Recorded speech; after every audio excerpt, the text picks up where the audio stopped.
2. All I ever wanted was to be a gangster. All I ever wanted was to be a gangster. The Lord said, confession good for the soul. So right now, all I ever wanted was to be a gangster. Little did I know I was in danger. Decisions that I made provoked the Lord's anger. Prayed to him all the time and I was just a stranger. All I ever wanted was to be a gangster. Little did I know I was in danger. Decisions that I made provoked the Lord's anger. Prayed to him all the time and I was just a stranger. All I wanted was to be a gangster. And shot call to be known with them niggas letting shots off. Either that or the right hand to the top dog. Funny how we see vanity, not the lives lost. Can't be focused on a life that's hopeless. Out there pumping, not knowing the Lord will kill you for that hocus pocus. Used to roll with niggas that cook dope with weaponry. Same ones claim they love you. I had no life in jeopardy. And I know my mother wants success for me. But that G should take a girl straight to ecstasy. Remember running with bruh, even though we did the wrong thing. My life would've been a lot different if I fell up under Rob's wing. Was too sincere for a wicked game.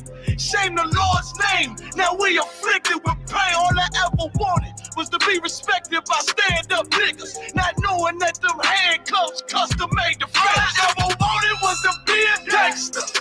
Little did I know I was in danger. Decisions that I made provoked the Lord's anger. Prayed to him all the time and I was just a stranger. All I ever wanted was to be a gangster. Little did I know I was in danger. Decisions that I made provoked the Lord's anger. Prayed to him all the time and I was just a stranger. All I wanted was to be a gangster. I ain't lying, I was close to dying. Knew I wanted to live, but I wasn't trying. I was defiant, not knowing that this ain't how we live. This just how they design it. Cause when you in them streets, you get more endemic. They don't tell you gonna be on papers and on restrictions. My father said a hard head to make a soft ass. I didn't care, I wanted fear when I walked past. In a place where a black man's blood is cheap. I thank the Lord for the day I was on Lake Street.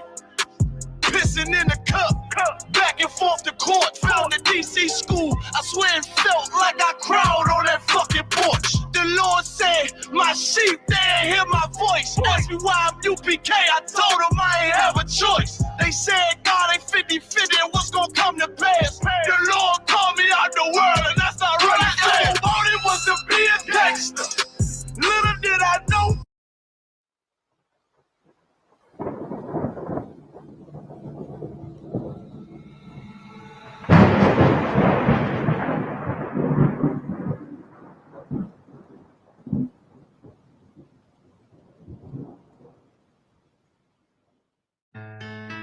West till they bury me. I'm one West till they bury me. I'm one West till they bury me. I be one West to the death till they bury me. One West till they bury me. I'm one West till they bury me. I'm one West till they bury me. I be one West to the death till they bury me. I be one West to the death till they bury me. They ain't scaring me. Rip the soul out of Pharisee. Speaking heresy and get you fucked up apparently. It's like they daring me. I said chill, they ain't hearing me. They ain't listening. Every bar nitroglycerin. Hit your heart, bring it back to start, make you live again. Get them dividends so we start getting ignorant. I be on that soldier shit. I told you shit phenomenal. Nobody abdominal. So what you suckers trying to do? Rhyming comical. Guess it's funny until I'm bombing you. Bring apocalypse to them pussy niggas that's popping shit. Team of all-stars, I coach them up like I'm Popovich. Fuck the politics and the lobbyists and apologists. They vagina, so we gon' check them like gynecologists. It's kinda obvious how the situation is ominous. The way I vomit this and regurgitate for the audience. They start applauding this cause the competition is fraudulent. From the era where niggas smoke you up like a parliament. The flow been stupid, shit has gotten retarded since. All the dominance of one West rising to prominent. Cause I be one West to the death till they bury me. I'm one West till they bury me. I be one West to the death till they bury me. I'm one West till they bury me. I be one West to the death till they bury me. I'm one West till they bury me. I be one West to the death till they bury me. I'm one West till they bury me. They want a nigga quiet, mute my maneuvers, but I ride like I got group vibes for Uber. Rhymes hard like they've been viewed by Medusa. 9 milli Luger, 17 in the Ruger. Only need a few to sit up in your medulla. Obligata for the regatta, niggas wildin', they win every dollar. They riding by in black Impalas, let the semi holler. The showstopper been the proper since the teeny bopper, but now I'm growing them up Patron, premium of vodka. I put extensions on the Glock, modified the chopper. The swore heavy, war ready, and that's working mama. No marijuana, say I got the loudest silence on it. When I'm up on it, ain't no rapper do it like I do it. A lot of spitties and writers, but when they eat song, none of them can get to the fire around with me. And I had them niggas spit like a tire, down the deep, and I'm still dope as a piper. Every bar burn hard like a spoon with a lighter. Fuel to igniter, I'm winning, coming through with the title because U.P.K. I be one West to the death till they bury me. I'm one West till they bury me. I be one West to the death till they bury me. I'm one West till they bury me. I be one West to the death till they bury me. I'm one West till they bury me. I be one West to the death till they bury me. I'm one West till they bury me.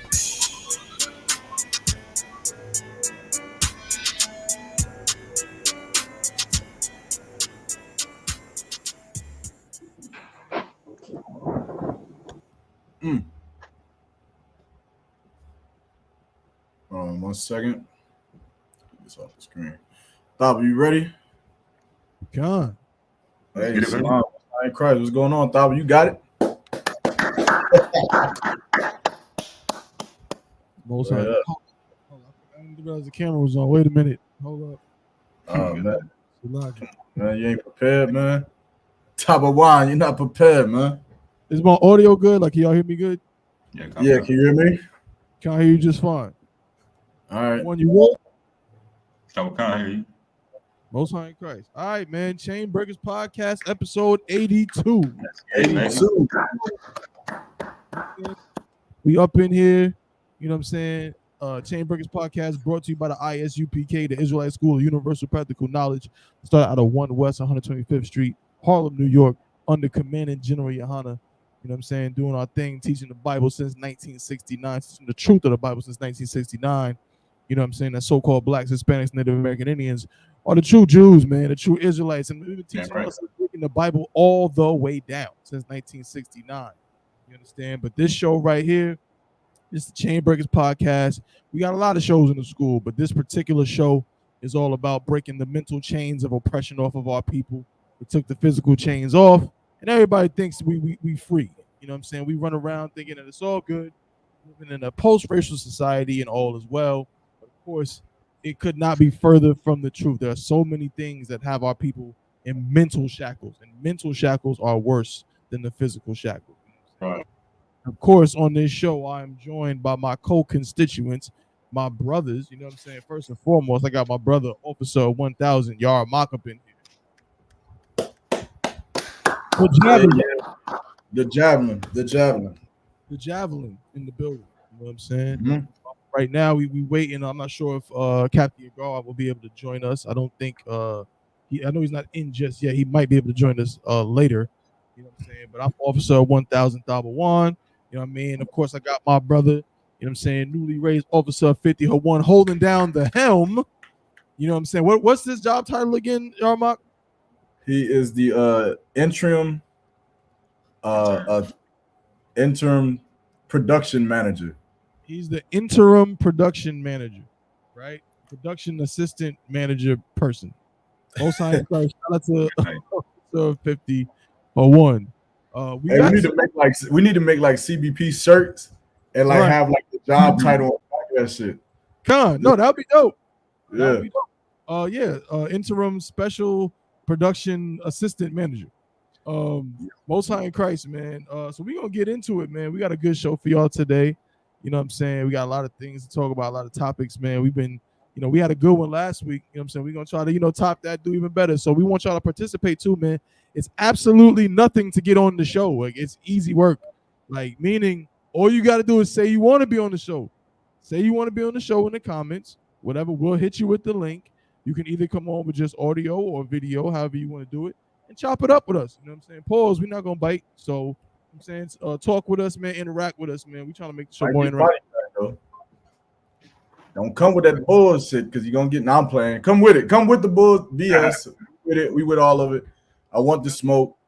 We're gonna get it on. I didn't mean to cut you off, though. I had to add that in there. You good, bro. Matter of fact, I think we got something in the chat. I don't know if like, you know what I'm saying? I don't know what you want to do. Well, let's before we do that, make sure everybody share, subscribe to the Chainbreakers podcast channel on YouTube. Yes. Like I think that a lot of y'all not gonna be able to see all the comments that's going on because y'all on different sites or whatnot. So make sure you subscribe to the YouTube on Chainbreakers. There will come a time where we're only going to go live from the Chainbreakers podcast on YouTube. So make sure you subscribe to the channel, turn on the post notifications, so that you could be, in the comment section interacting with everybody else. The comments is going crazy right now. I see some comments. We got some questions. David Oliver said it's fire. Sissy Power Nah, shout out to Ray Nazam. Daniel Atkinson from Snow Hill. Man, you got to get with me out here in Snow Hill. Yeah, hell yeah. East Carolina, Chelsea Forte. Shout out to everybody who tuning in. I know y'all coming in.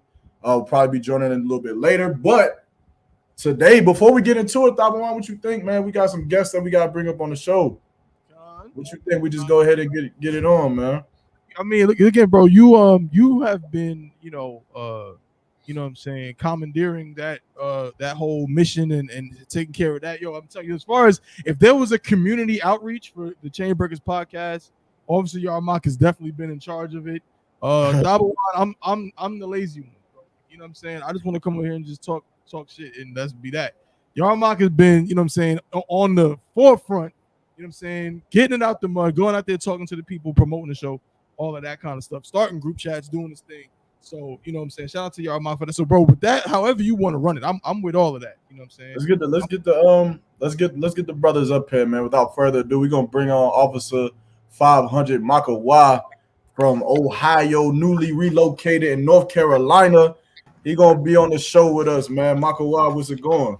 How's it going? Lord Christ, what's going on with it? I'm going crazy. What's the word, Hebrew? Man, nothing much, man. I'm on the podcast, Chainbreaker podcast. I feel honored. Shit. Just chilling. I feel honored. What's going on? The honor is, bro. This is my brother right here, Makawa. You know what I'm saying?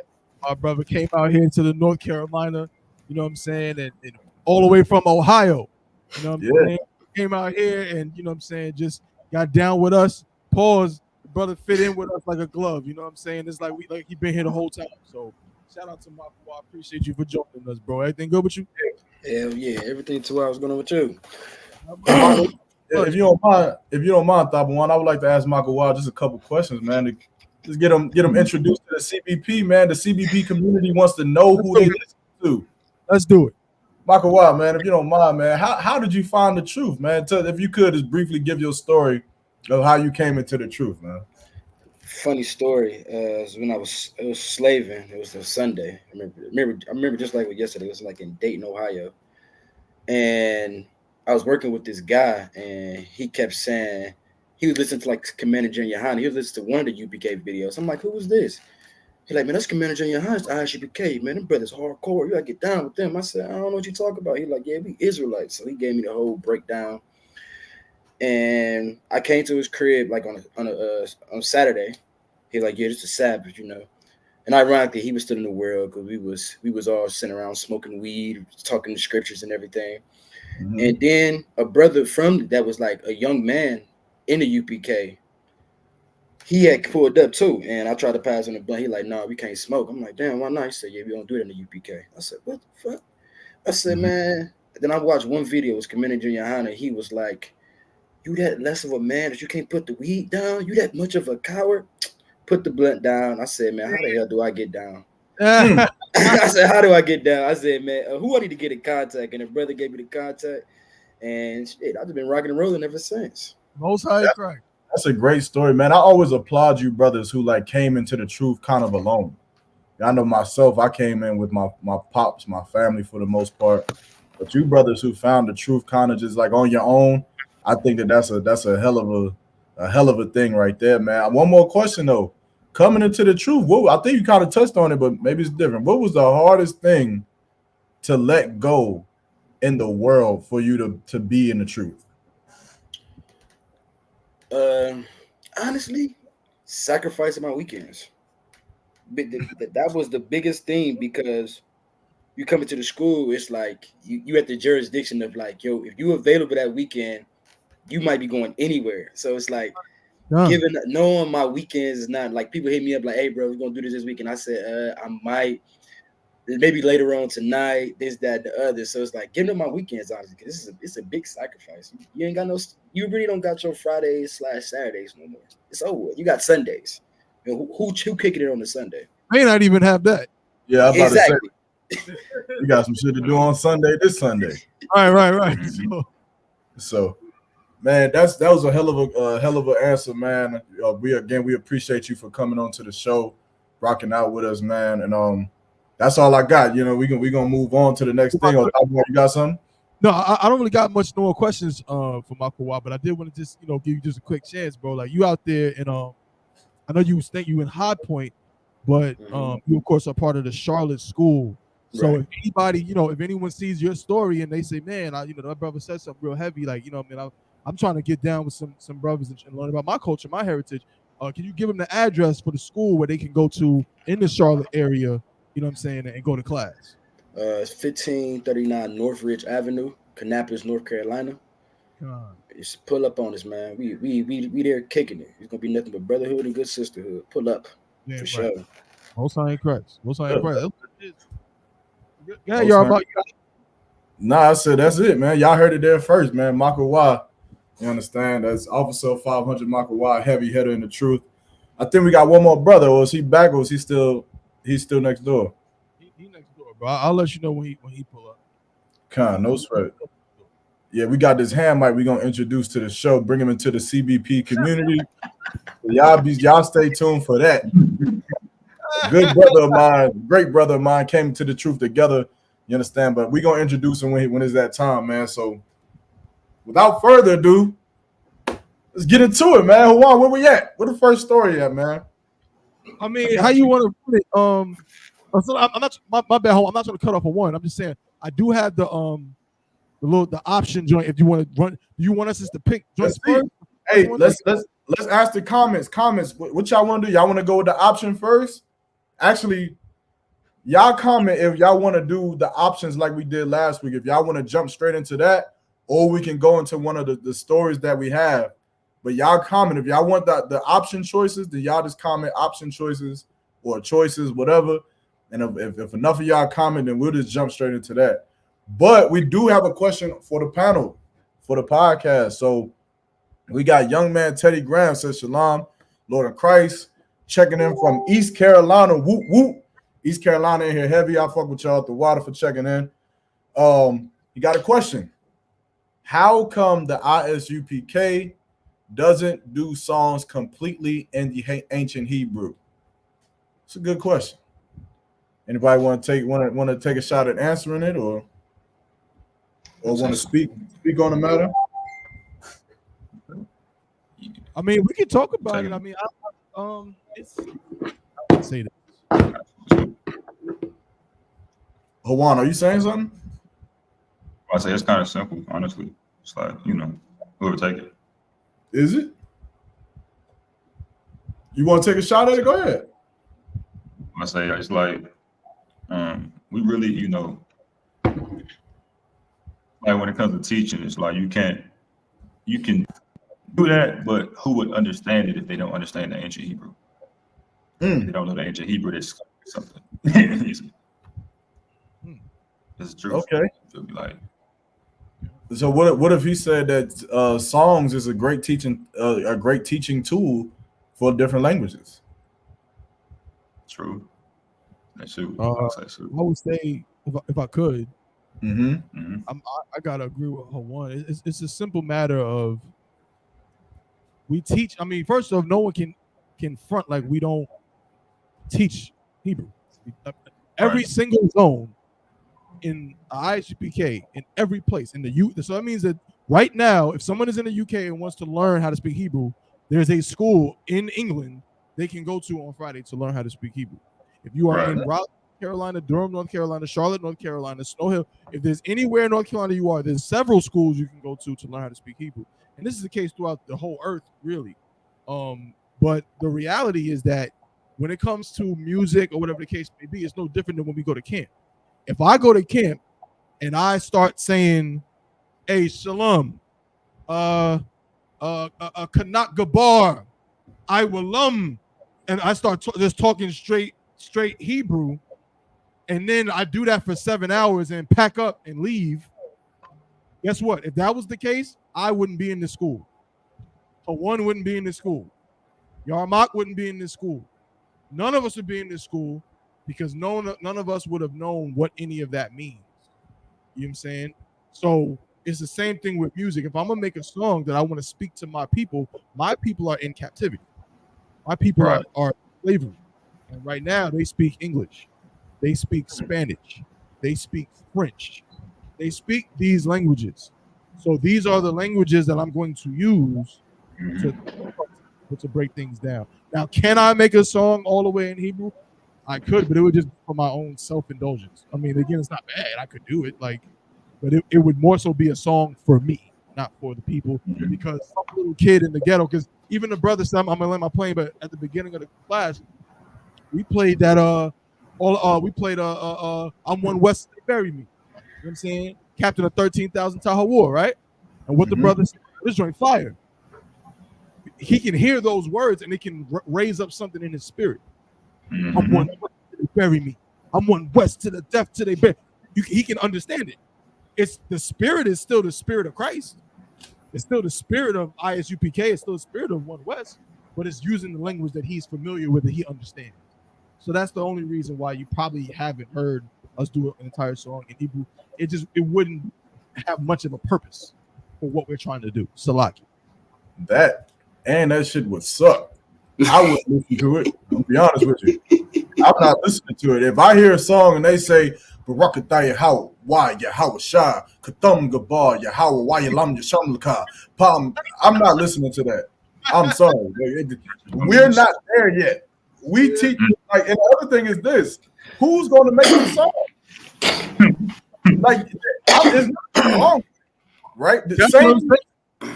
Same thing in Spanish. I'm not listening to a Spanish song that's written in all Spanish. I'm sorry. The beat could be nice. I can rock with the vibe of it. I get it, but I'm not listening to it because I don't speak that language like that. And just being honest, I don't speak Hebrew that fluently to be able to understand a rap song and to be able to rock and vibe with it. So if you are the type of brother who can make that song, then you should do it. Here's the problem. Y'all not in the Lashwan Kodash class to even learn the Hebrew.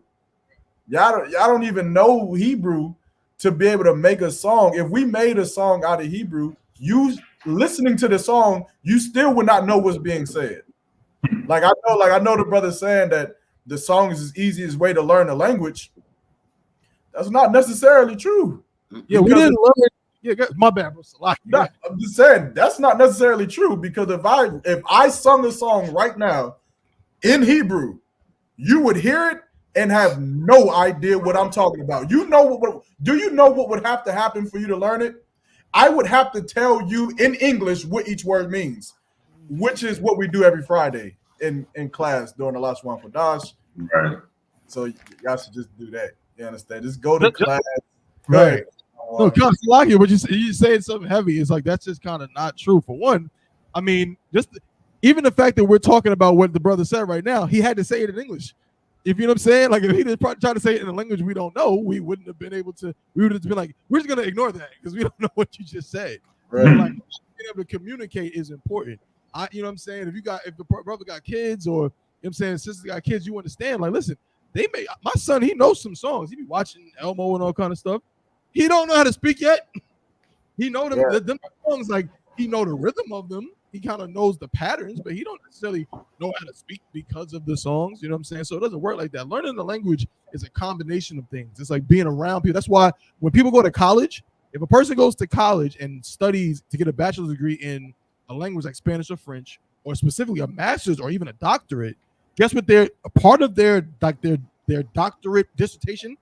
They have to go to a country where that language is spoken fluently. They can't just sit in the classroom or whatever and talk. And you know what I mean? They're literally required to go to a place where that's all the people speak, so they can literally just hear it. So it's a lot different than just hearing some songs. Again, if we were to do that, it'd be cool, but it mostly would just be self-indulgent. It would just be like, I want to do it for myself. But whereas we got songs, but like my Officer Zion. Officer Zion just released a song a couple of months ago. The whole hook is in Hebrew, or at least the beginning part. You know what I'm saying? The Wapayakwadum, where he's saying face the east. And then what does he do? The hook? He translates it. He took Hebrew at the beginning of the song, and then in the middle, he translates it so the people who don't know what Panyakwadum, you know what I'm saying? So that's what that is, bro. Again, it's just more so making sure we can communicate with our people. So like that's like it's just like it. I said what y'all both saying is heavy because, like, you know, it is like how you said also you're about learning, you know, learning, you know, the Hebrew in general will help you get to that, you know, that point to where you can understand it. But having a whole song would be crazy because if you don't understand what you're hearing, it's just gibberish to you personally. Yeah, true. He said, the brother said the Torah itself is written in Hebrew poetry. Our heritage is written in songs and poetry. Brother, our heritage is also written in notes and in letters and in books. And in English. And in English and in Greek. So our history is written on walls in proto-Sinaitic Hebrew.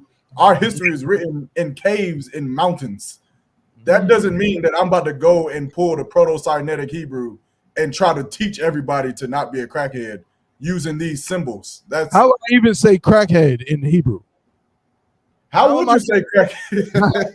Like, even if I knew how to say crackhead in Hebrew, if I go to the streets of Durham, I go to Cornwallis Projects and say Shalom, Laquam, right? They gonna think you the crackhead. Yeah, brother, like not, we're not down in the idea. The idea is cool. Like, I want to see a lot of things done in the Israelite culture. I want to see Israelite movies. I want to see Israelites in video games. Like, I want to be the fucking Israelite on goddamn Mortal Kombat and shit. Like, we want to see it too, but making an Israelite character on Mortal Kombat, it's not going to save the nation of Israel. It's not going to do much. Like, what we do in the Israelite School of UPK, we're training men up to be rulers over this world. We're training men up. That's what we're training for. So you have to think a little bigger. You got to think a little bit bigger than a song. A song is good. You know, if somebody want to make a song, that's fine. Go do it. But what's more important is fixing our brothers and sisters from selling drugs to each other, from gang banging, from unaliving each other.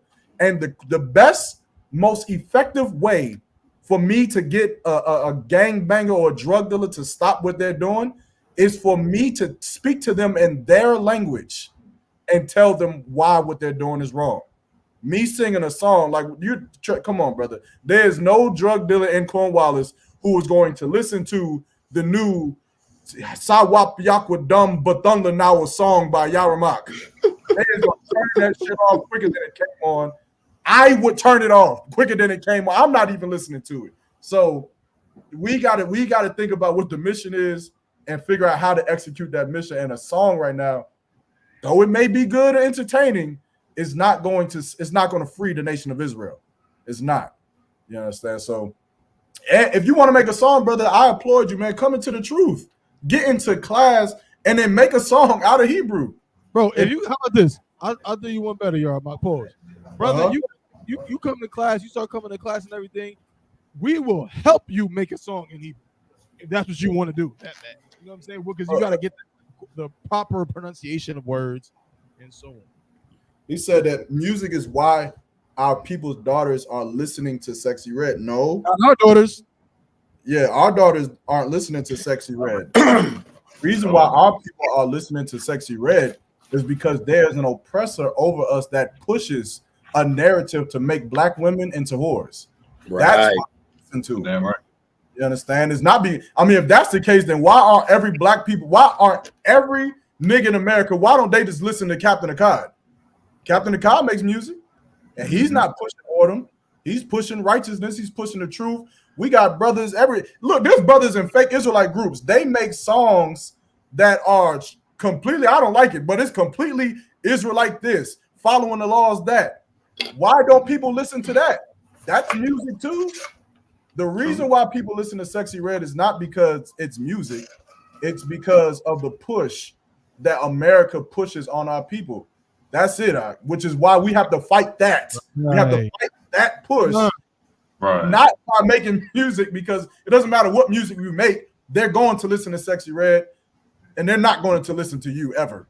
Because we got to be realistic. And I see this a lot of y'all, man, with the Israelites, man. And I'm not even going to say the I.S.U.P.K is exempt. Some of us be doing the same thing. And I think that at some point we have to be more realistic about what we're doing, right? You're going to spend all that time making that Hebrew song and 12 niggas is going to listen to it. And that's it. You just wasting time. Right. So let's be realistic, man. That's all I got to say. Let's be genuine. Yeah, if I could real quick, it's just the spirit of the thing too. Like a lot of like Sexy Red is like whatchamacallit just said it recently. There was a whole little controversy with it. But what's the kid's name? Not Fulio, he's dead.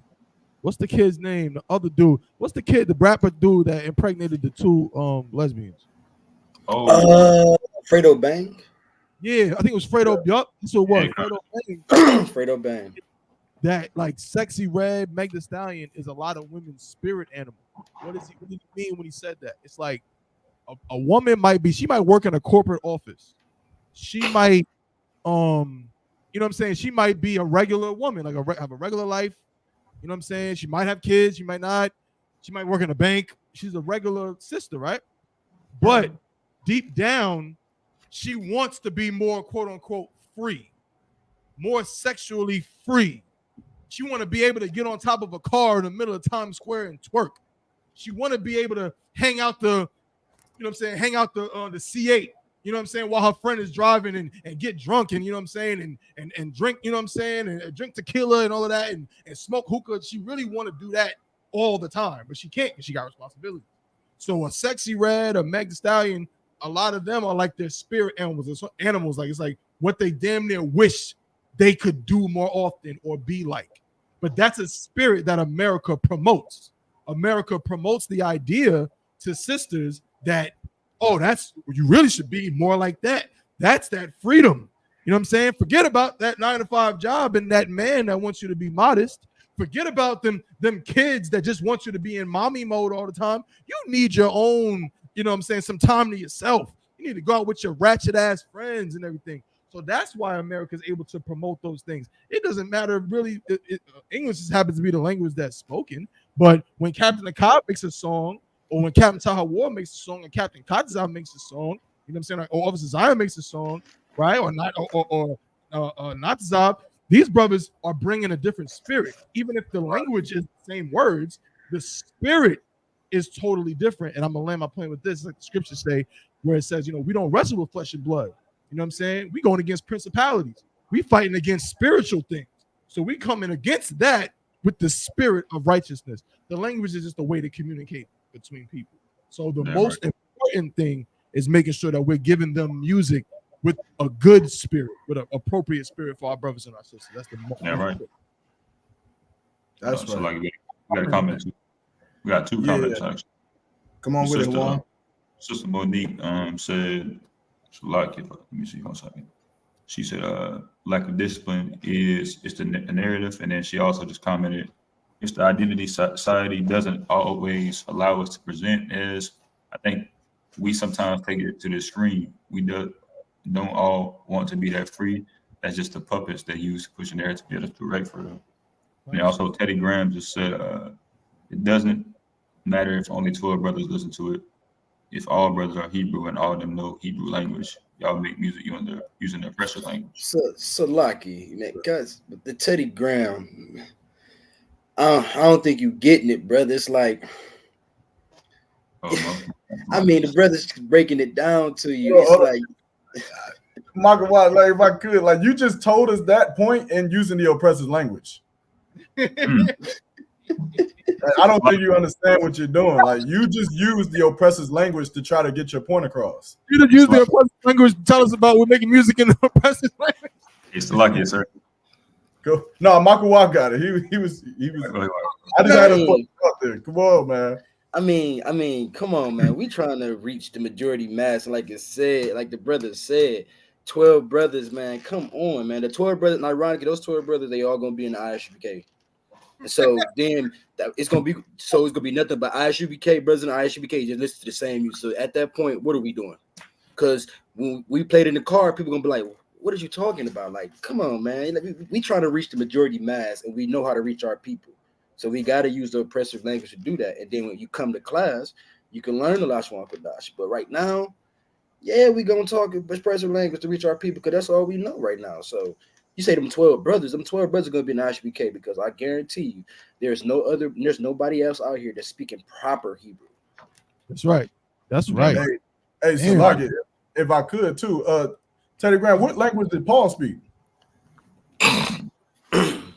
Damn. When you read the book of Romans, and Paul was, trying to teach the people, what language did Paul speak? Good night. When he wrote letters to Galatian, to Corinth, to Thessalonian, what language did he speak? Was he speaking the Lashwan Kodash? I think if you answer that question, I think it might help you out, brother. It might help you out. This is the thing. I don't really want to even dwell on this topic. Again, nothing against the brother. It's again, it's a Tawab question. I appreciate you, joining us and asking the questions regardless. But at the end of the day, you know what I'm saying? I also use the oppressor's gasoline to get to this building that I'm in right now. I use the oppressor's roads.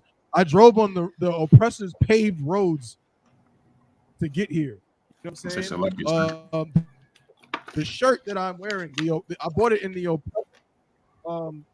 oppressor's stores. It's that, you know what happened? That's called being in captivity. When you're in captivity, the scriptures say that we will go to him for one of all things. Because guess what? If I'm going to record a song in all Hebrew, where am I buy the mic from? Hold up. Where am I buy the equipment from? If I could, I'm gonna just cut him real quick. I hate to do this, Teddy Graham, but I'm not gonna cut you. I'm gonna help you. Teddy Grahams, if you could, Hawan, get the scripture. Give me 1 Corinthians chapter 14 and verse 2. Teddy Grahams, I'm gonna help you, and I'm gonna directly answer your question using the Bible, which is the authority, right? You're not the authority. I'm not the authority. This show is not the authority on this matter, but the Bible is the authority. So we're going to get the Bible, and I will just explain this exact same problem that they were having in Corinth. So I'll break it down. Juan, if you could, just start at verse 2. Okay. I was already on. I got you. It's the book of 1 Corinthians chapter 14, verse 2.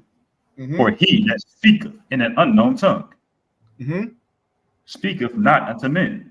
The Bible says, for he that speaketh in an unknown tongue speaketh not unto men. Meaning what? If I said, Barakatah Yahweh Yahweh Shah Shalom Yaka La Yasha Allah, I'm not speaking to you. I'm speaking to who? Keep reading. But unto God. But unto God. Why? Because you don't know what the hell I just said. I couldn't pay you $1,000 to break down what I had just said a second ago. Keep reading. For no man understandeth him. Because you don't understand it. You don't understand what I just said. Why Shalom Laka, Barak, Lanawa. You don't know what I just said. Keep going. Howbeit, in the spirit he speaketh mysteries. But what I'm speaking is mysteries in the spirit. Right? Keep going. Verse 3. Verse 3. But he that prophesieth speaketh unto men to edification. But if I'm going to prophesy, if I'm going to be a priest, if I'm going to teach the people the truth about God, I have to speak to them to edify them. I have to teach them. Keep going. An exhortation. And comfort. And an exhortation and comfort. If I'm going to exhort them, which means to push them up, to boost their spirits, and if I'm going to comfort them when they need help, I have to do what? Keep going. Verse 4. He that speaketh in an unknown tongue edifieth. If I speak in an unknown tongue, I only edify myself. Only I know what I'm talking about. Only me and Tabawan know the Hebrew. Only the 12 men listening to that song, only us know it. We the only ones that's gonna be sitting there learning something that we all already know. Not to do drugs, not to smoke weed, not to be a gangbanger, not to molest children. Only us. But what about the other people? Keep going. But he that prophesieth edifieth the church. But he that prophesied edified the church, the school. Keep going. Let's see what Paul would have us do. Not you, Teddy Graham. Not what you would want us to do. Not what I would want us to do. Let's see what Paul would want us to do. Keep going. Verse 5. I would that ye all spake with tongues. You said what? I would that ye all spake with tongues. No, we should speak just the holy tongue. I would that ye all spake with tongues. Paul said he would rather you all speak with tongues. Keep going. Okay. But rather that ye prophesieth.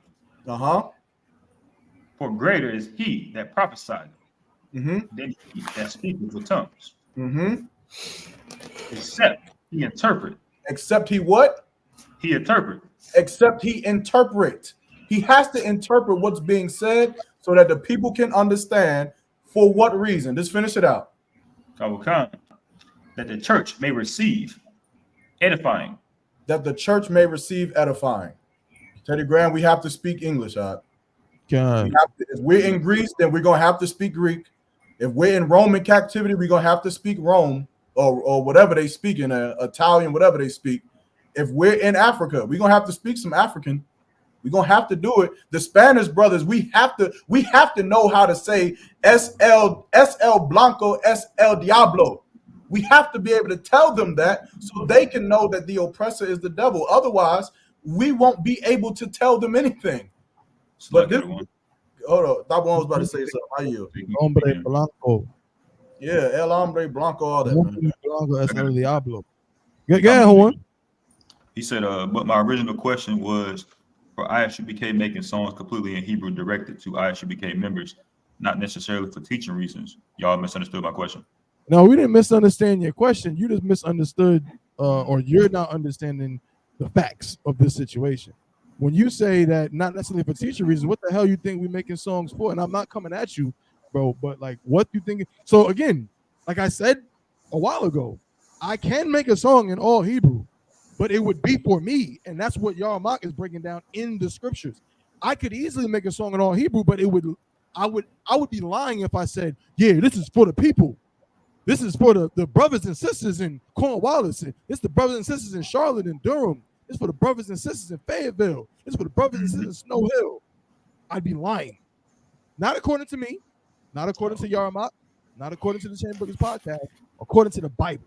I would be lying if I make a song in all Hebrew and say it's for the people. Right. If it's for the people, then I need to be able to speak their language. Damn right. I need to be able to talk to them and tell them again. No different than how Makawa gave an excellent story at the beginning of the show. Officer YAHANNA Makawa explained how he came into the truth. Makawa, when you came into the truth, bro, the brothers that was talking to you, were they talking in Hebrew? Nah, I took in English. I wouldn't no. If you're talking Hebrew, I would have turned away because I'm like, what are you doing? So in other words, there would be no such thing as an officer of 500 Makawa if they had spoken in all Hebrew. And that's the part of the music that we make. We don't make music just to do it. We don't make music just for self-indulgence. We make songs like I'm One West Till They Bury Me. We make songs like Captain Nakata and the songs that he makes, the Captain Tower War. We make songs to edify the people. We make songs to teach the people so they can hear us and say, man, again, the spirit to go against the spirit of what's being put in America. So if I make a song talking about, man, this is how I put down the weed. This is how I stop being an alcoholic. This is how I stop being a whoremonger. That is me teaching the people. And I can't do that if I say everything in, you know what I'm saying, in Hebrew, Barak Lanawa and so on. You know what I mean? I got to say it in a language they understand. So now they'll come to class. And again, Teddy Grahams, you understand exactly what we're saying. Again, maybe you're being just a little disingenuous, but you understand what we're saying because, we've spoken to you before and we spoke English and it was fine. So, you know what I mean? That's just what it is. It's a login. But yeah, bro, I'm off it. Like, you know what I mean? Again, but Teddy Grahams, you are completely entitled to go make your song 100% in Hebrew. Like, make that song 100% in Hebrew, like 100%. Like, don't say nothing else. Just say everything in Hebrew, the Hebrew that you know, and do your thing. It says, he got a comment again. It says, so y'all don't make music for joy and brotherhood. Brother, We do. Yeah, brother. It's just not in Hebrew. That's all. I don't get what you know. That's not even true. There's songs that have Hebrew in it. Like 100%. Yeah. So speaking in English to meet people where they are. If you want brotherhood music with me, you better not play a song in Hebrew. I'm being honest with you because I'm going to tell you to turn it off. Don't understand it. I don't get it. I was not raised in Hebrew. Listen, Teddy Graham, Lord allowed there will come a day where our children are raised and they only speak Hebrew. And everything they do will be in Hebrew. When they go learn how to be a doctor, it'll be in Hebrew. And that day, I'm sure all the music will be in Hebrew. However, we were raised speaking English. That's what we were raised. Mo says, so speaking in English to meet people where they are. Yeah, Mo, that's correct. You know, it's like when it comes to, you know, teaching or anything, you do got to speak in English. Like how, you know, obviously your mom just said, if we just go around teaching in Hebrew, it's going to be, you're not going to understand anything that's going on. You're going to be confused. It's like somebody that speaks Spanish and you just looking at them confused, you feel me, if you don't understand Spanish. So that's the truth on that one. All right, man, let's get off the Hebrew, man. Listen, you about to kill the chat, man. The chat don't even want to hear about this Hebrew talk, man. But now, it was a good question, Teddy Graham, man. Always bring your questions to us. We can talk about it more. If you still don't understand, man, ask it again. We'll get back to it. Ain't no problem. Right. But we do got another thing that we got to do on the show, man. Teddy Graham, you better pick. I know who pick and who don't, so you better pick. But here we go, man. This is another episode of the Chainbreakers Podcast, the choice decision making, where the chat gets to choose the topic. Y'all control the show, not us. What topic should we discuss next, man? How do you vote? Take your phone out, pull your camera out, scan that code. It's going to take you directly to where you vote. You vote one time for what you want us to talk about. You can pick any topic you want. If you got two phones, you can vote twice. Do what you got to do. But the topics that we got for today is what we got, Juan. You can break it down. All right. First topic: is it okay for a man to call his woman a bitch? A man. That's everything. Woo! That's gonna bring some fire. But anyway, should a man take back a cheating woman? If sex isn't pleasurable, should a woman leave? Should women be allowed to teach the Bible? Would it be right to vote for a black president? And at what point is the marriage bed defiled? Also, too, I could real quick. Also, if you're on your phone and you can't scan that QR code, don't worry. It says right there, join at slido.com. So just literally go on your phone, go to your Safari or go to whatever your web browser is. Just go to that website and just type in that code, and it'll do the exact same thing. It'll take you right to the code where you can submit your answer, and you'll see it pop up on the screen, and that's what it is. There's also, I knew that one was gonna go. I knew that one was gonna go. How many people gonna get for that one? Whoa. They like, please answer this. We trying to get some guidance because don't be afraid, y'all. We gonna talk about it. So listen, don't want to talk about it. If you want the answer to these questions, you better go in there and be like, yo, what the hell are they talking about? Let me vote on this. I want to see them answer this question. Uh-oh.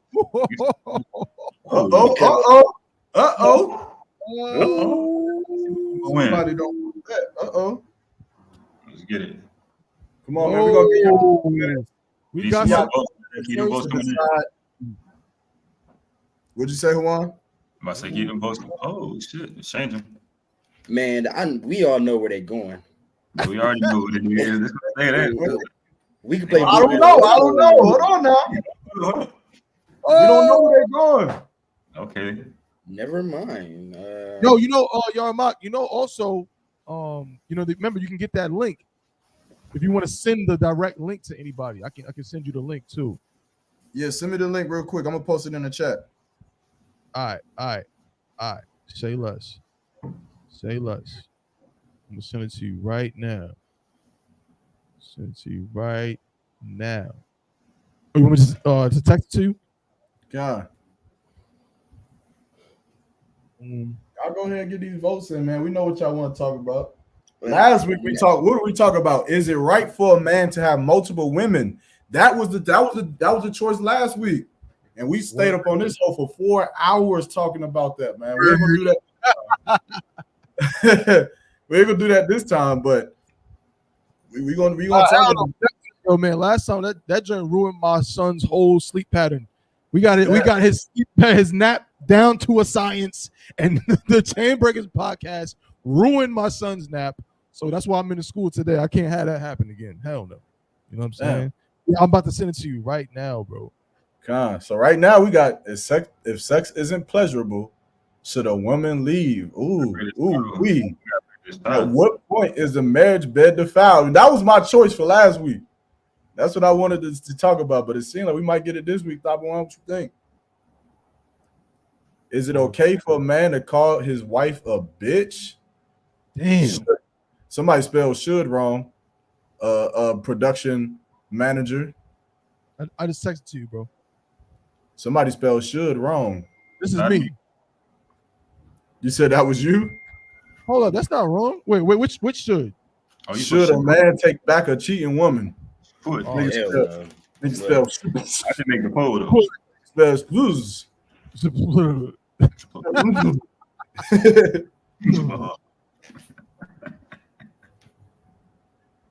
We gonna give y'all some time, man. Get up in here. Yeah, tap in. Fixed it. Talk shit now. There you go. There you go. Nigga, that's it. Yeah, the first one is a good time. Okay. The African just popped up. You said what? The African just popped up. Good night. Are we gonna bring him in? I guess we just go ahead and bring him in, or is he? While y'all still voting, you said you're gonna put it in the chat, right? I did it already. So, all right, so while y'all still voting, I want y'all to introduce, man. I want to introduce the only Hamite that ever been allowed in the I.S.U.P.K. The only one, bro. He's prized possession. Like, you know what I mean? This is the first, but he made it all the way, you know what I'm saying, straight from the islands of Madagascar. You know what I mean? He made it. Come on, bro. African booty scratcher. African booty scratcher. We got one African booty scratchers on here, man. Oh, so we got a question in comments too. We got Officer 500 Mahayard. You gotta get the Officer 500 Mahayard. What's good? Go ahead, clap it off for the brother, man. I know he African, but damn, show him some love. I mean, I really don't like the Africans, but I mean, if that's what you want to do, I really don't like. Yeah, I gotta show that man some love, man. Mahayard, what's going on, man? What's the word? You gotta turn it on. Pause. It's on, but she working. Hear me? There you go. There you go. There you go. Sienna said, "Okay, everyone on the podcast today, hell yeah." It's like you got a question in the comments too. Come on. Sister Olivia said, "Let's talk about physical abuse and when do women leave." Whoa. I wish that was up there, but unfortunately, it'll be up there next week. Yeah, I'm gonna take a picture for you. I got you. Olivia, I would like to talk about that, man. We could definitely talk about it. If we have some time after doing these topics, we might could take a question. But for now, we got to kind of, stick with the topics on hand. If we don't get to it, I'm going to definitely put it in the queue so we can add it to the topics for next week. Yeah, that's a good question for Olivia for sure. Definitely. Y'all better stop putting your hands on these women, dog. And especially in the UPK. In the UPK, these sisters here, they got brothers. And they all are cult leaders, in case y'all didn't notice. So I would be very careful about whose hands, what you're doing with your hands on that sister of ours. I might lose those hands. How much more time do you think they need? How much more time they need? I said it's 2:23. I said we give it 2 more minutes. 2:25, we're going to go. 2 minutes. Make sure y'all vote. You know what I'm saying? This is the order of the topics that we will discuss. Yeah. Some of y'all need punching bags in y'all house. Hawan, make sure you write down that sister's question too, because we don't Most High in Christ. Yeah, definitely put that up in there, man. These are the topics, if I could, real quick, man. We want this to be y'all show. Like, we're not just up here so we can just talk about what we want to talk about. Like, we want y'all to, communicate with us. Tell us what y'all think. What questions y'all have? What do y'all think needs to be discussed? What questions I got some questions I think that should be more discussed in the Black and Hispanic and Native American Indian community. You know what I mean? Just some things we don't talk about. So let's put those up there. Ask your questions. We're gonna put them in the queue, man, and we're gonna eventually get to all of them for sure. Yeah, right. Most High in Christ, man. Look like we about to have a winner, man. Damn, this we kind of knew this was going this way. It just I kind of got thrown off with the bedroom, with the bed defiled, but I knew the sex is pleasure. But that's the sisters want answers about that. I know. Damn, real. I know real. So the sisters, y'all don't want to teach the Bible, huh? Y'all don't give a damn about teaching the Bible at all. No, they just want to know what's going on. The sex ain't good. They're like, listen, I've been dealing with some stuff and it ain't been right. So can I leave? Can I leave, please, Baba Kasha? And ain't nobody vote to see if a man should take back a cheating woman, because they all want to get taken back. Yeah, we don't even want to hear that. Oh man, they voted for the black president over the women teach the Bible. That's crazy. I didn't expect that. I didn't expect that. But no, man, they didn't been up in them churches to see how them sisters be acting, man. They ain't like, nah.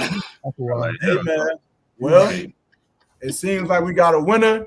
If sex isn't pleasurable, should a woman leave? We're gonna get into it, man. But before we do that, I would like to share some news with the chat with the CBP community.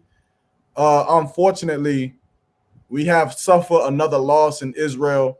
You understand? And while Israel, he was in the world, but we do want to say, man, rise again to the beat king, man, the Houston legend, man.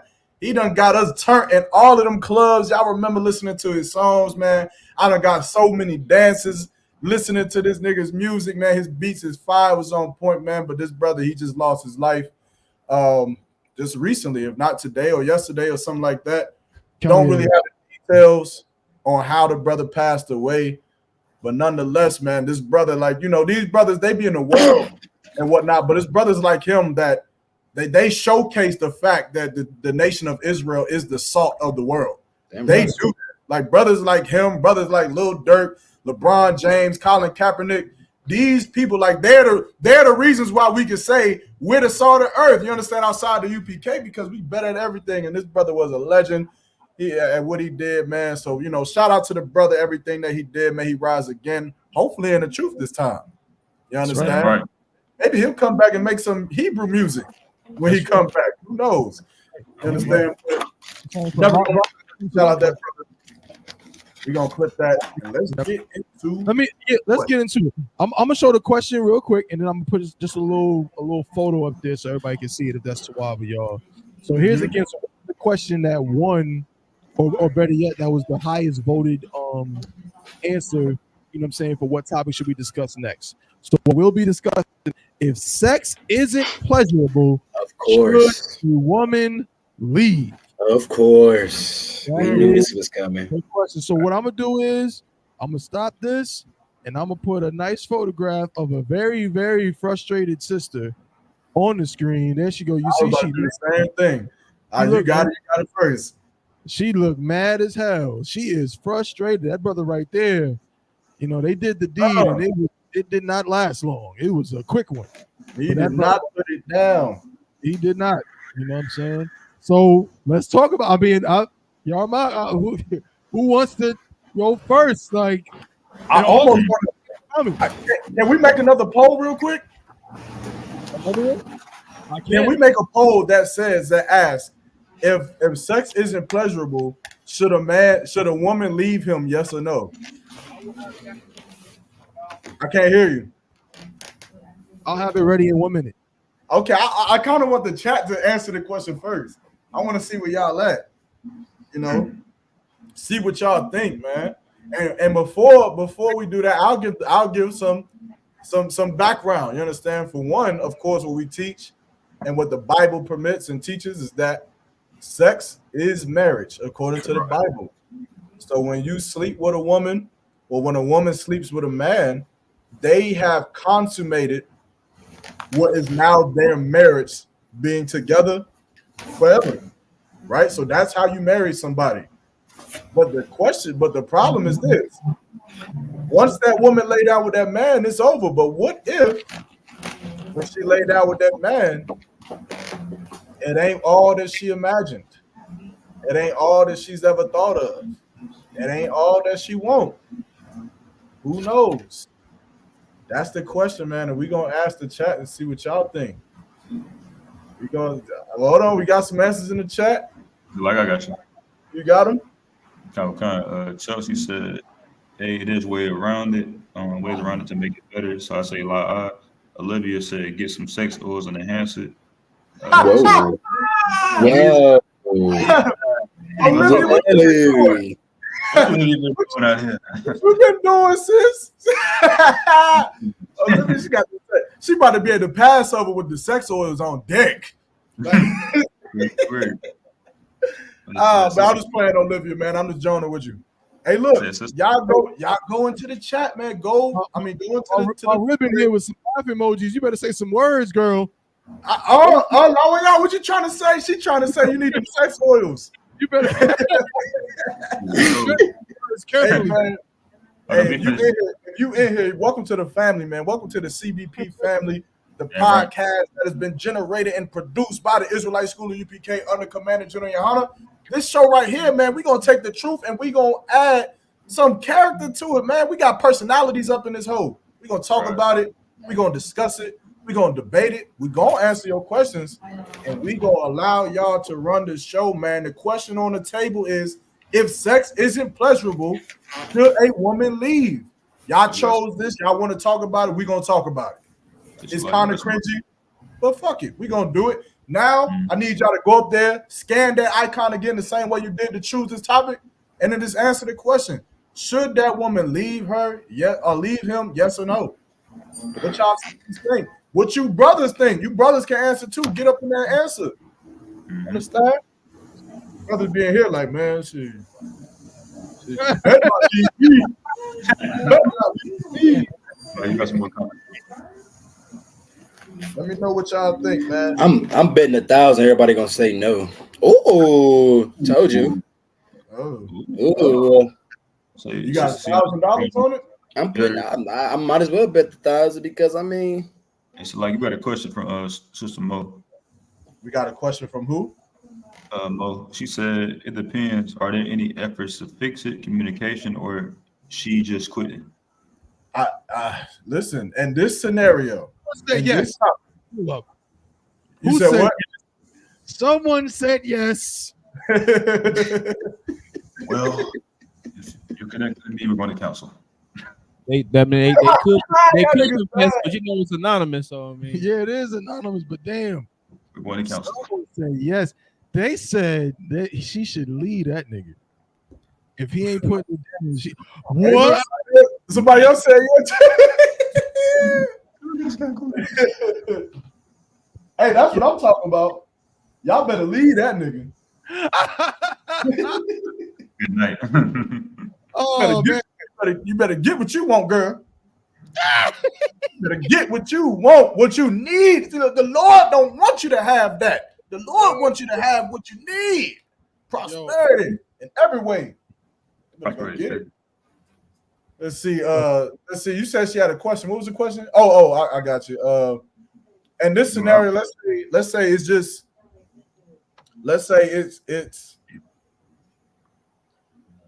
See, it could be two-part though, because it's like, have you been courting this person for so long, or is this like kind of, found a woman from the club? I think that plays a huge role in it too, because I feel like once a woman kind of has a love for a brother, it makes it a little bit harder to make that decision, rather than like y'all just met each other in the club, went home, smashed, and she ain't like it. I think it becomes a little bit easier for her to just leave him. But again, in this scenario, we live in a society that sex is marriage. So you decided to marry this husband. Are you going to break God's commandments and that marriage just because you wasn't pleased or you didn't like it? That's the question. Come on. What are these questions? What is happening? Talking about, I'm kind of confused. What the hell are you confused about, girl? I'm kind of confused about this question a little, because we know we can't. Okay. And the truth. Damn, Lava, y'all, don't say it like that. Damn. Well, man, bro, this is how they do. You better work like, listen, this is a public forum. Word this.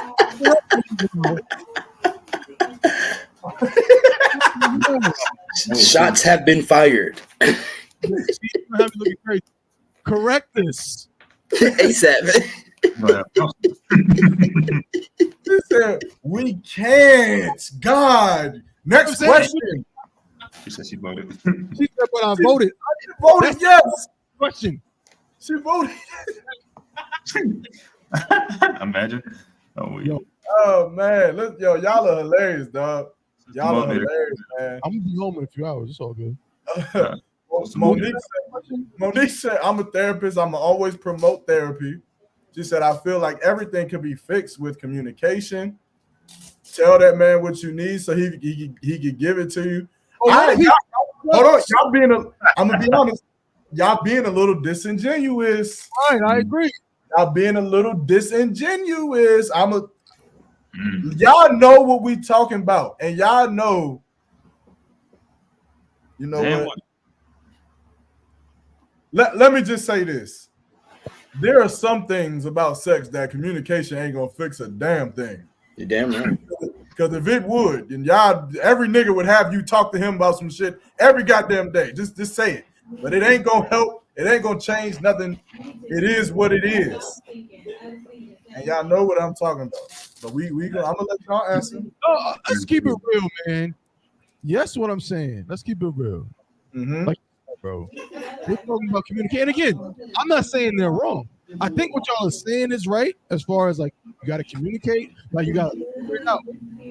But there's some things that, like the brother said, that can't quite be figured out with some oils. Hey, you don't know if she might got some oil that's crazy. I don't know. That's it right there. There she go. I just said it just now. Hey, she said it. She said it. Damn. So that Damn, Mo. Work with them. Work with the brother. Hey, we're gonna get into it. Let's just get all the evidence first. Gather the evidence, and then we go. Because I agree with Mo for real.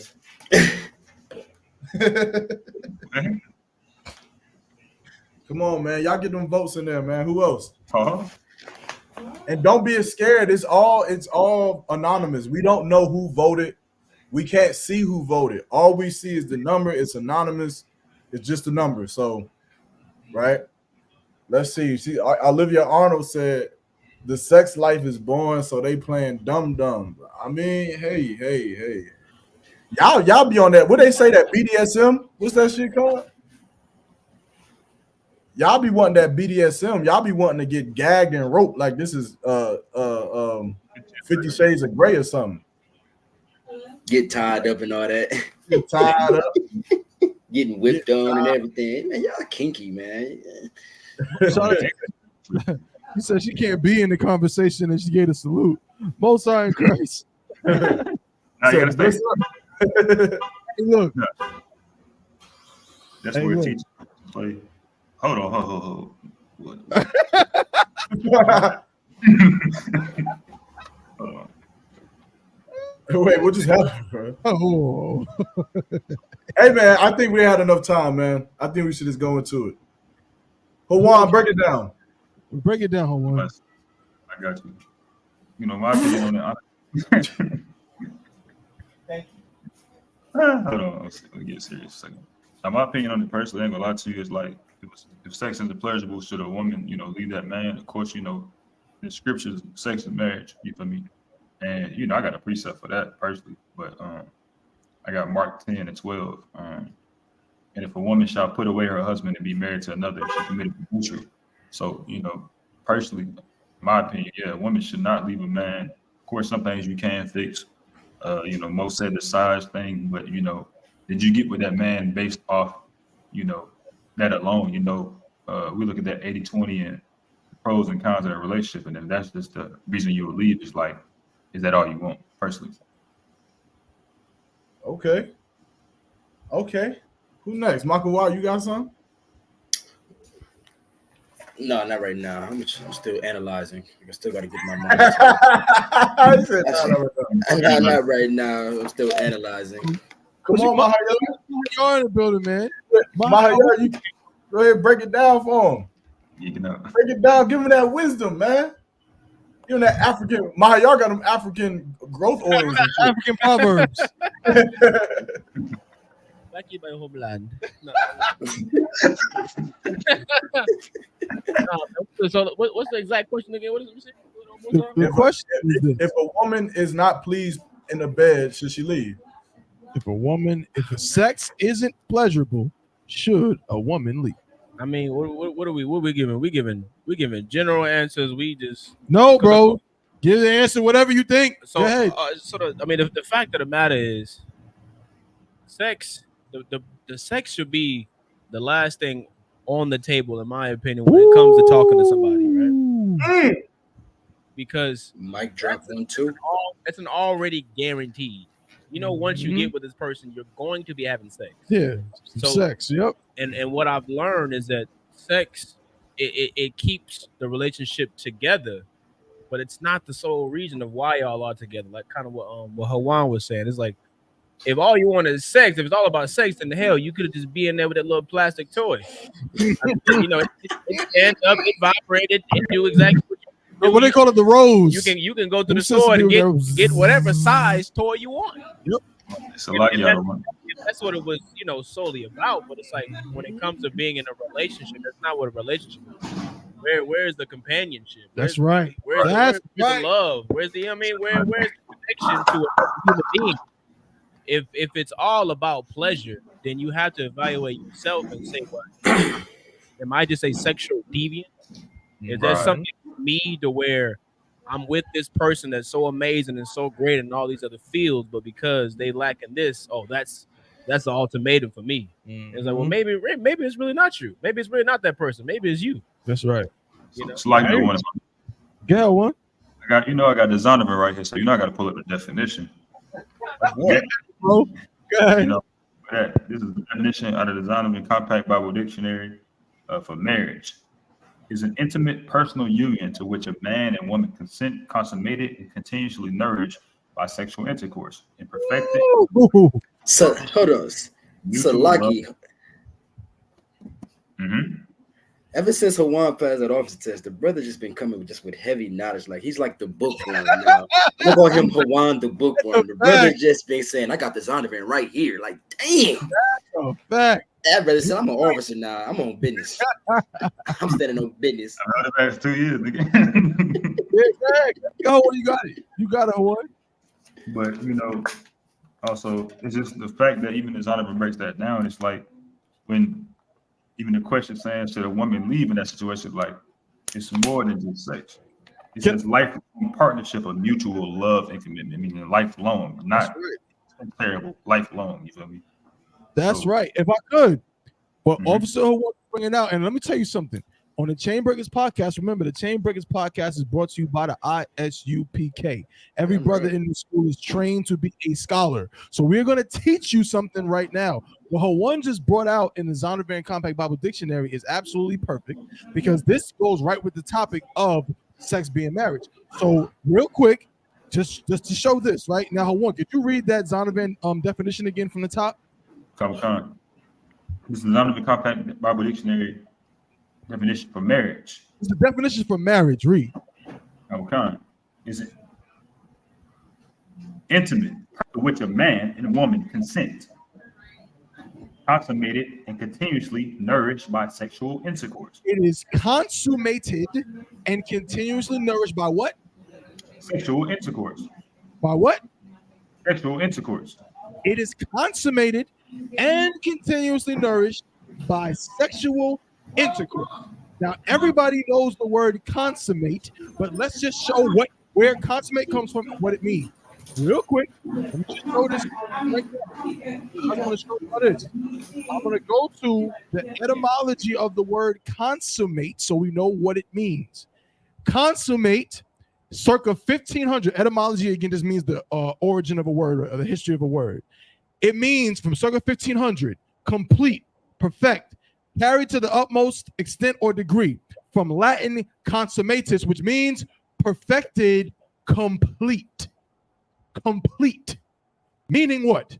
If you consummate a marriage, you are completing the marriage. It is not complete if it has not been consummated. So guess what? So we just read that in order to consummate a marriage, you have to have what? Sexual intercourse. In order to complete that marriage, in order to seal the deal for that marriage, you need sexual intercourse. It doesn't say a ring. It doesn't say a paper. It doesn't say the government. It doesn't say none of that. It says sexual intercourse. And now let me give my 2 cents on the topic, if I could, Baba Kushab. Go ahead. Hold on. I'll say something even heavier. So, I love history. And this is one truth by history. You said even heavier. The New Testament. Anyway, Christian. Nigga said, let me say something even heavier than that. hey, Taiwan. Hey, most of that was real light. What you said was light. Like, I guess so. Let me say heavier than what you just said. Well, damn, go ahead, Hawan. Go ahead, sir. Sister Lucky, I got something for you though. It's like even when you look at the New Testament, it's finished in the 4th century. The first Christian marriage was actually started in the 14th century. That's 1,000 years apart. Oh, the history timeline that sexes only can be married according to the Bible, and that Christian marriage didn't start 1,000 years later. So ain't no way in the Bible that a ring is marriage. Ooh. Well, I guess you're right. That was heavy. Go ahead, Mario. And even to say something heavier. No, I'm playing. That's heavy, but that ain't gonna answer the question. Right. I'm just messing. Go ahead. They didn't answer the question, but even to piggyback off of what Hawan is saying, like even in America, the so-called like marriage license didn't come around to like 1920s, and it was used initially to basically just stop interracial marriage. That was the whole purpose of it. It wasn't so, it wasn't for the whole union and so you could be together and love and matrimony. It was like a way to keep track of who's with who and to stop, black people from being with white people. Mm-hmm. You know what I mean? I'm gonna say something controversial. I'm gonna say it. I mean, this is my show. I'm gonna say what I want to say. First off, to answer the question, if sex isn't pleasurable, should a woman leave? Obviously, absolutely not. A woman should not leave if the sex isn't pleasurable. But I'm gonna ask this. I'm gonna just ask. Who the hell said that the sex is supposed to be pleasurable? A woman. Who said that? Damn. Who said that? Who said that? Because it feels good. Who said that? Listen, sex, we procreate with sex, right? Is that how we make babies, right? We make babies with sex. You know what I mean? And it's how you get intimate with your woman. But let's just say the sex is not pleasurable. I mean, being pleasurable is good, for sure. No doubt about it. But why and what does that have to do with anything? I know I sound crazy asking this question, but I'm asking, what does that have to do with anything? Like my brother said, like what are we here? Are we shooting some kind of pornographic nasty film? Or is this a part of the duty of being married? Now, I'm not saying what I agree with. I'm just putting a question out there. I think I can answer that question. Sex is not pleasurable. That does not change anything. It changes nothing. So why would it even be a question of whether or not a person should leave? Says a lot, kid. Sister Olivia just said something crazy. You said what? Sister Olivia just commented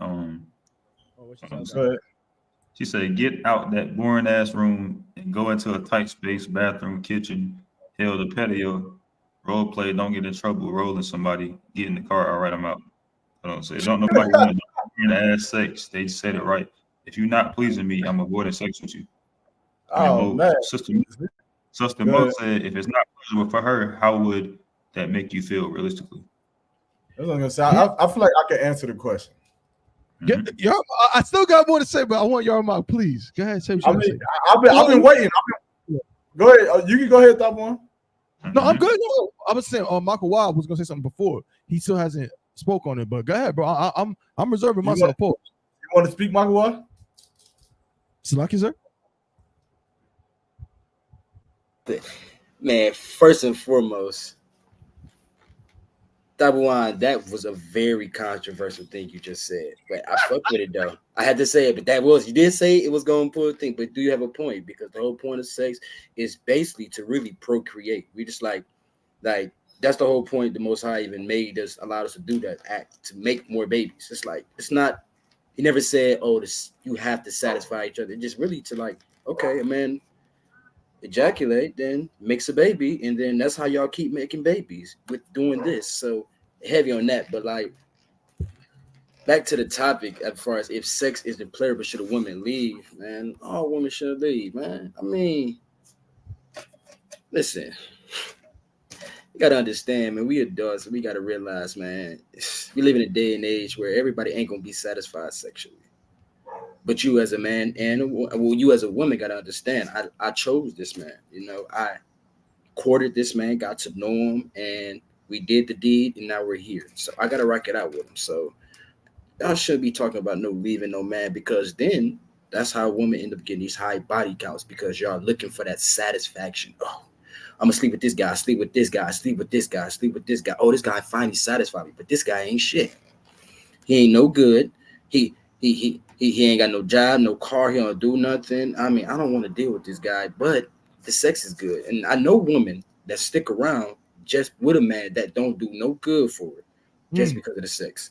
And guess what those women end up being? They end up being baby mothers. They end up being baby mothers, and then they wondering why they can't find a good man. Well, you had a good man, but you didn't want to rock with him. Because his sex wasn't good enough, but you messed with this bum. Now look at you. He left you single parent alone. Now you wondering when you gonna find another man. Right. So man, y'all gotta just realize, man, sex ain't gonna always be satisfied. But we understand. Right. We understand. You gotta rock it out. I mean, my biggest thing, teach the brother, help the brother out, and all that stuff. But the size thing, I can't do nothing about that. But hey, it's ways around it. It's ways around everything. You just gotta think outside the box and see what y'all can do. But man, just say, oh, it ain't satisfied. That's what leads to high body counts, because everybody looking for that itch. Man, sit your behinds down. Just understand. Guess what? The sex might not be satisfied, but I rock with the person the rest of my life. Teach the person shit. I gotta agree with you, Michael. Y'all, Mark. So lock your bro. Can I just say something? One thing real quick, bro. I got it, man. Y'all got it. I'm gonna come with the 1-2 punch. Go ahead. Yeah, I'm gonna say one thing. Oh, 1, 2, 3 things real quick. Number one, Michael, what you just said is real heavy, bro. General Hyman said it, and it always stuck with me because I just thought it was funny. He was like, yo, you got brothers out here that's worried about them having, you know what I'm saying, they joint, you know what I mean? They might be lacking in the size department, Paul. They don't measure up. They don't measure up. But then guess what? You go, we all seen it. You go to the club and it be some bad broad in the club with another woman. She being there with a woman that don't have no penis at all. Forget one at all. And she being there proudly with this 5'4" woman, you know what I'm saying? So, like the brother said, there's ways around that. And just to go back to what I was saying, land my plane is this too. And Michael Watt said it as well. Here's just the reality of the, you know, the whole thing with, you know what I mean, or whether it's pleasurable or whatever. If I ask everybody in the chat, if you got a man, you got a woman, right? Is it pleasurable to kiss your man? Is it pleasurable to kiss your woman? Is it pleasurable to hug your woman or hug your man? Is it pleasurable to cuddle with your man or with your woman? Is it pleasurable to sit down and watch a movie with them and eat some popcorn? Is it pleasurable? Guess what?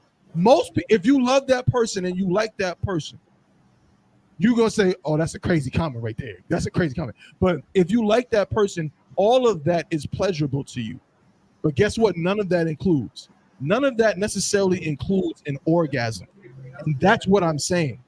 People will look at any other form of intimacy as pleasurable, even if it doesn't end in an orgasm.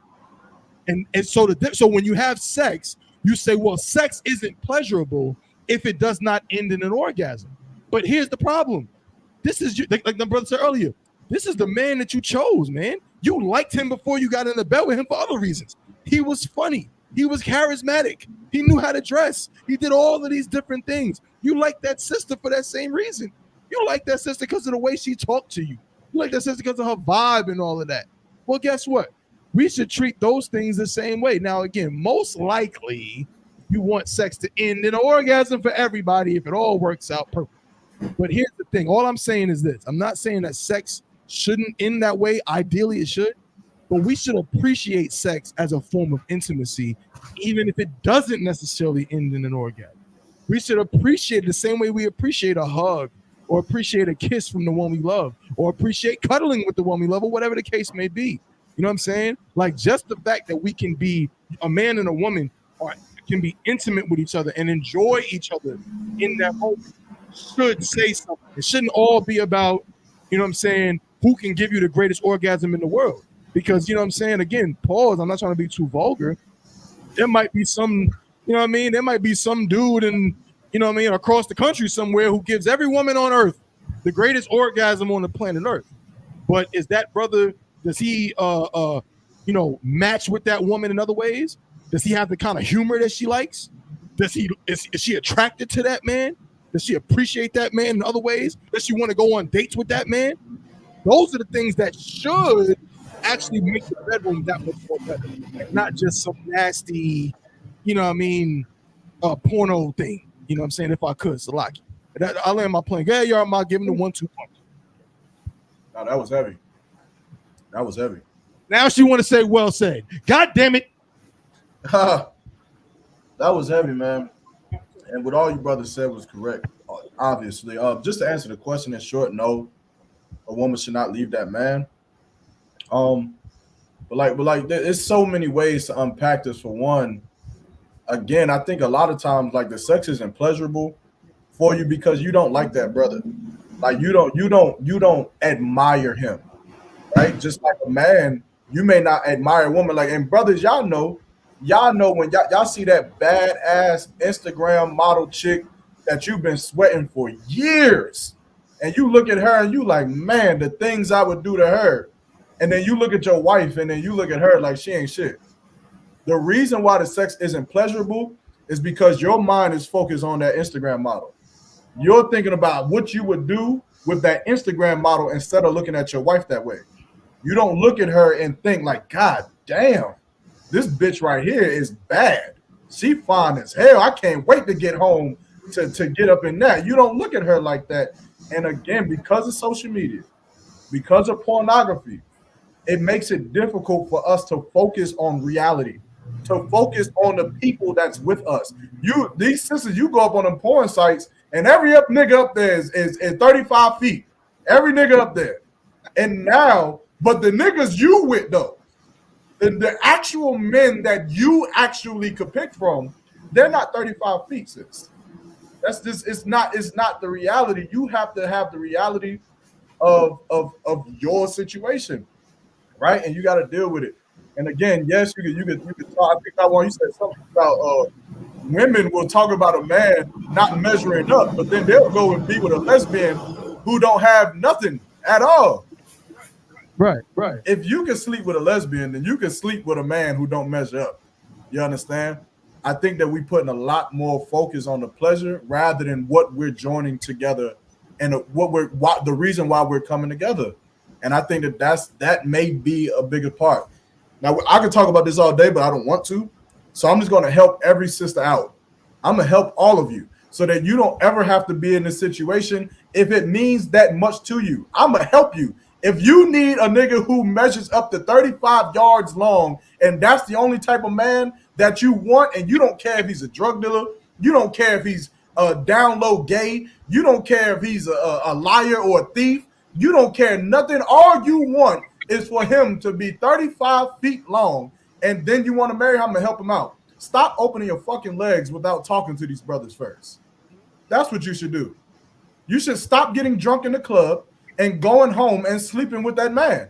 That's what you should do. Like, every time a woman says, man, I had sex with him, and guess what he pulled out and put up their pinky, you are the idiot. You're the dummy. why don't you take your time and talk to her, brother? And guess what? When you courting each other, ask him. Ain't nothing wrong with asking. Just say, hey, I gotta ask, are you microscopic? Do you have microscopic penis? That's Do crazy. you have that? And you know what? He's gonna say, yeah, I do. I am microscopic, or I ain't microscopic. This, that, and the third. Talk about it. I don't know. I mean, if it means that much to you, like the same way you care about if a brother is a drug dealer, and you ask about that, or the same way you care about if a nigga is family oriented, you ask about that. But then you should ask about these things if it means that much to you. The reason why you don't want to ask is because it might make you look like a certain type of person. It might make you look like there's something on your mind that ain't about getting to know the brother. But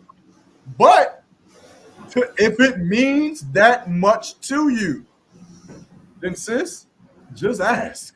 Brothers, just ask. Say, hey, babe, do you do this? Do you do this in the bedroom? Because we talking about a woman being unpleased. What about a man who is not pleased? That can happen too. And guess what? Likewise, a man, you're gonna have to deal with it. But what you're gonna have to do is, man, if once y'all have sex with each other, you're gonna have to learn to love that man. You're gonna have to do it. Whatever you do, you better get them toys. Y'all better get into that BDSM. I don't know, them straps, gag her up, spank her with a whip. Hawan, what's the other stuff you be talking about? Good night. Hey, you better hit up Olivia and get them sex oils. What she said she had? She said she had them Sex oils. Hello. Yeah. I talked to a representative earlier today. I was trying to let her know that I probably won't be able to come pick up. Michael, what are you talking about? Yo, I thought this nigga was trying to order sex oils. I thought You're all adults. All right. Don't do what you got to do. But the point is to save yourself from this topic when it comes to dealing with sex with a man. Make sure that you're choosing that man for the right reasons, and not leaving him for the wrong ones.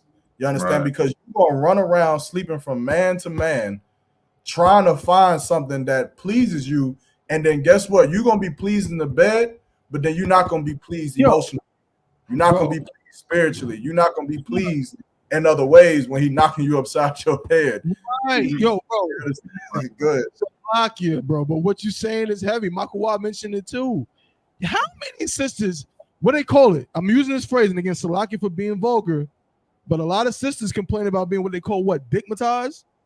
That's the thing I've heard sisters talk about. If some dude, they don't know this nigga from Adam, don't know him like that at all. But for whatever reason, he ain't good at basketball.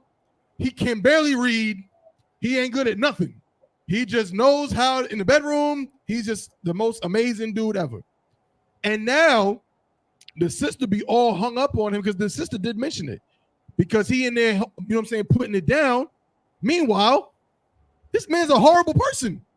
He's not kind. He's not funny. I'm not saying that broke is the worst thing in the world, but it ain't like he also got money. He has nothing to offer. But because that orgasm is so paused and so delicious, the sister will put up with any and everything. It's so delicious. Orgasm is delicious. It is wonderful. Guess what? That's no different than brothers that be sitting in their bedroom, be whacking off, you know what I'm saying, shaking one out to porn all day. It's the same thing. That's what I'm trying to say. We have, as a society, as a nation, we have become addicted to orgasms. I'm not saying they're not good. I'm not saying that you should avoid them or you shouldn't, try to get an orgasm and try to please each other with your woman and with your man. I'm not saying that. I'm saying an orgasm is not the most important thing in the world. That's all I'm saying. Because there are dudes that smoke crack that give out orgasms like food stamps. They give it out. They just know how to give out orgasms to everybody. You're going to get an orgasm from a crackhead just to have it over a man actually going to, be a good dude and all that kind of stuff. So I'm saying this, like Yarmak said it too. Just be careful. Like you know what I mean? What's the phrase? You can't have your cake and eat it too all the time. You can work at it, but you can't always have your cake and eat it too. You know what I mean? Don't just go after seeking an orgasm and end up with some dude that is really, when you stop thinking about it, like you don't even really like this man. You don't like him. Right. That's what happens. Crazy. Like you don't like him at all. You don't like talking to him. He doesn't engage you mentally. He has nothing to say ever about anything. You know what I mean? He's just a avatar with a penis. And you want to go after that, you know what I'm saying, just to get an orgasm? Nah, that's going like my brother Makawa said, you're going to end up a baby mom. You're going to end up stressing. You know what I'm saying? You're going to end up, guess what? You're going to end up hating men. Like all them sisters on social media, they all hate men because you dealt with some dude that was putting it down in their bedroom because he had nothing else to think about. Of course he's good in bed. He ain't got no job. He ain't got nothing else going for himself. All his energy is on his else. You know what I'm saying? So like, yo, we just gotta get our mental space a little bit more. We gotta prioritize better. Let me put it like that. We just gotta prioritize a little bit better. Salaki. Okay.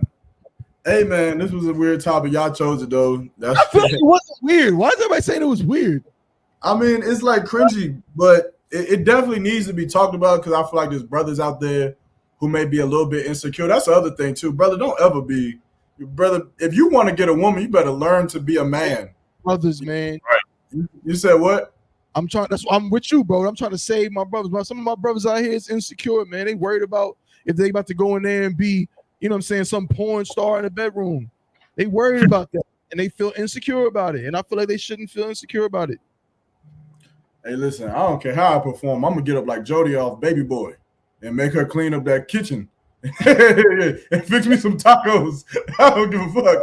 You gonna get up and clean the kitchen. That's what I'm talking about, hey, man. but that's what I'm saying, brothers, man. Y'all just gotta be a little bit more assertive. You understand? Be a man. Like even if like a woman, you gotta understand women. A woman will fall in love with you for many things.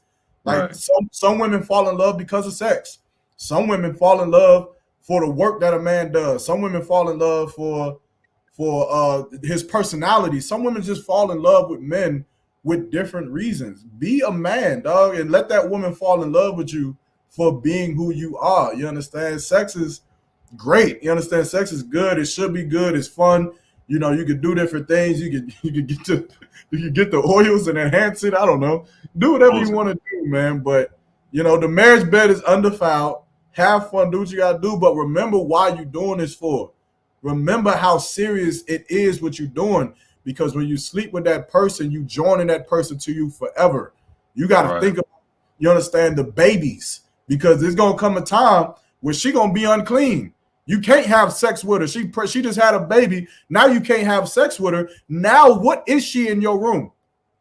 What is she in your bed? What is that man when you going through something and you can't have sex? What is she now? Now they just another body. Just another body that you don't like, you don't want to talk to, and guess what? You played yourself. You played yourself. You got thieves and robbers coming into the house, and you got I ain't gonna say the name, but you got Mr. 35. He up in the back room scared and squeamish. When you looking for a man and he not there, he ain't gonna show up, but he'll show up in the bedroom. Sisters, you just got to be careful, man. Choose the man that you need that's going to be ahead of your house, that's going to raise your children, that's going to teach your sons to be a man, to not be homosexual, teach your daughters to be a princess, to not be stuck up and this, that, and the third, and it's going to defend your house. Choose that man. You understand? Or go find the sex demon. That's what you got to do. Just don't call me for counsel. Hey, Salaki, if I may, but piggyback what you're saying as far as dealing with the sex demon and all that stuff. I don't know if y'all you know, we are young, we are into social media era and all that stuff, but you know about that Saucy Santana dude, the homosexual or whatever. Yeah. His story came out about his mom said, I apologize that I trusted you with these family members that were beating on you, and basically proved the point, which we always said in U.P.K. Anybody that's ever gay has been touched. It's not. It's more of a mental thing. People just don't come out like that. You're not born that way. You've been touched. You've seen something like that. But that proved the notion that like you need the proper authority. You need the proper man up in that household. Because look what happened to this brother. This brother about 6'2", 6'3", about 280, dressed just like a woman. And it comes to find out he was getting touched as a little boy. And guess what? His mother's over here crying and apologizing. This is why it's important. Y'all looking for that itch. This is what happens when y'all get that itch and don't have the proper man around. Your kids end up being the ones that's paying for it. You don't pay for it. This man, 20-some years old, mama 56, 60-some years old. Now she want to apologize and cry. Come on, man. Sister Lucky, comment. Go ahead. Sister Shantaray says, Lucky, I'm late, but do y'all think it's a boundary to the marriage bed being defiled? Y'all trying to jump into the topics without. Hey, good question. Well, we'll go to that. Y'all want to do that next? I mean, we got a little bit of time, so that is what's next. That's the next topic. Like that's the next one. All right, so we done with the answer is no. You cannot leave that man if sex is not pleasurable. You have to work it out. If you gonna find a woman that don't got no penis at all to get a fake penis, then you better get that man to go get something too to play with you and please you. I don't know. Figure it out, work it out with your partner. If you absolutely need counsel, call for counsel. You understand? We're gonna get you on the phone with Officer Hawan. He gonna break it down to exactly what you need to do. I'm just playing, of course. Let's go to the next topic. The next topic y'all voted for was at what point is marriage bed defiled? I know why y'all picked this, man. Obviously, because the Bible says that the marriage bed is undefiled. And I'm not gonna lie, I'm gonna put this topic in here. I put it in here because it's kind of funny. And in my house, the marriage bed can be defiled. But before I get to explaining, read it. I'm gonna see, go ahead, read whatever y'all talk about it. I got it. So this is the book of Hebrews, chapter 13, verse 4. Marriage is honorable in all, and the bed undefiled. But the whoremongers and adulterers, God will judge. Yeah, man. You sleeping with that woman, you found that woman, you like that woman, you want to love that woman, you sleep with her. Look, man, that's your prerogative. What Bobby Brown said, that's my prerogative. You can do it. But what point is it defiled? What is it? First of all, what does it mean to be defiled? Can we get that? I got you. Give me a second.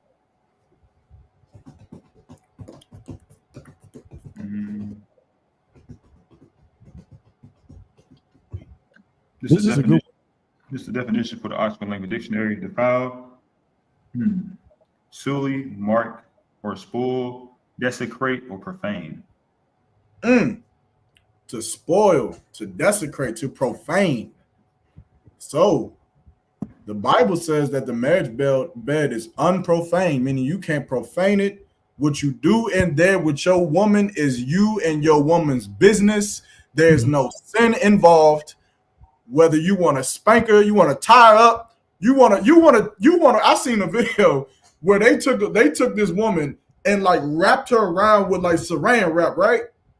And this nigga had like a secret compartment in his living room floor where like it was like a little cylinder and it opened up and he put the woman in there and then closed the shit down underneath the ground. And this nigga is walking around on his wife, like, and she's gagged up, tied up in there. I guess that's like their pleasure. I don't know I don't get it, but apparently anything like that is good to go. You want to wrap your woman up and put her underneath the floor? You can do it. It's not unlawful. But the question is, what point does it become unlawful? I'll leave it to you. I got an answer. I answer too. No, y'all go for it. Y'all got it. Thanks a lot. Yeah, I'll take it then. It's just for me in my house, it is a point to where it's too much. Be careful, brother, because you about to say that. What you about to say is about to go against the scriptures. Well, I say for me, personally, you go against the scripture. Things I wouldn't allow in the bedroom. That's just me. I mean, okay, we're sure, right? We're sure that there's certain things that you wouldn't allow in the bedroom. However, what makes it defiled? Not just what you wouldn't do. Yeah. So that's my only take on that, honestly. But I wouldn't. It's a lot of things. The doghouse. That's a tough question, huh? Yeah, kind of covered with that. Anybody else want to take a shot? Because I don't know. I said, y'all ain't about to have me on camera say some nuthead shit. I'ma just observe for this one because I really. It's like, I mean, I ain't into all that kinky stuff and all that stuff, but I'm just like, you know, what's kinky? Man, the whips and chains and stuff, man. You know, tying up and all that stuff. I don't do none of that. So okay. Yeah, I ain't doing all that stuff. And then this is the thing. For a man, now I don't want to go into details, but come on, man. Like it got certain things we can't do in that bedroom. I feel like that's defiled. Like what? Man. You got to say it. Why are we being delusional? Like, it's okay, man, butt play. Nope, as a man. Listen, I didn't want to mention it. But you kept edging me on as if you didn't know what I was talking about. What you mean? What does that mean? Man, what you mean? What that mean? Man. So now you want to be delusional, but come on, man. Don't make me do this, man. You know exactly what I'm talking about. Listen, I'm gonna tell y'all something, right? I lied to you not, and this is coming from a sister who was in the school. Oh, I'm not gonna say who. I'm not gonna say who it is. I'm not gonna tell you what zone. I ain't gonna say nothing. I shouldn't even say she was in the school. Fuck it. Forget that I said that part. But I know a sister who will happily tell you that she want a man. She not gay. She don't want no woman. She don't ill. She like, that's icky to her. She want a man. And she want that man to come in there and tear that thing up, to beat the brakes off of it. But then she also want to peg him too.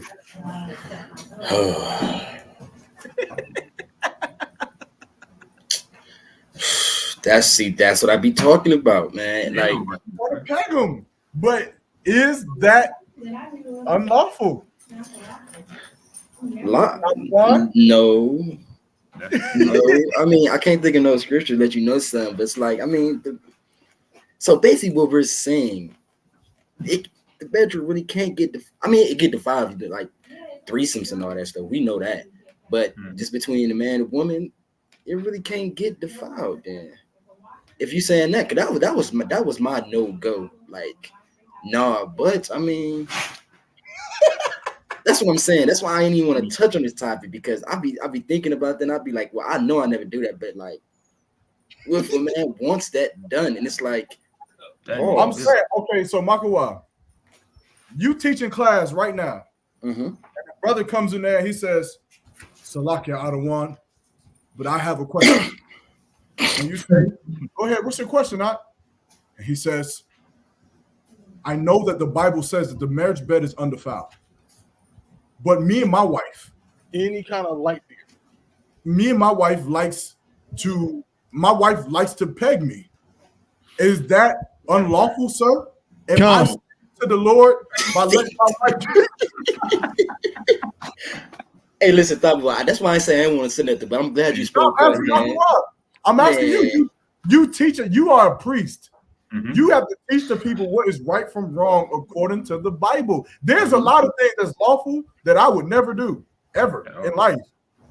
But if they're asking you according to the Bible, what are you going to say when you teach in that class and that brother asked that question? I'm going to tell you right now.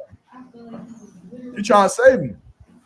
I kind of need to save him, because I mean, like, we also got a comment too. I mean, I don't know. I might have to help. This is one of those where I say, let's go to counsel. Or let me talk to the men before me. Let me talk to the men for me, and I'm gonna kick back with that answer, because it's way easier. This is simple. It is simple. But I'm playing devil's advocate I know you are. just to get y'all to think. But it's a simple answer to me. So we got a comment too. Go the comment. Sister Shannon Ray said, "Do you all think it could pertain to staying away from the appearance of evil? Like it's a sin to be, LGBTQ, so practicing pagan."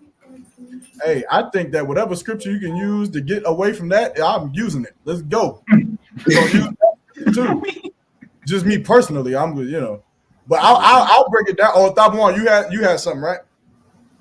No, I mean you can go ahead and break it all the way down, but it's just a simple thing. I just want someone to tell me in what way can a man be masculine while getting pegged? But remember, the scripture doesn't say nothing about being masculine or nothing. Yes, it says, I think you're right there. Scripture says something about being effeminate. Being effeminate is the opposite of being masculine. okay, so would you consider dominance being masculine? Dominance? Yeah, dominant. Would you consider that being masculine? I mean, that's a broad word, but I mean, there's sometimes we're being. I mean, I can say Serena Williams is dominant in tennis, like what I mean. Like, in the context of sex, would you consider dominant being masculine, the alpha? No, because if a woman get on again, it's gonna sound weird. I'm not trying to be cringy or Salaki, but we on the Chain Breakers podcast. This is not. It's not like any other podcast you ever been on. We telling the truth. We gonna talk about it. If a woman but someone could say that is a masculine or an aggressive posture. Is still being penetrated, so she is not the masculine one in that scenario. But then being penetrated, it don't matter what position he's in, he is effeminate and it is against the scriptures. And I land my plane. I'm done. No, you ain't done. I'm going no. So if a woman is tied down to the bed, is a man dominant? Is a man dominant in that moment? Even is if that masculine? Is that masculine? Even if a man is not tied down. No, I'm not talking about a man. I said a woman. Even if the woman is not tied down, he's still masculine. No, okay. I'm saying if the woman is tied down, is that masculine? Is it masculine for a man to tie that woman down? I wouldn't say that's no, but that's why I'm saying what I'm saying. That part doesn't make it masculine per se. It's not more masculine than she's tied down. The context. I'm saying right. So. I say no. So okay, so a man being tied down is not masculine. No. So what is it? No. It's nothing. It's nothing. It might be freaky, but it ain't emasculate. It ain't effeminate. That's what I'm saying, man. Hold on. So a man being tied down, like in slavery, they would tie the man down to emasculate him because you can't move. Like you have no power in this no more. Like a woman could tie you down. What you just said is not emasculating. And she could take a feather and rub that shit from your neck down your spine. And you're saying that would not be emasculated. You have no power to say. If you laugh. If you a real nigga, you ain't gonna laugh, nigga. So she tickle you from your neck down your spine. And as long as you don't laugh, then you retain your masculinity. I mean, I'm being facetious. If you laugh, you know what I'm saying? Again, laughing is not effeminate. But again, just like a nigga, if a nigga get paused, if a nigga get handcuffed by the police, I wouldn't say that that's effeminate. I wouldn't say that. I wouldn't say that he's emasculated would be when he's in a posture that is affecting his manhood. I don't think being handcuffed is affecting your manhood. Maybe your pride. I would say it does. I would say it does. I think that being in handcuffs affects your manhood. I feel like it. So then does a woman belong in handcuffs? If a woman gets handcuffed, good for her. A woman does belong in handcuffs. Oh my God. She does if we're talking about this context. Like if I got handcuffs, right? If I go home to my wife and I'm like, babe, I got these handcuffs. And she look at me and say, we gonna put you in them. I'm gonna look at her like she's fucking crazy. Like these handcuffs are for you. Restraints are for you because I'm a man. Ain't nothing restraining me. Nothing. Nothing is going to stop me from moving you, doing this, doing anything because I'm the masculine one. Of course, I'm playing devil's advocate here. I'm not giving my own thoughts on it. I'm just making the argument because I know. You're giving me a headache, man. I'm making. You got to answer the question: is it emasculating or effeminate for a man to be tied down to the bed? He tied down to the bed, arm up here, legs spread open. He on the bed. Is that emasculating? I'm gonna say so. Like it's personally, it's personally. You did this? Oh wait. But it's like shit. This to the wall, man. That's crazy work. If you do that with your woman, you do it with your woman. That's what you got. So you gonna let that woman put you on your stomach and tie you? We got a good question. Hey, that's crazy work. We gonna get to the question. We gonna get to the question. I got you with the question. I got you. But I'm just asking because it seems like y'all running away from answering the question. I answered it, bro. I said no. You just don't agree with what I'm saying. I'm saying that a man can be if a man and his woman go in the bedroom and he like her to quote unquote take charge and you know what I mean? She handcuff him to the bed and they do what they do. I would not call that effeminate. It's not effeminate. There's nothing about it that goes against his manhood. You know what I'm saying? Like his manhood is tied to something out different from being restrained. Again, I guess I said a police officer can put you in handcuffs. You know what I'm saying? You can be restrained. You know what I'm saying? Shoot, if you a crazy nigga, you can be restrained in a straitjacket. I would say, man, that's terrible, but I wouldn't say it's effeminate. I would say it's effeminate and emasculating to be sitting there restrained on a different level. Of course, we're talking about sex, so the context is different. But if you ask me, I would say it's very much effeminate to be tied down to a bed with your ass cheeks up and you spread out. Wait. Ass cheeks up is crazy. Pause. Hold on. Salakia, this whole scenario, I've been saying the same thing. You're spread out on the bed, chained down to the bed, and she's rubbing a feather down your back. Are you on your stomach? How's she rubbing a feather down your back if you're not on your stomach? That's crazy, bro. I missed that part. That's insane. I've been saying this whole time. That's why I'm like, I don't understand how y'all saying that this is not emasculating. I'm gonna tell you why, because I'm thinking you talking about a brother laying on paws on his back. He handcuffed, maybe the rib get on top of him and start. You know, too vulgar on the chamber. Okay. So we agree that laying on your stomach is emasculating. Being restrained and laying on your stomach sounds crazy. I'll say that. Okay. So now let's say you laying on your back and you just said something normal, right? She gets on top of you, right? That's normal, right? Yeah, but what if she smack you in your face? What if she smack you in your shit and you tied down? That's a different story. Go ahead, answer. Role play.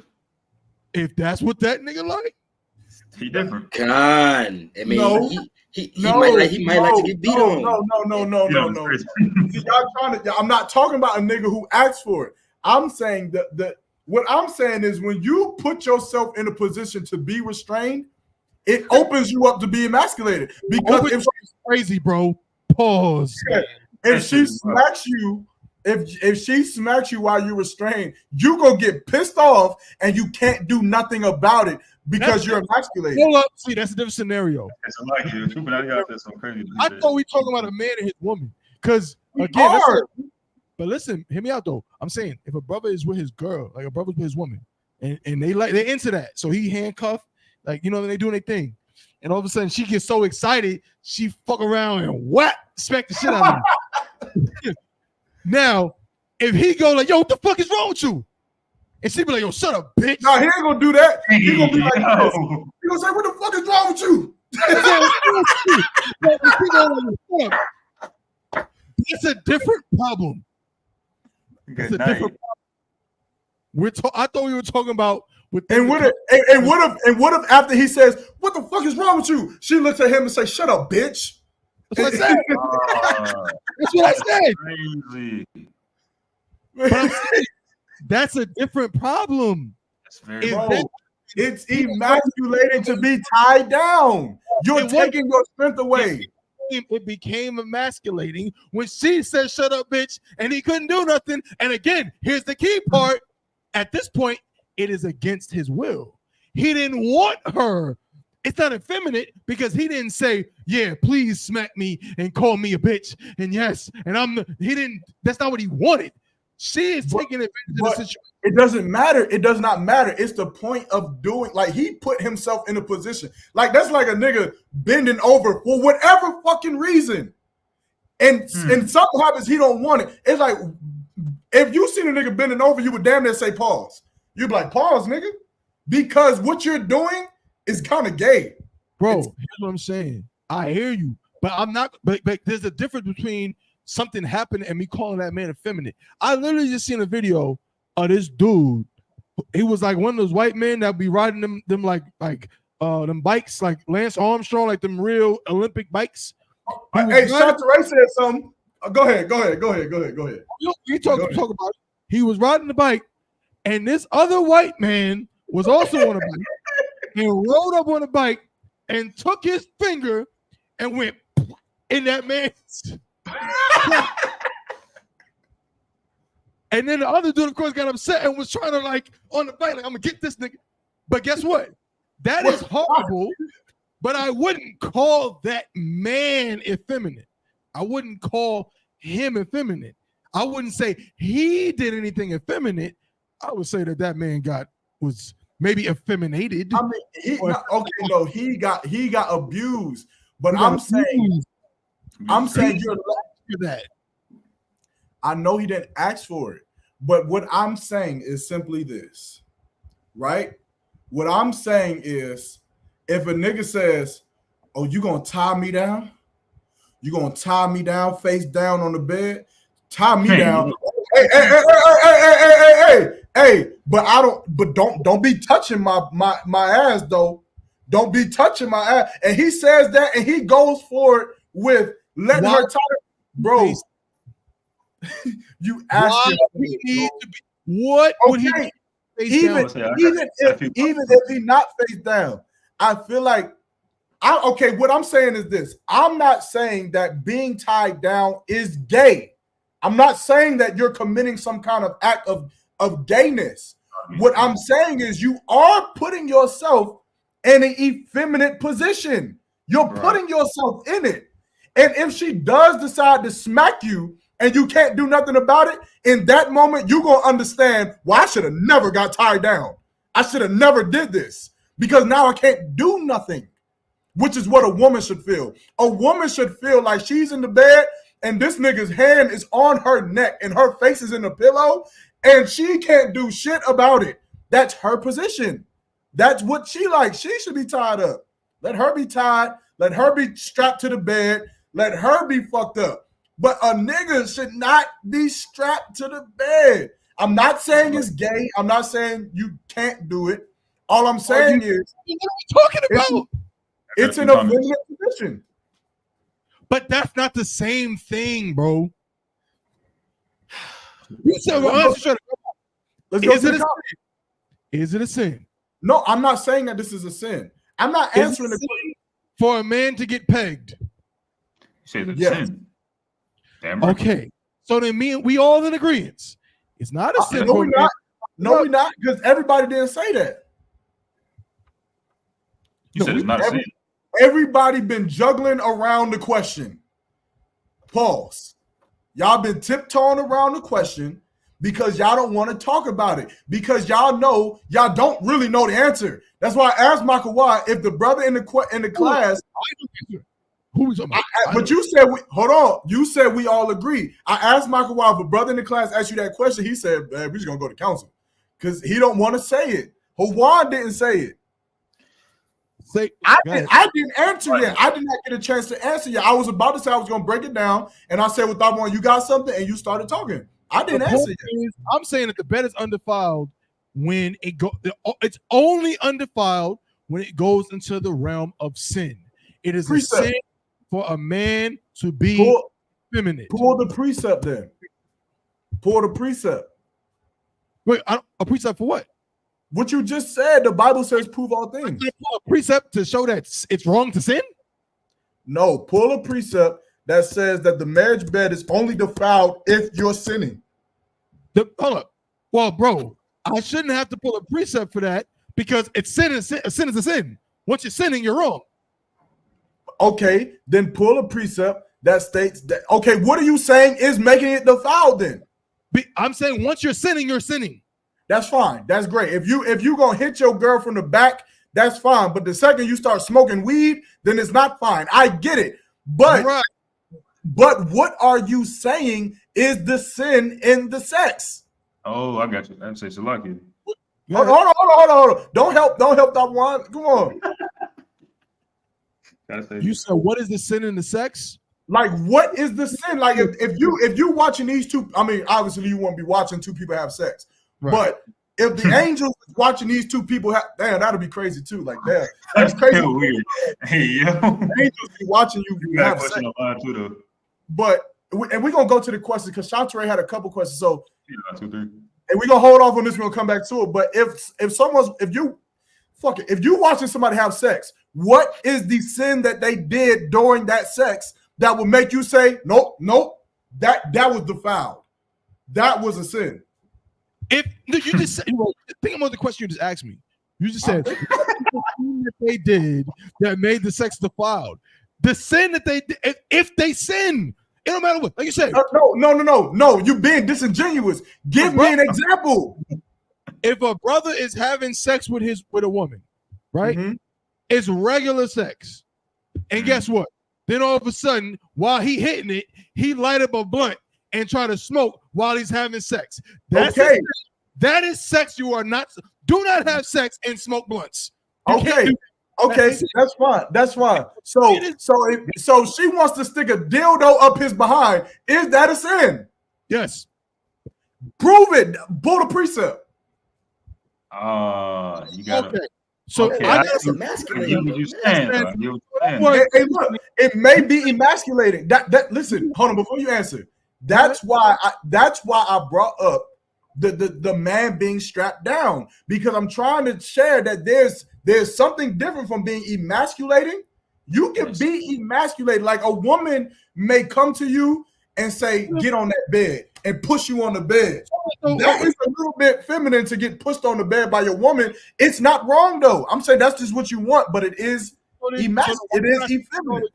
So then why would I say we all agree? You said we don't. I would agree with you that a woman pushing you on the bed and saying, get on that bed. You could argue that that's emasculating, that she's taking charge, but that's not the same thing as you being effeminate. Listen, all I'm saying is I'm trying to drive the wedge between the difference between emasculating, effeminate, and sinning. So how do we know what is like? Where do we draw the line between that's emasculating? I personally wouldn't do that, but it's not necessarily wrong. I mean, if that's what you like, versus that's a fucking sin. You can't do that. Again, okay, go ahead. I would say. I got so heavy with it because I'm getting what you're saying right now. And I'm bring up the scripture for it, so just now I'm gonna tell you something. I already have a scripture. If you say the scripture I'm gonna pull, I'm gonna tell you. Hold off. Gotcha. It's Leviticus 18 and 22. Go ahead. The book of Leviticus 18 and 22. Thou shalt not lie with mankind as with womankind is an abomination. So it's like technically, if you lay down with your woman and do anything in the bedroom, it's like, Nope. I'm gonna cut you. I'm gonna cut you. I'm gonna cut you if you pull that in this conversation, in this debate. I'm gonna cut you. Juan. Don't do it, Juan. No, that ain't it. That ain't it. That ain't gonna work. That's the point. That's the point. Go ahead. So go ahead. That's the point of the marriage bed being undefiled. Like what it's saying is whatever you do with your woman and that bed is fine. So they not sleep. It's not a man and a man or a woman with a woman. It's a man and a woman. So you can't pull that. Yeah. So I was only going to say on that, it's like technically it's a man and a woman. So it's like technically I brought up the scripture to say that, shoot, you know, it's not a man and a man, it's a man and a woman. So it's like if he use a pagan example, if he got pegged by his woman, technically it's within the law, I guess you would say. So he could do it. So you would tell the brother, hey, I wouldn't do that ever. Yeah, I wouldn't do it, but if you did that with your woman, that's your business. Okay, so Thaba One. Now everybody in the chat, y'all been saying what y'all saying, but there's a point. Listen, there's a method to my madness. Y'all gotta follow me. I know what I'm doing. I'm like the mastermind behind this shit. But Hawan just said, if a brother asked him the question, as a priest, he would tell him, hey, look, I wouldn't do that, Ak. And please don't tell me that you're doing it. But if you're doing it, then technically there's no law against it. So now, Thabuan, what you said earlier isn't true. We don't all agree. So let's keep going. So there's someone on this show that does not agree that a man putting a dildo in his rectum is a sin. Yes, there's someone on this show already. Now, hold on. To say it right now. Say it loud and clear. Wait, let's go next. So Makawa, let's revisit you. The brother asked you, is it a sin to allow my woman to peg me during sex? Is it a sin? Not if you like it or not. Is it a sin? Yes or no? Nah. That's two people, Thabuan. Mahayar. Mahayar put up the Bishop Nate hand. That nigga said, ooh. I don't want no smoke, man. Nah. Come on, man. You got to answer the question. The brother's asking. Brother asked me that. I'm going to say, listen, talk at. Okay. It's a Luckman law, and that's a cop out because I said that. I said go to council. I said let me talk to them before me. I can't say it's a cop out because if I feel as though I don't have the wisest answer to tell the brother, that's the best thing. That's the next best step. Ask it in class, brother. If it's that important to you to know, we all know it's certain type of questions that you ask in confidential settings, and certain type of questions you ask public, but that can also be based upon perspective, right? But certain things is like if you asking to inquire about certain things, it's like, I mean, are you trying to do it? It's something that you want to know if it's okay for you to do, and if that's the case, then you should seek counsel. You should seek counsel. If you let him cop out with that is crazy work. I'm not gonna let him cop out, but at the same time, remember the chat is asking us right now. There's 1, 2, 3, 4, 5 priests on this channel right now, and they're asking us the question. And from what I've learned in the little minute time that I've been in here, as a man, do your best to maintain, be masculine. Keep and uphold your masculinity. Do not put yourself in compromising situations that would deem it to be effeminate, or that could be. Wait. So would you allow yourself to get tied down to a bed? And I say effeminate because effeminate means something, a situation or something that is associated with woman characteristics, something that a woman would undergo. So would you allow yourself to get tied down to the bed? Okay, well, being tied down to the bed, that's what I'm saying. That's perspective as far as associating that with being a woman thing or a masculine thing. That's not a there's no stigma. I'm on y'all bumper, son. I feel like something up here. I'm just saying, like there's no stigma in the world where people associate being tied down to the bed to only being for women. That's not a stigma. That's not a thing. Fine. And I'm not saying it's wrong, but what he just said is that a man should never put himself in a compromising position. So is being tied down on your stomach on a bed, spread out, compromising or not? Why you keep asking that part? But you see how because it could, okay, if you're on your back spread out, is that compromising? Yes or no? It's compromising in terms of the fact that you don't have like control because you tied down. Okay, so it's compromise. That means a man should not do it. Yes or no? It's a compromising position, but you can't exclude the fact that it's a criteria We're talking about it being can I say effeminate, this? not just The compromise. sister Y'all just know, said, y'all know I'm about to come with the bang, right? can I say something?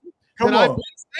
I've been saying this. Hey, shout out to Officer I rock in the chat. Yes, sir. Come on, Madawan. Lord of Christ. The sister just said what I just said. Or what I was saying. She said, I think it purely depends on her intent. I wouldn't say that for everything, but when it comes to being tied down, the intent matters. Like, again, it's a difference between, like you said, when you gave the example, the dude is tied down, not on his stomach, on his back. And the woman, he think like she about to ride him, pause or whatever. And all of a sudden, she slapped the shit out of him. And he like, what? Yo, what you doing? And she said, "Yo, shut up, You gotta do the arm placement." He was like, what you doing? But in that scenario, that was not his intent. That was not what he wanted. She took advantage of the situation and did some other stuff. But that's not what that brother did this for. All he did this for was to spice up the situation so she can do a little something. That's like when a woman when a woman dressed half naked and she tried to say that her intent wasn't to get attraction. Her intent wasn't to be raped, but you would tell her that she should never do it, right? Say it again. If a woman dressed half naked and she tells you that her intentions was not to be looked at as a whore or to be touched or raped or approached by men, would you still tell her that she should have never put herself in that situation for it to happen? Guess what? I would tell her that she shouldn't dress that way, but I would also tell her that getting raped was not her fault. But Salakia, the thing, the scenario he's comparing is like, which I'm assuming this man in this hypothetical that's being tied up and in these, interesting situations, it's in the confinement of their home in the bedroom. It ain't in public. So if she dressing half naked in the home, I mean, what are we talking about here? Is she in the crib with her husband? You know what I mean? But if he doing that stuff in the bedroom with his woman, I can't compare those. We can't compare. Can y'all hold that? Hold that point 1 second. Hold that point 1 second. We're gonna take a little break and I'm gonna come right back. Can y'all see this?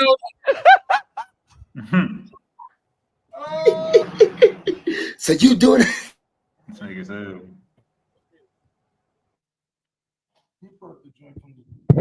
One of them, I don't even know. I don't even know what movie this is from. I see this clip. How you gonna ask me a question like that? How do you marry a woman and then turn around and let a man bend you over? Ain't nobody bending me over. Oh, so you doing the bending? Is that what it is? Hey,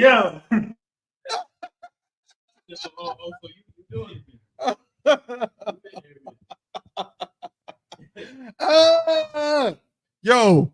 Yo, shout out to my bro. Shout out to Officer 500 Shabaya Olive. First of all, that nigga said earlier in the chat, bro, he said, and I agree, we got to keep it real. Hold up. Where did he say that? Hold on. No, that's my guy, bro. Hold up. Oh, man, I think I lost his first comment. I got a second comment. He said, if you touch my butt, it's going to be slow singing and flower bringing. Slow singing and flower bringing.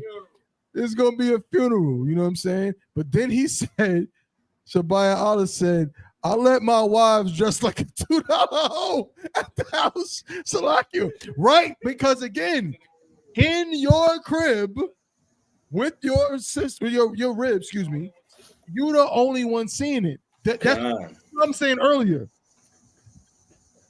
It sounds like I'm saying, oh, there's a specific sin for the bedroom. No, I'm not saying that.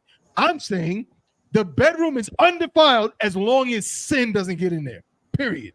As long as sin does not I hear you. You good. I hear you. Sin gets in there. Now the bedroom is trash. It's like when they was sacrificing pigs and unlawful things on the goddamn in the temple. So Yeah, top like, one, it's wild. you running from the question. A brother asked me if my wife, my wife, if he says my wife wants to peg me and pegs me during sex, is that unlawful? Yes or no? Yes, I'm gonna make it. I'm gonna say it plain. The precept. It is unlawful for your wife to fuck you. Precept. You have to prove. Yermot, man, let's get you answer it then. Answer Yermot because blow your back out. It's unlawful. For the precept. So he says, Salaki Adawan, do you mind providing the precept to tell me that? He said, do you mind me providing the precept that it is unlawful for your wife to blow your back out? Yes. It's not. Go ahead, bro. If I how you gonna run? Come on. I'm giving it to the priest right here. I'm not running. The priest gonna tell y'all what time it is, bro. We've also learned, can I say, because we've only been in here a little bit amount of time, is that every question does not require a precept. There's been plenty of classes where we watch class where Jeremiah Hammer will get asked a question and he'll say, I'm not answering that shit, and he moves on. So every question that somebody asks you and they want you to back it up with a precept doesn't require a damn precept. Brother, if you want to go get pegged by a woman, go do it. Lord be with you. If that's what you want to, that's what you want to do with your woman. Go got the answers, man. But that is not something that's taught in the Israelite school, University of Practical Knowledge. You know what's taught in here? Go get you a bottle of Hennessy and wear your woman out. Right. Go get some liquor and handle your damn business. That's what we do teaching here. But we don't teach a man to go get pegged by a woman. Now, that's something you want to do. And brother, Lord be with you. But it ain't a lesson you're going to learn in here. Before I answer, let's go back to the comments, man. Shantaray had a question, right, Juan? Oh, he's gone. She said, do y'all think it could pertain to staying away from the appearance of evil? Like it's sin to be gay, so practicing pegging. If I'm being honest, I wouldn't use that scripture. If I was against pegging, I would not use that scripture at all. Because I just don't think that is heavy enough to use. Next question. That's it. To argue and say she pegged you, you can't tell me what. No, sir. Let's see. It's demeaning for a man to be in that position because it's a submissive position. I agree. On your stomach, legs spread, tooted up, bent over. It's submissive. So I agree with Officer Yaramot. Good job. Listen, if y'all want to win, just agree with me. I'm telling you. Just always agree with me. You're going to win. Ain't nobody saying that a man can be bent over, tooted up, and it's not effeminate. Nobody's saying that. But is it a sin? Is it a sin for a man to be bent over, tooted up, and a woman blowing his back out? It's a sin. What's the precept? Damn it. Oh my God. Hold on. Because earlier, Tabawan, you said that if a nigga is hitting his woman and then rolls a blunt and sparks a blunt, then the bet is the foul because now he's sinning. If I asked you to pull the precept, would you pull a precept? For smoking weed? Yes. Would you pull the precept? Con. So pull the precept for this. Again, I see what you're trying to do. No, I'm doing it. Problem. You're playing a game, and I feel like it's disingenuous because the scriptures say in the New Testament when it says, know ye not that the unrighteous shall not inherit the kingdom? Then it goes off to list some things. It says idolaters. It says effeminate, and so on. Well, let me ask you a question. That's my point. So if getting tied up can be effeminate. No, I never said that. I never said being tied up is effeminate. I never said that. You said that. I never said that. The sister even just said it. As Twab, but I'm not saying that a brother being tied up is automatically effeminate. Not saying that. Okay, no sweat. Go ahead. The sister also said, Salakia, if the purpose of sex is procreation, then does that mean that anything that doesn't lead to up to that is unlawful? Hell no, because you're gonna not use it. Again, Mahayar just pulled the joint, right? Hold on. Pull what? We're not done. Hold on. Pulled what? Mess me up. Pulled what? No, first we say, go ahead, bro. She said, wait, what if the purpose of sex is procreation? Then if anything that doesn't lead to that is actually unlawful, I would say no, because a woman is gonna have to blow some rod. I mean, that's not procreation. You can't get pregnant by blowing rod, but you can't get pregnant by kissing. You can't get pregnant by kissing. You can't get pregnant by doing a lot of things sexually, right? Which would make it unlawful. So again, the question would be, why is this unlawful? Chelsea Forte said it is a sin. Because what's the difference when a man does it with another man? I think we went over that. We got Shabaya Allah said he let his wives. Can I just answer the question? or do y'all move on from this sick topic? No, I see what you're trying to do, bro. I'm not letting this go down, bro. I never answered the question. Just let this brother be great. One, it's not gonna work, man. I'm telling you, let your might be great, man. Go ahead. No, because he's gonna say like he answered the question like we didn't answer the question. Like he got the answer and we don't. Please, my lord. Please, go ahead. Let's go. Is it I would say it is a sin. What's having a woman stick something in your ass is a sin against the Lord. Okay. The precept I will pull is in Romans. It's Romans 1 and 26. That's what I would pull. Romans 1 and 26 through 27. That is what I would pull if I was teaching a class and someone asked me this question. I would back it up with this precept just to back it up. Hawaiian, you got it or not? I got you. Oh shit. Go ahead and read it. Crazy word. This is the book of Romans, chapter 1, verse 26. For this cause, God gave them up to vile affections. For even their women did change their natural use to that which is against nature. So I would just simply argue that a man getting something stuck up his ass is just unnatural. It's against nature. That's just what I would simply argue. Don't look like that, because all I asked was for the precept. You could have pulled this precept and I would have said, is it unlawful for a man to have anal sex with a woman? No. But that's unnatural position. You guys say it, Taiwan? You guys say it's unnatural. Come on, man. How is it, man? What's the next time? How is it not unnatural? How is it unnatural? Break it down. I mean, you would have to answer the question of how is it unnatural?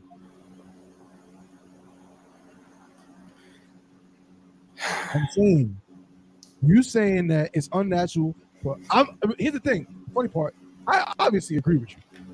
Obviously, right? But what if you need what precept would you pull to show that it's unnatural for a man to have something in his, but it's not? Romans 1 and 27, verse 27.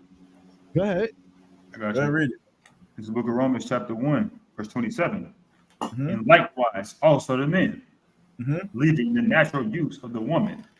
The natural use of a woman is what? When you're having sex with her, you are penetrating her. You penetrate her, whether it's orally, whether it's vaginally, whether it's with her hand. I don't know, whatever you're doing, whatever thing you sticking it in, you stick it in that woman. There is never a time during sex where a woman should stick anything in you, because she does not have anything to stick in you. Even when we're talking about pegging, we're talking about something unnatural, because that dildo is made out of plastic. It's not real. It's not natural. So how could you even argue that that is something natural when you had to create the fucking plastic dildo to even stick it in a man? That's not natural. God did not create women to have any body part to stick into a man. Go ahead. Let go. Yeah, one. Go ahead. You can finish it. Is that not a point? A woman does not have the body parts naturally to stick anything into a man. It's like your mom made a comment. She said fingers. She put the eyes. No, because a woman it naturally is to be penetrated, and a man naturally is to penetrate her. Simple. Y'all are on mute. Don't do this background gossiping bullshit. Get off of mute and talk. Oh, bro, leave it alone. I'll be honest. Leave it alone. This conversation is weird to me. It's lingering too long. But I get your point. I get what you're saying. It's Hold on. How did this become my point? This is a question. Y'all are all on the panel. Y'all all have to answer the topic. Okay, but only reason I say that, right, is because if we're talking about it being unnatural, right? So you're saying it's wrong. You're agreeing it's a sin. You just want to have the precept to back it up, right? I wanted something that would comfort a brother in knowing that it's a sin. If you just say, hey, man, it's just wrong. And he says, well, what's the precept to help me that's wrong? And you say, I just ain't going to answer that, nigga. I ain't giving you shit. So, okay, so just to bring it all around and solidify 100%, because I feel like right now it's at like 65 or 70 with that answer. So then what's your response if they says, just to bring it to completion, well, so are you saying I can't use a rose on my woman can't use a bullet, she can't use sexual toys because those are unnatural creations? No, not at all. And you would just still use that same precept, right? Yeah, because it's natural for the woman to be penetrated. It is not natural for a man to be penetrated with nothing. Like if a man gets his rod blown off in war, you can create something that is a bionic rod, a bionic penis, to replace something that was already natural. But creating a bionic penis for a woman is just unnatural. God did not give them weapons of penetration. They did give it to men, though. Men have those weapons. So that's what I would say. Also, Shabba Allah said they needed the disciples let their women or let their woman put her thumb in their butts. I don't know. Yeah, Peter. Yeah, Peter did. Peter did it. No, I don't know. Hey, don't say that one. Bro, that's my answer. That's my answer. I don't know if my answer is right or wrong. That's just what I would say. I would pull that scripture and I would say that it's very unnatural for a woman to use a plastic dildo and stick it into a man, which would make it a sin. That would be my answer in class. Okay. All I asked what y'all answers was. It ain't my fault that Juan said no. Bro, you ain't let me live. I did, bro. I spoke the least on this topic out of everybody. Bro, I'm gonna have a conniption. I gave an answer. I said it's effeminate. And again, I know that. Let me make this clear for everybody watching the show. This is a YAHANNA thing. YAHANNA does not agree with Jimmy, does not disagree with anything I said, with anything Mahayar said, with anything Hawan said, with anything Makawas, with anything. He does a thing when he even teaches his class called playing Christian. That's right. What he's doing. He is playing devil's advocate. Again, I hate to use that phrase. He's playing devil's advocate so that way, we can see where everybody's mind at. We can talk more. We can just have a little bit of controversy. That's what he's doing. But what I'm saying is, in this one, the Christian is wrong. The Christian is wrong in this one because it's not about whether or not something was made. Because again, it is not. I'm gonna tell you, sister, something that might help you, make you feel better. It's not unlawful for you to use a rose. There was no such thing as a rose back in Moses' time. Wait, I didn't say that though. Hold up. But you implied that the thing that made it wrong, when you said about a man being penetrated, you said, well, she doesn't have anything to penetrate him. She has to use a thing that was made by man in order to do that. And then Mahayar asked me and said, so what if a woman's using a rose or something like that? And I said, that's not wrong. If that's not wrong, excuse me, pardon me. Let me ask you this question, bro. Let me ask you this. See, I don't want to go here, bro, on the show, bro. Like, I'm just correcting you because you was about to speak on something I didn't say. You didn't say that. It's a word called. You implied it. No, I did. I specifically said it's wrong because a woman does not have anything natural to penetrate a man. But a man does have something natural. So if a man wants to get a dildo and stick it in his woman, that would still be natural because she's made to be stuck in. A man is not made to be stuck. That's what I said. So she could use toys, all of that. You understand? If that's what they want to do, that's fine. But it would be unnatural to create something to put it on a woman that would never naturally grow on a woman to use it to stick it inside of a man during sex. Yeah, but a rose like vibrates at like 1,000 BPMs a second. And so does, and I was about to say something crazy as fuck, but there's nothing naturally that vibrates at 1,000 BPMs. You crazy. A man tongue can. Pause. Whoa. Hell no. Hey, listen. What I'm saying is the naturality of it is that a tongue can stimulate a clitoris. It may not go 1,000 beats per minute. Listen to what I'm saying. I'm saying, I hear you. I'm saying it may not go 1,000 beats per minute, but it is still natural. Just like I don't get how y'all not getting this. It's still natural. Like that's still what is supposed to happen. Here's the problem. It opens up the four questions that the sister's asking right now. Okay, even if she doesn't use but y'all are run like you see how you jumping from shit to shit. I'm not on everything, bro. I'm not, bro. I'm sticking on pause on this topic. I'm saying let's take out the dildo. Let's take out the strap-on thing. I already answered this question, but I'm gonna say the same thing. The sister said about using a finger. Well, I'll take it even further. That's fine. I'll answer the question. I'll still answer it. Is it natural for a man to either get? This sounds so crazy. Is it natural for a man to get fingers, or, as we know, certain rappers now my yard are left but his favorite rapper Kevin Gates. But what about a tongue? A sister using her tongue on a man in that way? I would say it's unnatural because, again, like I said 5 minutes ago, a woman is made to be penetrated, and a man is not. Why she's made to be penetrated? Because she has a womb that to procreate. Because she was born with a womb that in order to procreate she had to be penetrated. You also said that she has, and again, I'm trying to be PG-13. She doesn't only have that; she has the other thing too. And a man has that too. That's a woman was made to be penetrated. A woman was made to be penetrated, and a man was made to penetrate a woman. That's natural. So if you want to discuss or play semantics with what am I penetrating her with, I don't give a fuck. That's between y'all. But she's the one that's supposed to be penetrated.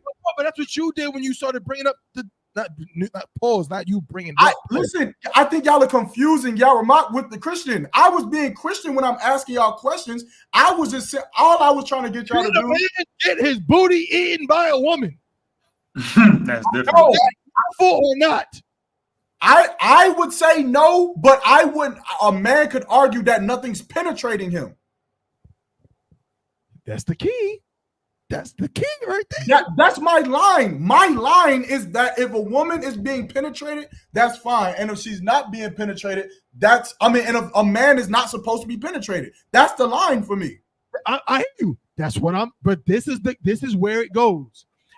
When I gave my answer covers that. I said about being effeminate. A man can be effeminate even if he's not getting penetrated, even if somebody is using their tongue on parts of a man that should not be touched. That is effeminate, even if he's not being penetrated. That's fine. That's why I would say, man, a man cannot get his booty eaten. A woman eating a man's groceries is insane. that's fine. But if someone was to say, hey, it's not unlawful because I'm not being penetrated, then me personally, as a teacher, I would not argue that. I would not argue it.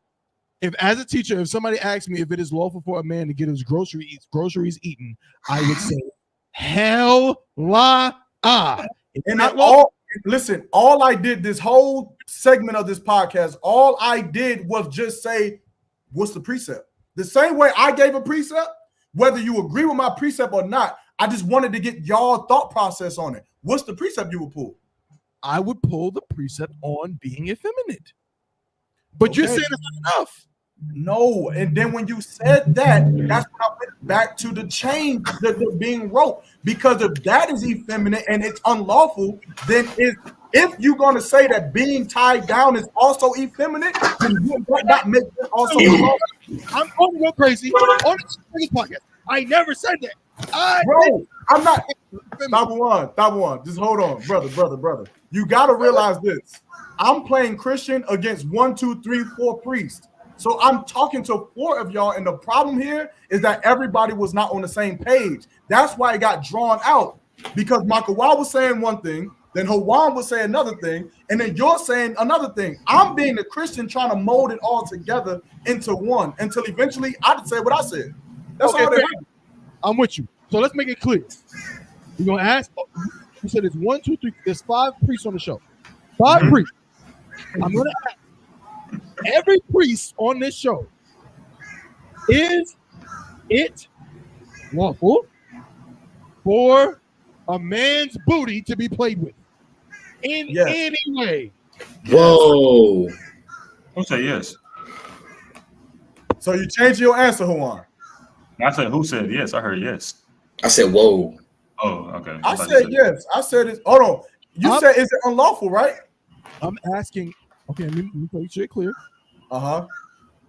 Is it lawful? Oh, okay, lawful. Okay. Is it lawful for a man's booty to be played with? Okay, no. I'm saying no. There's 5 priests. So we got a no from Yarmak, Makawa. We got a la'a from Hawan, Makawa. La'a. We got a la'a from Makawa.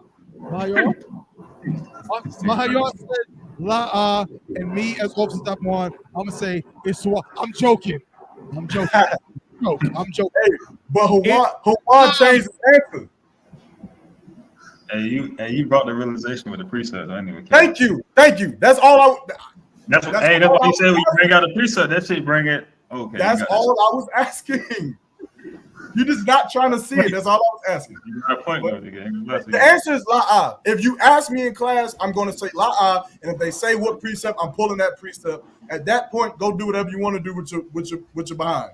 But you also recognize, Yarmak, you also recognize when you pulled that precept, you said that precept was to show that a man should not be penetrated. Correct or la'a?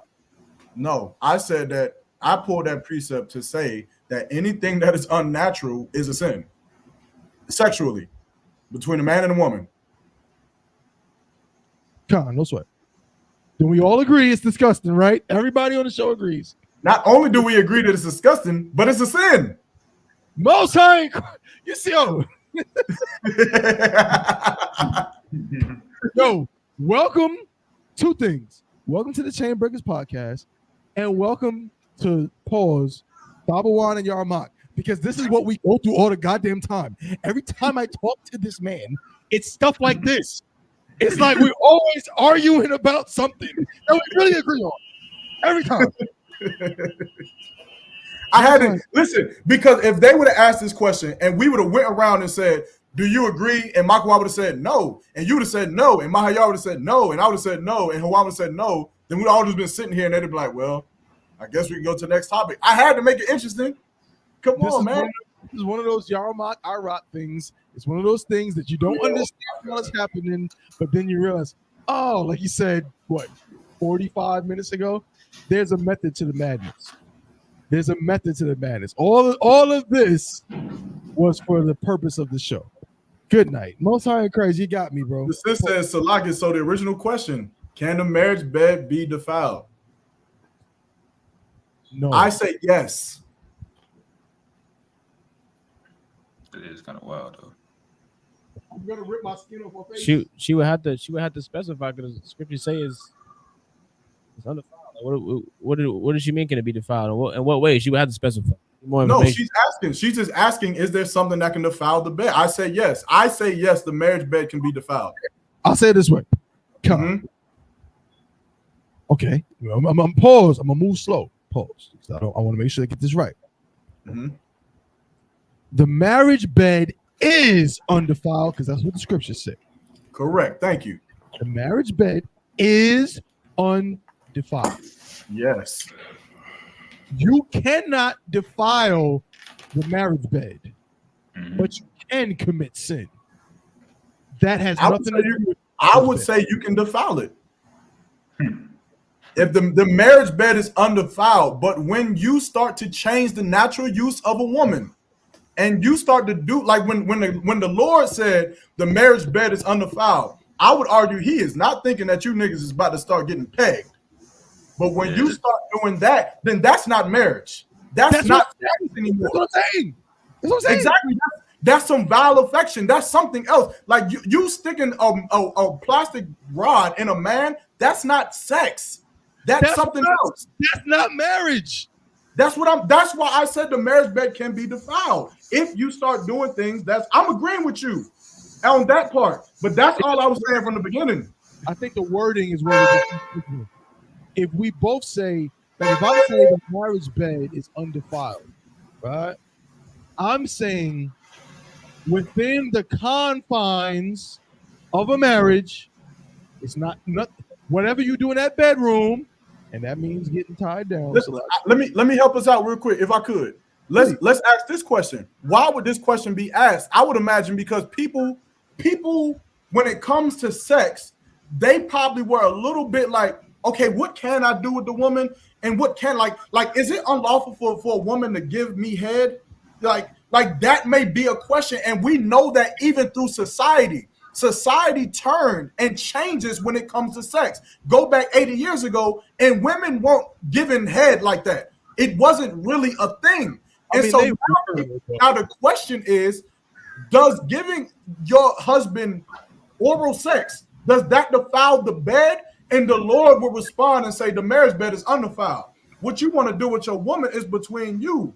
But all I'm saying is, but when you start taking that which is natural and turning it unnatural, a man who is supposed to be a penetrator is now wanting to be penetrated. Now you're defiling the bed. That is unlawful. And that's what I would say. That's just, I mean, hey, I'm with you. Unless a general or a captain come and tell me, hey, if a man want to get penetrated by his woman in bed, that's not a sin, then, but I ain't heard that. So, Salaki. I have not heard that either. Let's put this up on the chat, on the screen. 100%. See, y'all saying that, bro. That shit is. The sister also said Khan at Nadiab. You don't want to put that on the screen. Put that in. Nadiab said something right too. Well, I don't know what Nadiab said, but he said that's the demons. Yeah, Nadiab, you right. That's them demons. Yeah, that's them demons, man. Listen, look, I'm not saying nothing. I think we're all again. There's a funny part about all of this. We all agree. I'm not saying us, and which mind you, I said like an hour ago, like we all agree, really. But it's just like the wording. You know what I'm saying? Like when I'm saying a marriage bed is undefiled, or I'm saying like it can't be defiled, I'm simply saying the scripture says the marriage bed is undefiled. I don't want to say something that is adverse to that. I don't want to say the marriage bed is defiled because the scripture does not say that. So I'm trying to say the thing that the scripture says. So I'm saying that whatever you do, is interracial marriage a sin? What's the punishment for interracial marriage? What is the punishment for interracial marriage? Getting kicked out of school? No, in the Bible, biblically. In Numbers, the brother got killed for it. But see, when you say what's the punishment, I mean, there's no, I don't know the scripture that tells you, like, for example, it says if a man, oh, and by the way, Salakia, Salakia, I'm just saying. Oh, man. We got Officer 5000 out rocking the building. Salak here. We got Officer 5000. Hell yeah. Right. We Padawan, your son, my brother, our brother, Officer Yarmak has been. Don't change the subject now. I'm asking a simple question. No, I'm not saying changing the subject. Ask your question again. We're gonna get Officer Yarmak to talk about it. No, I'm asking you. I asked simply, what is the punishment for interracial marriage? You can give me your answer. You can give me the same answer you said before.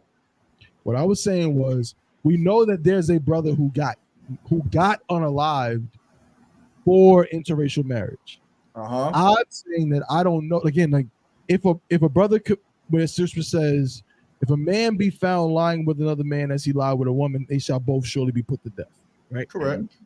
I'm not sure of scripture in the law in Leviticus or Deuteronomy that tells you exactly what punishment would happen to a brother that commits interracial marriage. Based on what you said, I'm inclined to suggest to believe that it is being unalived because of what took place. So, but the only reason why I'm not just saying that clearly, this is like straight up, is because I don't think there's a scripture in Leviticus or Deuteronomy that says if you lie with a heathen, this is what happens to you. That's the only reason. Yeah, but I mean, it does. So, like, even in the First Kings, it says that they would turn our hearts from serving the Most High. So, that what my point is this, and asking you this is, if you said it's unlawful to do, did Moses sleep with a heathen? Sure did. Did the Lord punish him for it? No.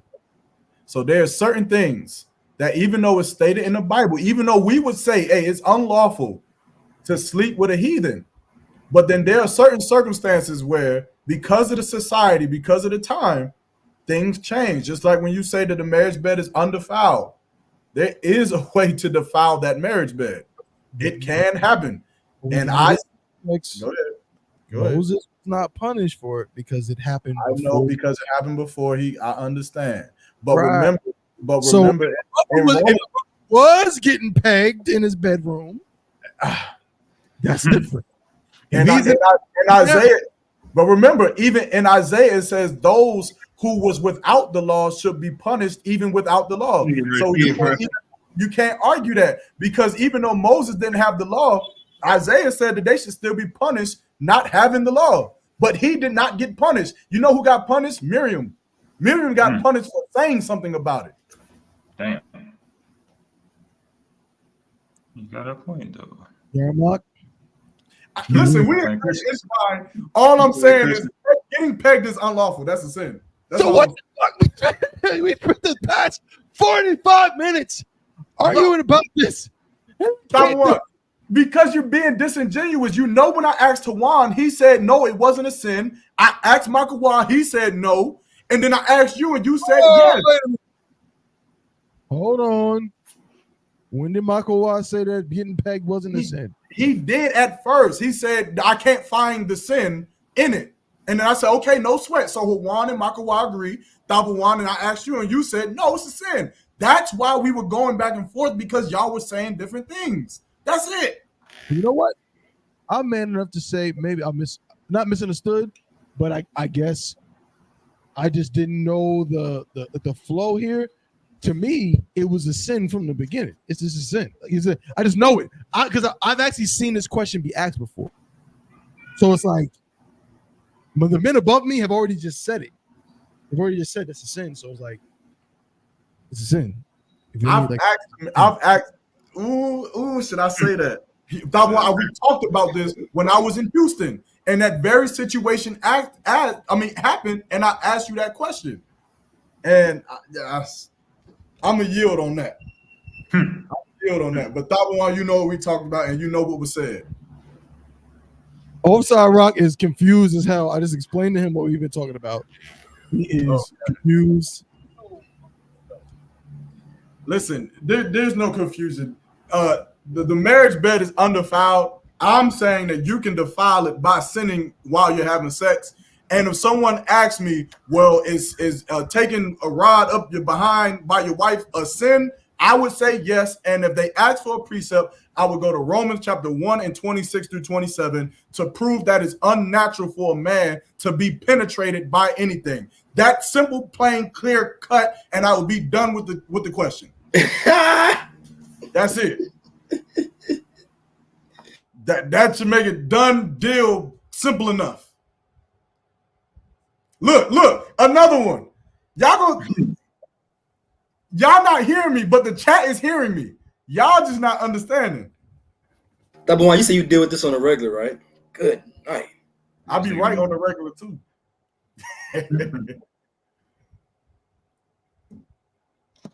Y'all on mute. I ain't got nothing to say. All right. You gotta hear him, man. You gotta hear him, man. Why do I feel like I'm the one who picked this topic to talk about this? I didn't talk about this. The chat wanted to talk about this. So y'all need to talk to the chat about why they wanted to talk about this topic, man. I didn't pick it.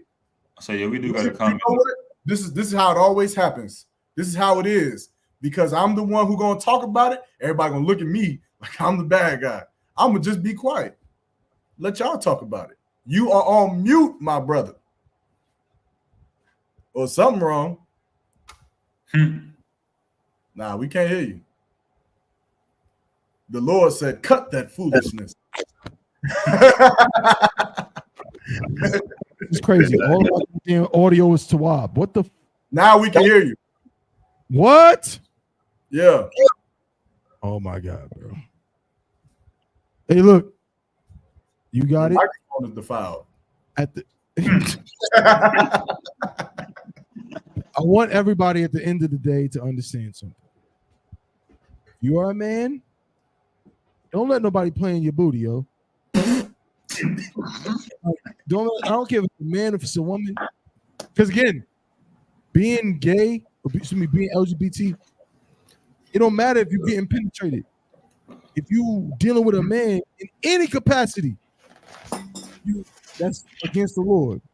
And if you with a woman, you good with that woman as long as you're not going into the realm of being, you feel me? Yeah, like you say, other one? Being a sodomite. Because I wanted to get to the sister's question. She probably done left, but she didn't. What sister? What question? Sister Sapayar. Oh, you right. She did say something. She said, I got you. Oh, look, give it up for Sapayar. She pulled the right scripture. Come on now. That's what I'm talking about, sis. Hell yeah, she pulled that hoe. But what was her question though? She mentioned something about being a sodomite. Yeah. So lock it for my ignorance about pegging. I looked up the definition. Would pegging be sodomy? I would say yes. I would say pegging is sodomy. That's what I would say. Mm-hmm. No, hell no. That's a word. That's like a known word, sir. Nah, it's like a word. Like it's a thing people be doing now. Like, but I'm saying like, okay, I gotta be careful with this. Can y'all hear me? Yeah, come. Gotta be careful with this because again, we have to make sure that everything is consistent with how we teach and everything. Come. Sodomy is anal sex is not sodomy. Okay. Y'all, y'all know what I'm saying here? Does anybody not know what I'm talking about? Does it sound crazy to y'all? Because everybody associates anal sex with sodomy. So that's why a lot of people will say it is unlawful for a man to have anal sex with a woman. Have y'all heard that before? Hold on. Say that again for me. Shalaki. You said it's lawful. Hold on. Can y'all hear me on the Chainbreakers podcast? Can I hear you? Y'all hear me? What'd you say, bro? No, I'm not using the different definition. I'm using the definition. I'm saying that people think it's one thing that it's not. Or that is not the understanding of it within the scriptures. Because when people use the word sodomy, they use that as an umbrella term for any form of sex that involves a penis and an anus. Hey, so like But a man having sex with a woman with it being anal is not sodomy. It is not sodomy. That is not Okay. what it is. Y'all follow? I got you. You get, yeah, hold on. So I see your mom said Adam back in it. I think he's backstage. Okay, no sweat. Let me see if I get. Oh, I see him. Okay. I added him. It's still frozen. Yes, it is frozen though. Yo, that joint. Yo, y'all, Mark, you got to restart something because you're frozen. The only reason why I'm bringing that up is to show, to show what sodomy is or whatever. Sodomy is defined by etymology as unnatural sexual relations. It says such as those customs imputed to the inhabitants of biblical Sodom, especially between men, but also with beasts. A man cannot commit sodomy with a woman. Okay? When you read sodomy in the Bible, and this is from what year? From circa 1300. So this is 300 years before the King James Version of the Bible was published. When you read sodomy in the Bible, it is not talking about anything that happens between a man and a woman. Now, I know what Yarmak is talking about because we've been talking about it for a while now. A man, sodomy. Go ahead, bro. I got the definition for you. Go ahead. This is from the Zondervan Compact Bible Dictionary. Sodomy, unnatural sexual perversion for which Sodom became noted. Forbidden by law. Mm-hmm. That's perfect. Unnatural sexual perversion for which Sodom became noted, or they were known for that. But what was Sodom known for? Was Sodom and Gomorrah known for a bunch of men putting their rods in their women's behinds? No, that's not what Sodom and Gomorrah was known for. Sodom and Gomorrah was known for the very thing that happened when those angels, you understand, came to Lot's house and the people of the town wanted to sleep with the angels. Who were those people? They were all men. They were men that wanted to what? Have sex with other men. So sodomy, if two men kiss, that's sodomy. If two men do anything sexual with each other, that's sodomy. Or two women, if two women do anything with each other, that is sodomy. That's sodomy. It's not if a man decide, bro, I'm not going to be too vulgar again. I'm going to land my plane. But if you are a man and you got a woman, see, you got some fake Israelites out of one that try to say that a woman putting her mouth on a man's rod is sodomy. They try to say that. You got to be some Old Testament. You have to be out of some Israelite talking about if a woman put her mouth on her man's rod, that's sodomy. You're just LGBTQ and you don't want women to put their mouth on your rod. That's all it is. But that's not sodomy. Okay, sodomy is between two men or between two women. So I just want to make sure that is clear for what we continually talk about. But I know what Yarmak is talking about. Once a man allows a woman to do something to him that is effeminate, that is a sin, that is against the Lord, it's sodomy in that he's going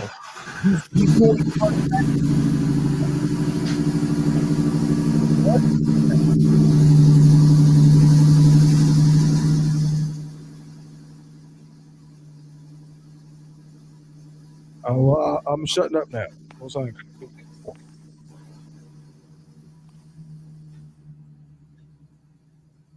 Yarmak fell out of the damn joint again. I'm right here. Most High in Christ. Yeah, man, y'all broke it down all the way, man. But yeah, I was saying the sodomy as like just with the scripture. I don't care what you say it is. It's gay. That's all I'm saying. I don't care what you want to call it, how you want to break it down. It's all to not do whatever. Nonetheless, are we done with this topic of what? I was going to have an issue. So everybody understands. Con, I agree. I Mhm. understand. The topic is done. We listen, bro. That might be of all the topics we've ever done on the Chain Breakers podcast. Of all of them, that might be. Do not ever put that topic in the goddamn chat again. God, that was too much. That was too much. Do not put that in the polls ever. Yo, our Offside Rock still keep asking this question about women shaving, bro.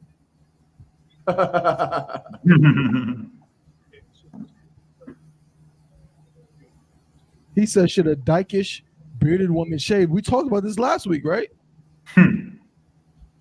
Yeah, we tried to a little bit, but that's one of those questions. Yo, where- let's talk about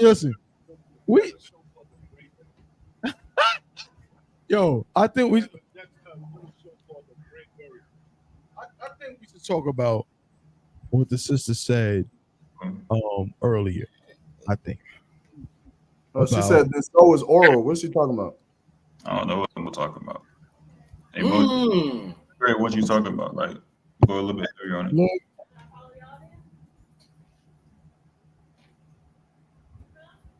What's the deal? What's she talking about? I'm confused too. I think she's saying the unnatural affections. I think. I don't know. I'm not sure, but I think that's what she's going with.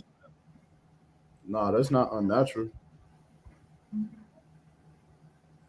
I think it's something from what I was talking about. Again, like what I said, I don't know. I doubt that's what she's saying, Tabawambi.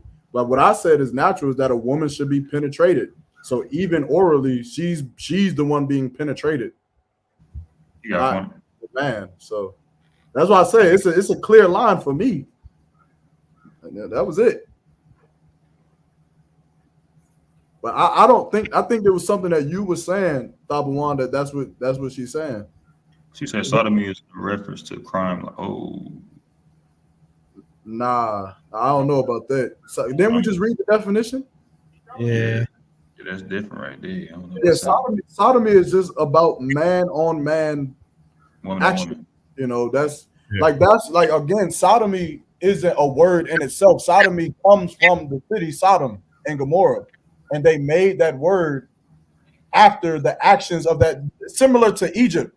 Egypt is a word that, you know, came from Egypt because it was synonymous with our bondage. But the land Egypt was not called Egypt when we was there. Sodom, they used what happened in Sodom because of the homosexuality, and that's where sodomy comes from. So I don't know about the oral part, because oral sex would still be between a man and a woman and not a man and a man. True. Good night. Listen, man. Can we talk about some black on black crime or like some racism or something? Please. And that topic was, woo. Y'all got to be able to stand the fire, man. This is the question that they asked. Yeah. Yeah, you got a point, though. What else y'all want to know? Like, what do y'all want to talk about? Like, oh my God. I guess not. Because goddamn. Can we talk about another topic? Y'all got to put the topics back up. Let's talk about Kamala Harris or something. Hell no. Hell no. Let's not. Let's leave that for Captain That Thought. That's not hell. You're cooked up. Somebody want to talk about that? No. He said, no, what? You're kind of cooked up. Oh, man. You start talking about Kamala Harris, everybody's going to go watch something else on YouTube. All right, I'm taking this one out. All right, so now we have a tie. We now have a tie between the next topics. Again, we almost done with this, so we way over the time. Like the new Chain Breakers podcast, I guess you're right, y'all. I ain't gonna tell you, but I guess it is a whole makeover because now we just doing something totally different. New Chain Breakers podcast goes on for 4 or 5 hours. Good night.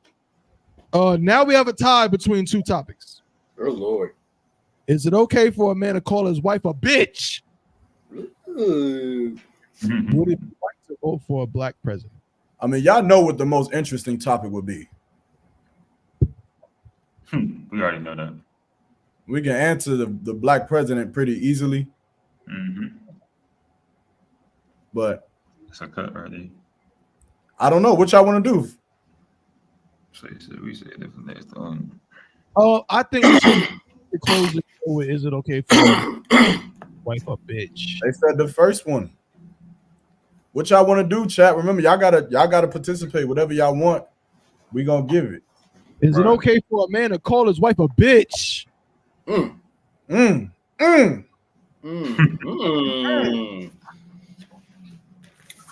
brother is saying is so heavy. I got a better question than that.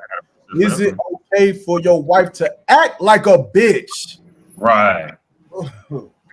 That's a better question. But let's get it on though. That's what y'all want to do? Right now, sis, sister Chelsea said wait right now and next week. Right now, we're gonna finish. We done already went way over the time. We're just gonna talk about it right now. Just gonna talk about it right now for the next like 15-20 minutes and end on this. You feel me? So I made a comment. He said it's okay when he says you're acting like one. I got a different answer. All right, Tabuan, what's your answer then? Is it okay to call your wife a bitch? I think it's okay to call your wife a bitch whenever you want to call your wife a bitch. Under any circumstance, under any reason. Because I might be like, yo, man, my wife is a bad bitch. Who gonna tell me I shouldn't say that? Yeah. I can't say that. She gonna tell you. And she, I guess, listen, she can try to tell me all she wants. Where she at? Lawyah, where you at? She done dropped out of my now you better feel. You better. I'm just saying, listen. I think come here like, go back to the first topic. I got something to say. I'll tell you shit. I agree with the sister Shauna. It's context. You know what I'm saying? Like, I understand. Part of my job as my wife's husband is to be responsible for her psyche. That's part of my job. Just like my child, just like my son. Just if I had a daughter, just like my daughter. It's like I'm not gonna purposely just vex her just to say I did it. Like, you know what I'm saying? That's not I don't want to do that, and that's not my job. Like to just vex her just to feel good about myself. That's unmanly. You know what I mean? Like, oh, wow, I'm gonna just beat up. That's almost going back to what the sister asked about violence. What, I'm gonna just beat up on her so I can feel strong? That's not strong. Because you can beat up on some woman. Because you can talk down on some woman. Because she can be your punching bag. That's not strong. That's not manly. That's not tawab. That's none of that. But within the right context, I can call my wife the B word. Again, within that context. If I say, man, I'm talking to my brother, and I say, man, my rib, man, she hooked up a meal last night, man. That meal was woo. She hooked it up, man. You know, I can't front, man. Sometimes I'll be like, yo, I got a bad bitch at home, man. That bitch bad like a muff. Like that's different. It's not the same thing. Now, on the flip side, I'm gonna let my brothers talk. But on the flip side, if we're talking about saying the word almost in some kind of negative connotation, well, then, like the sister said, if she's acting a certain way, then now the floodgates are open for me to use that in that context. You know what I'm saying? Yeah, go ahead, Michael. If I may, in the words of General Hyman, he says, I'm not calling you a bitch. I'm saying you acting like a bitch. He did multiple scripts. Huh? I got to stop you there because he also said call your wife a bitch. Yeah, but I'm talking about one specific class where he said you don't have to call her a bitch. You can say she's acting like a bitch. He said that for brothers that's like afraid to say that. You know, some sisters they hear bitch, and brothers think if I call her a bitch, she gonna lash out. So you said this is the way you do it. You say you acting like a bitch. I'm not calling you a bitch, but you're acting like a bitch. That's what I was saying. So it's like, but that one said, yeah. I mean, I didn't call my rib a bitch before. Sometimes a point got to be made. Sometimes you need to call them. Yeah, sometimes a point got to be made. You can't. Made. They hear. They ears open up when you do that. Right. Sometimes not even on some like, just kind of like cheeky. My bitch. No, sometimes like you got to say it to hurt their feelings. Sometimes it's, again, Lord willing, you don't have to be in that situation. But sometimes that demon gets when they hear that word, the demon flares up. Why? You know what I'm saying? The demon gets affected. Why? So you got to use it to make sure that demon, you want to bring that demon right to the surface. Like, come on out, bro. But why though? Why does the demon get responsible? Why as sisters, why are y'all so offended at the word bitch? Like, what is it about the word bitch that makes you get so offended? I mean, because they've been watching Disney movies since they was like 5 years old. I kind of want them to answer. Remember, there's always a method to my madness, but I just want them to answer. I just want to know, why is the word bitch so offensive? Like, what about the word is so offensive? Because, you know, little truth be told, women be using the word bitch so fucking much. They call niggas bitches all the time. But it's derogatory and is used against us in a demeaning way. But it's not derogatory and demeaning when Sexy Red be like, talk about she out with her bitch. bitch. It's in negative context. So my question is this, right? Because if it's demeaning, right, then what if I said, you dummy? You big dummy, you so stupid. Why did you get the pineapple? I said get peaches, you got pineapple. You a dummy, girl. You so stupid. Is that not demeaning? It's not demeaning if I say that you so stupid or you so dumb. That's demeaning too. This is the point. And I remember General Mahim said this. Here's the real question. What fucking word can't we call you? I mean, what word can we call you? What is the word that you can call a woman and she likes it? Baby. And she has no problem with it. What Baby. word? Right. Here's the issue. The issue is this. You don't have a problem with being called a bitch. What you have a problem with is being corrected. That's all you have a problem with. You have a problem with being called a bitch because you're getting corrected. You have a problem with being called stupid or when he says you dress like a slut, you don't want to be, don't call me no slut. You don't have a problem with the word slut because you'll text him and say, slut me out, daddy. You don't have a problem with the word. You have a problem with the chastisement behind it. That's why all of you are saying it's a context. You only care about the context because you don't want to be corrected. You don't want him to say you're being a bitch or you're being stupid or you're dressing like a slut or you're acting like a whore because it hurts your feelings to be told about yourself when the definition of a bitch is what? The definition of a bitch, let's read it. It says, of course, we know that it can be used as a female dog, but that has nothing to do with it being a dog. It just separates the male dog from the female dog. What is a male dog called? A stud. You would call a male dog a stud. That's what it's called. But what else is the definition of a bitch? It is malicious, unpleasant, selfish person, especially a woman. So if you are being malicious with your words, saying, I don't give a fuck about you, nigga. I remember my last nigga, he used to put it down on me, and you're being unpleasant. You're bothering that man, and you're being selfish. Then when he calls you a bitch, is it wrong? Or is he trying to correct you? Is he trying to tell you that you're acting unpleasant? You're being unpleasant. You're being malicious. I think that the correction is really what's wrong. And the chat was saying it earlier. If Dabawan says, hey, man, my bitch bad, there ain't no problem there. But I think that if he says, you acting like a bitch right now it becomes disrespectful. I would just argue that it's not really disrespectful. You just don't like getting chastised because it doesn't feel good. That's all. That's all I would say. What the brother is saying so heavy. Heavier.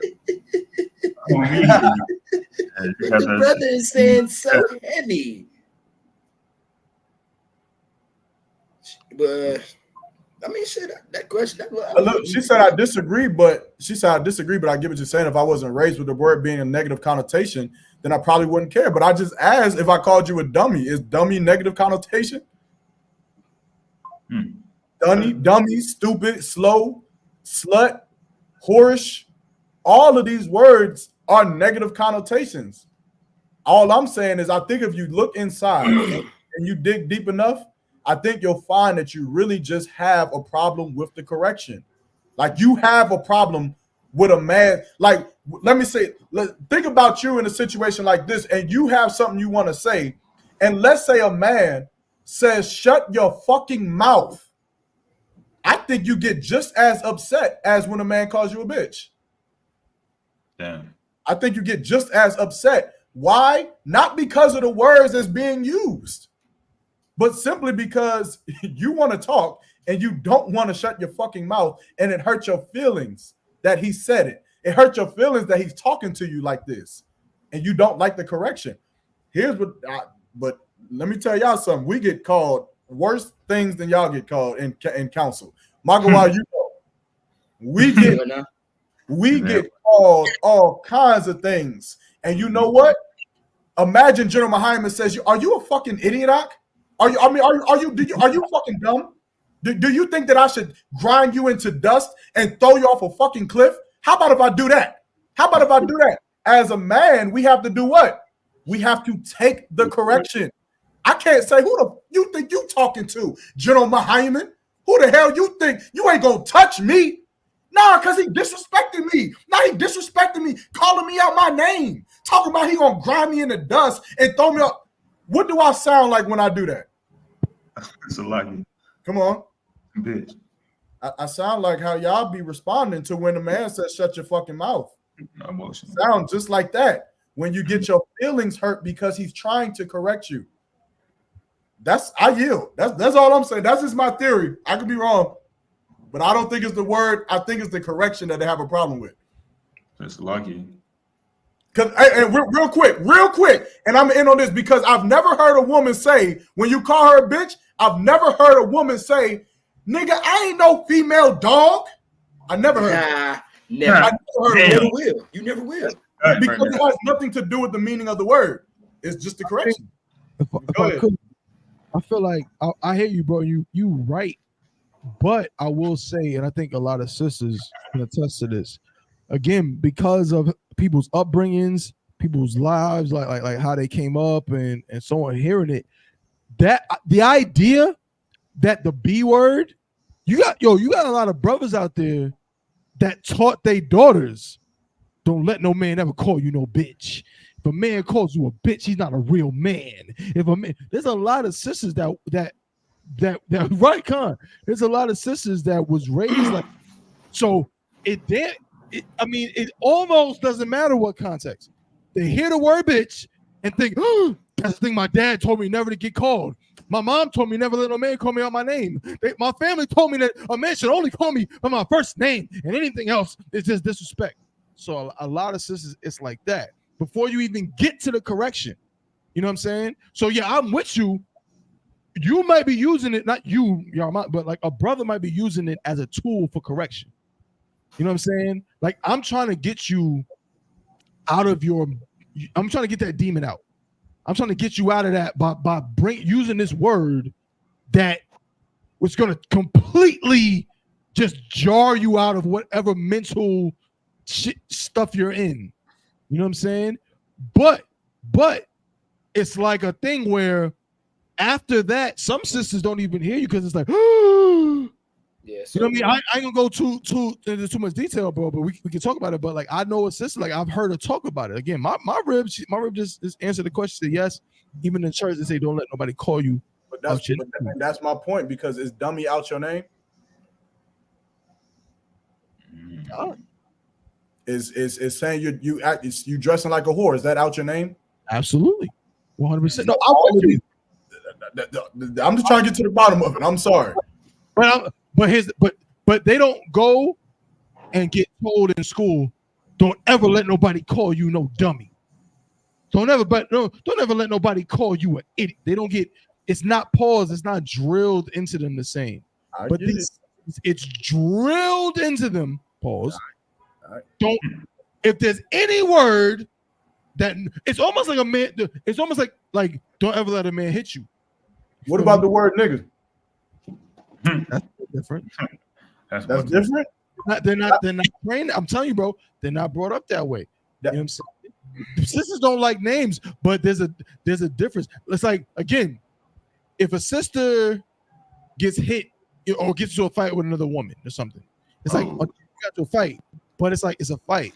But if a man puts his hand on a woman in any way, it's treated like, oh, you're not ever supposed to do that. You're not never supposed to let no man put his hands on you. I feel like the B word is like a vocal version of that. Like, no matter what, don't let no man.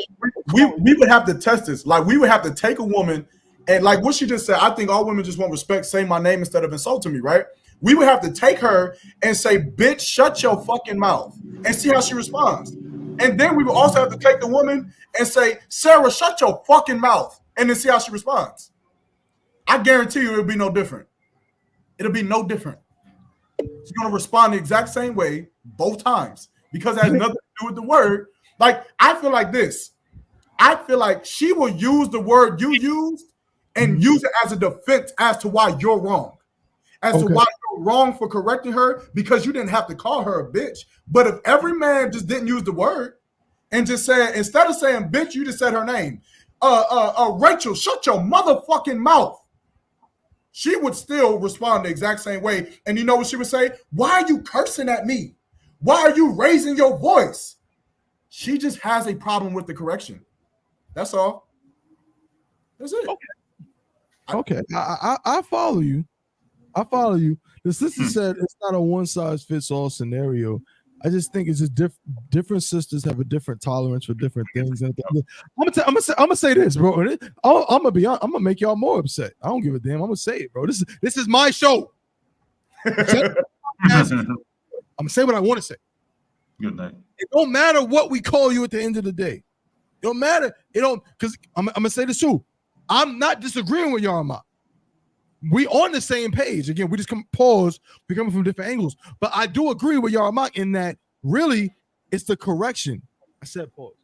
It's the correction that sisters don't want. They don't want nobody to tell them what time it is. They don't want nobody to tell them nothing. And here's the problem. Now we're gonna be on the show for another hour and a half. Women are like children. They are. They always been like children. A woman is like a child. She's a child. You have got to deal with them accordingly in that way. Am I saying that women are stupid? No. Am I saying that women are, incapable? Hell no, I'm not saying that. But just the same way how that child, again, I have a son. Salaki, if I'm wrong, if I'm out of pocket, tell me. You got kids. My son is an idiot. All right, what do you mean by what are my son is an idiot? I get it. My son is 2 years old. He's supposed to be an idiot. He's not supposed to be as smart as me because I've been on the earth for however long I've been on the earth. He's not supposed to get the thing. I have to tell him not to stick the metal hanger into the outlet. I have to tell him don't pick up that lint and try to chew on it. I have to tell him stuff like that because he's dumb, because he's a kid. He's a 2-year-old. Sisters, this is the part that's going to hurt. So lock you. Y'all are not us. Right. They're not like us. Y'all are not more capable than us. And y'all need to be told what time it is.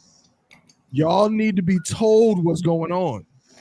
Y'all, the same way how whether you're a man or woman and you have children, you know that you have every minute. I gotta keep this nigga from not killing himself. Hey. I have to. Go ahead, Yarmark. No, go ahead. Go ahead. I didn't. I'm just saying. I gotta. That's my mindset. I gotta keep him from not. If I just let him leave him to his own devices, he'll kill himself. I gotta stop that. Sisters, y'all are a little bit better than that, but it's still the same. Right. If it's without us, y'all are damn near gonna be flowing in the wind with no direction, mess around and damn near kill yourself. So that's why we gotta correct y'all. Go ahead, Yarmark. No, I'm saying like for sisters, what I would do is like, because think about it, men can get called bitches too. Baba Juan could be like, Yarmark, you being a bitch. You acting like a bitch right now. And guess what? 2 ways I could respond. I could buck up at Baba Juan and say, why the fuck a bit, yada yada yada yada, which would be what? It would be emotional, and I would be acting like the very thing he just called me. Or I could do what? I could say, "Damn, why are you saying I'm acting like a bitch? What did I do that was acting like a bitch?" And then he can explain. This is what I would tell sisters. If your husband says, "Stop being a bitch," I would just ask him. Why did you call me a bitch? And then let him say, because I'm trying to fucking tell you something and you keep opening your mouth. Can you be quiet? And then maybe you'll start to see, damn, I was cutting him off while he was talking. Damn, I did slam the door when he said don't go into the room. I did walk into the room and slam the door behind me when he was trying to talk to me. Damn, I did slam the cup on the table and broke the glass because I was upset. I might be acting like a bitch. You might be right. I am a bitch. I am being a bitch right now. I would just ask that question and think about it. You calls you it, just says, "Hey, why you call me that?" You can still be mad. You can say, "Why are you calling me that?" He's going to answer. He's going to list the things why he called you a bitch. He's going to do it. And then Hey, listen. Come on. Yo, bro, you're right, but that's what I'm saying. What you're saying is the truth. At the end of the day, they just want us to not say nothing mean ever. I know. My son wouldn't. Yo, when I ask my rib, whenever I gotta call my son Nazar, I gotta say his name like that. Because whenever it's Nazar, it's all good. But when I say Nazar, he look at me like he already ready to cry because he don't want to hear that. I get it. It's the same. I'm trying to help them. Like y'all got, like women, y'all got to learn how to stick and move and like dodge and deflect. Bro, when your husband on your bumper, say some shit to fuck him up. Like why he curse you out? You stupid bitch! Shut your motherfucking mouth. Just be like, "Baby, I'm sorry, I love you." You gonna fuck him up. They're never gonna do it. They're never gonna do it. What you say? I said I love you. I'm sorry. It's never gonna happen. I know it won't happen. But listen, I'm telling you, brothers have to. I just did it in Detroit in council. I do it in council all the time. When I'm getting cursed out and I'm getting told this, and General Muhammad will say, "And Yama, what's wrong with you?" I'll say, "I have a demon, sir. I have a demon that wants me to go to prison." And you know what General Muhammad will say? He'll say, "Okay, well, I guess, lucky for you, we fight demons." And then it's like you can't even be mad no more. You logical. I'll just tell you some shit that I know you want to hear. You playing chess. Right. Yeah, you playing chess, but I'm telling you, y'all can do the same thing. Just do it. Just say, baby, I'm sorry, I love you. Just say that. In the middle of him cursing you out, just say, "Baby, I'm sorry, I love you." I'm trying to tell you, bro. This is crazy. Podcast ever. I'm saying this and I'm saying because you absolutely see the sister said, "Listen, bro." Hey, look, no one of the sisters that's unusual. I gotta try. I gotta practice it. I'm gonna make a shirt that says, "Baby, I'm sorry, I love you." It's like, listen, in that moment, and we can all attest to this. We all understand because I remember what it's like to be yelled at my parents. I don't want all my brothers in the school. If you ever been in a council, or if you've been, if Captain I.S.U.P.K had to deal with you on something, look at Michael Wild. Listen, it is. It ain't too hard. That shit is not easy. If Captain I.S.U.P.K takes it there with you, it's not pretty. But he's doing that because he's, he has to. You know what I'm saying? It's an Ottawa, right? But here's the thing. A sister is not gonna do that, bro. Like, it's just not. She's just not gonna do it. She's not gonna stop that, bro. I guarantee you, a sister's gonna try it. Too much to her spirit. A sister is going to try. A sister is going to be getting cursed at, and she's going to say, "I'm sorry, baby, I love you." Nope. They can't do it. They can't. So like your sisters, if whoever does it first, I'll give you a free traveling T-shirt. Whenever you get in an argument with your man, if you in the middle of the argument say, "I'm sorry, baby, I love you," and whatever happens, come back on the show, tell us what happened. I will give you a free T-shirt. I'll do it. Somebody will do it. I'm trying to tell you.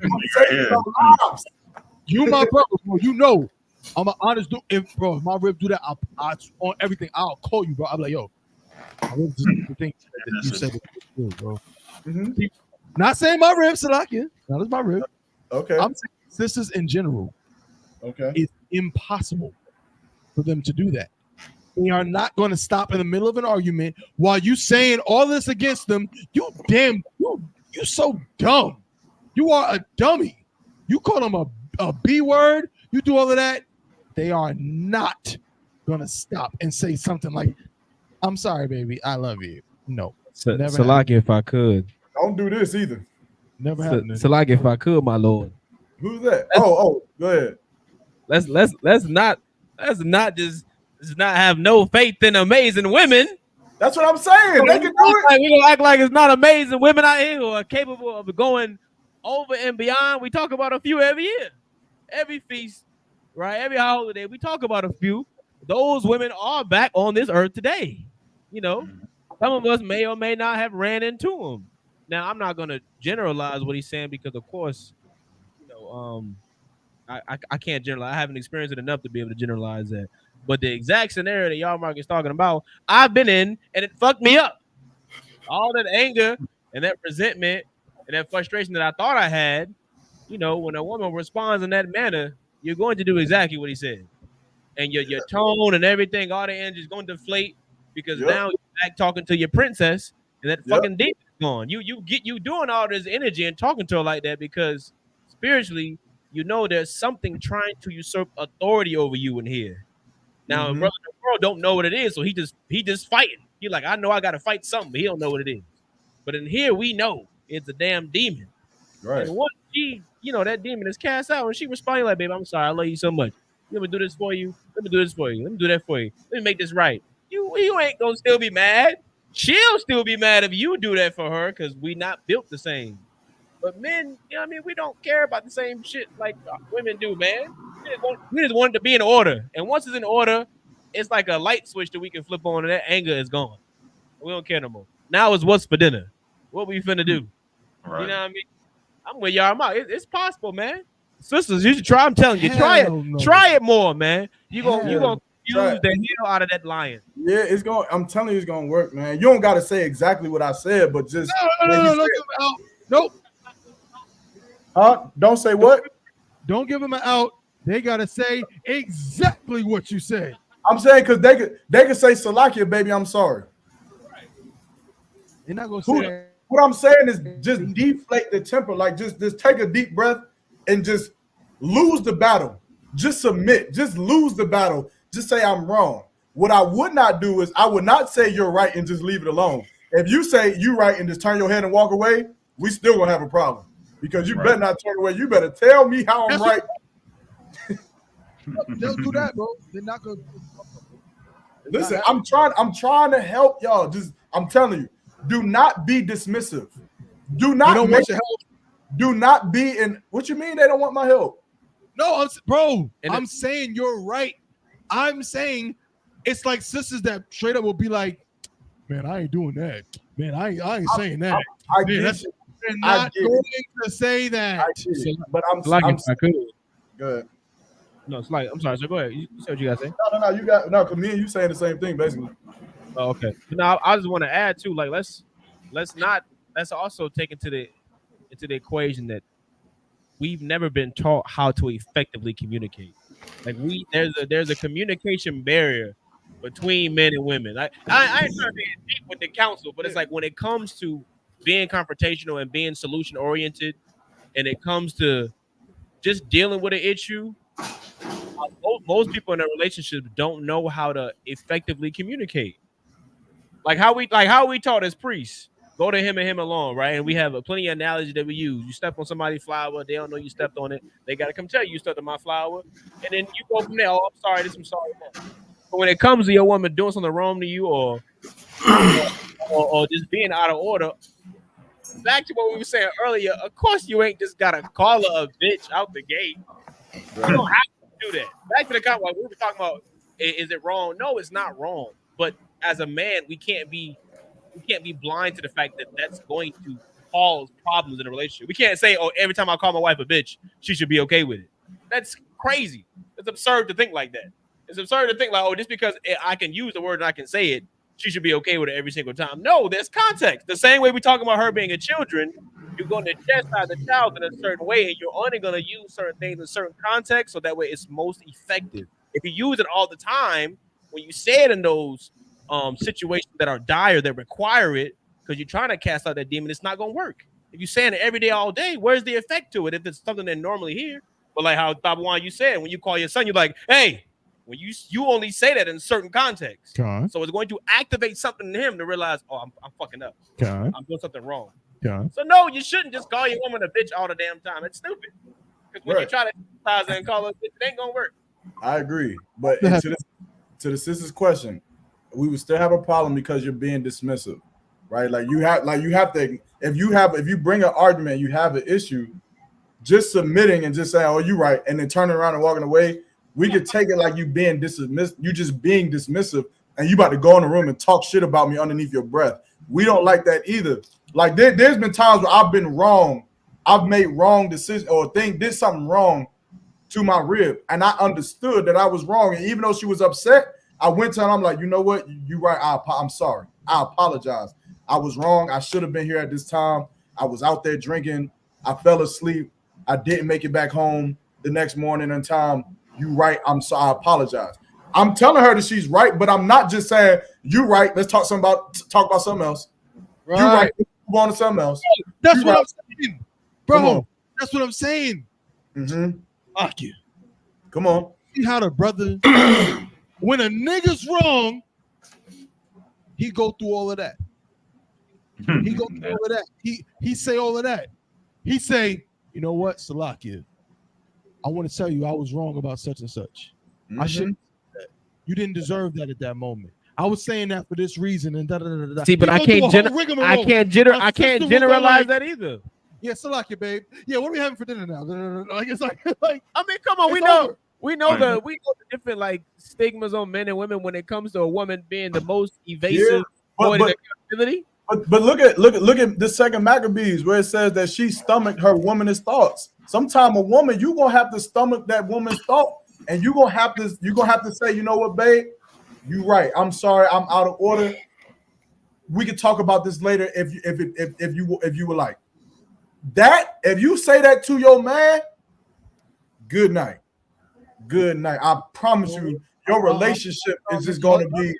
I'm giving him an out, man. No, we giving him. I'm saying, y'all not wrong. We giving him jewels. This is jewels because we got to equate to like spiritually in that household. Who wants power more in the house? The man. No, a woman wants power more. That's why we battling all the damn time. Tell me no, bro. Because she got to Salakia, my lord. if I could, you know what I'm saying. From what I've learned is like we have to be taught to crave and establish power. We live in a society that emasculates us every day, teaches us we can't yell, we can't be strong, we can't do this. So we don't naturally just want power. We want what we want. We want stability, we want balance, we want equality. That's what we want. A woman is not looking for no damn equality. She's looking for rulership. She's looking for rule and looking to have power. So I get what you're saying as far as like we can't generalize and expect her to say it, but there are some rare women out here who are able to just be amazing. And because they're not, you even use the word rare, and I have to use the word rare the same way the scriptures say. What you mean, a virtuous woman? The price is far above rubies. We talking the type of caliber woman we talking. We generalizing how we talking. Do not agree with you, brother. When you asked the question, they said, men love power. Men do love power, yes, but when it comes to that household, that's not the stigma that's taught. The stigma that's taught is not. I know what you're saying. The stigma, the literal. We have a saying that we've been saying that we don't even know where it started from. Happy wife, happy life. If it's about a woman being happy, then who really has the power? If it ain't about the man being happy, I hear you. Right. It's the woman. We're taught to pacify, just do everything to make her happy. And if she's happy, then the world is okay, and then life will be okay. Because if she's not happy, then it's hell on earth. But why is okay? If that's the case, what I'm saying to all the Akim, because I mean, I don't know what the original question was at this point. I don't know. I kind of came in the middle. I probably ruined it. I'm sorry. Kind of pause. But my thing, what I'm saying is, Yarmak says, sisters, just say this. Oh yeah, that's why I came. Sisters, what was it you said, Yarmak? You said just say, Hey, I'm sorry, I love you. so I'm sorry, I love you. Hell no. Baby, I'm sorry, I love you. They are not going to say that. I'm not saying they have to. I'm not saying they have to specifically say, "Baby, I'm sorry, I love you." I'm saying just depress that thing, that demon that's in you, kill it. They're not. I'm saying, bro, they're not gonna say anything like that. And this is what I want to get to. And going back to what you're saying, I disagree with this. I think somebody's right. I believe, from what I've seen. Mm-hmm. And you're right to talk about the power struggle. There is a power struggle in the house. Just keeping it real. There's a power struggle. So to the sisters, men want power, but in a way, women want it too. So, but here's the problem. What ends up happening in our households is that there's almost like, okay, Yarmak, bro, you play sports. I don't know, you play sports. If me and you on a football team, right? And you're the quarterback, and I'm the fullback or whatever. I don't know the shit, but you know what I'm saying. You're the running back. I got you. Running back. I have a job. Yeah. And if I do my job to the best of my ability, and you do your job to the best of your ability, that helps us win. But what if when the center is about to snap the ball, and you're the quarterback, and you say, Omaha, 22, some nonsense I don't even understand in real life. But you say that, and that means that I'm supposed to block. But I say, well, wait a minute. Why do I have to block? I don't understand. Why? Wait a minute. Why do you get to throw? I want to throw the ball right now. Guess what? The whole play is going to be damaged because I'm trying to do your job. You're trying to do your job, and it's a whole thing that gets messed up. So what I'm saying is that a lot of times in our households, it's like this battle. It's like damn near like we're enemies instead of being on the same team. If we're on the same team, we should want the same end. We got the same goal. We want to win. So if we all want to win, you do your job, I do my job, everybody's happy, and we're good. I'm the captain. I'm in charge. I'll say what goes on, and we're good from there. But that ain't what happens. Sometimes we think we know everything. They think they know everything, and they say, "Well, I don't. I mean, I don't think that's the way we should go about it. I think we should do this." And you say, well, "No, we're gonna do this." And they say, and if they say, "Oh, Khan will do that," then we be good. But that's not how it goes. See the difference? I'm gonna land my plane. We talk about Captain Nyathocker being in I.S.U.P.K. If my officer 5000 Rock, y'all know in the I.S.U.P.K. this nigga say some outlandish. He be telling me. He gave me some orders, nothing that's unlawful. He'll say something. I'll be like, I don't know what the hell he's talking about. I'm like, why not one? He gonna say, yeah, go to Chris Brown house, get his Lamborghini, and get him back to Atlanta for the Passover. Orders, like to try to like almost along those lines. He'll call me and say, yo. You think Chris Brown will come to the Passover? So no, I don't think. All right, well, I want you to try to get Chris Brown to come to the Passover. So get his people on the phone. And next thing you know, I'm on the phone with some person. Are you a manager for Chris Brown? The I.S.U.P.K. And I'm trying to do it. I'm following the order. But that's the order that we have. A lot of times, sisters do not want to follow in that way. It's not as simple for us as it is for, we just follow our orders. With sisters, there's like some kind of barrier to where they won't just say Khan, sir, and that be what it is. So I'm saying like, that's why I said I don't think they're going to say what you're saying, bro, because that's what we do. We do that. Captain I thought cursing you out on the phone, and you saying, Khan. Are you just saying in Salaki, general? sir. You saying in general they're not gonna say what he's saying? I'm saying in your entire life in the school, you have never cursed out Captain like that. No, I'm saying like I'm talking about his response. Mm-hmm. Are you saying that what Yarmak gave them hypothetically what they can say? They won't do. They will do. They won't do. You saying in general? I'm saying in general, women won't do it. They won't do it. I have based on what? Based on being in a situation where they do it. That's what I'm saying. Most High in Christ. Salakia. I'm saying I disagree from experience. So it's like I know I'm not the only one that's been in situations. I can't say that. I'm saying that's so rare. I'll put money they won't do it.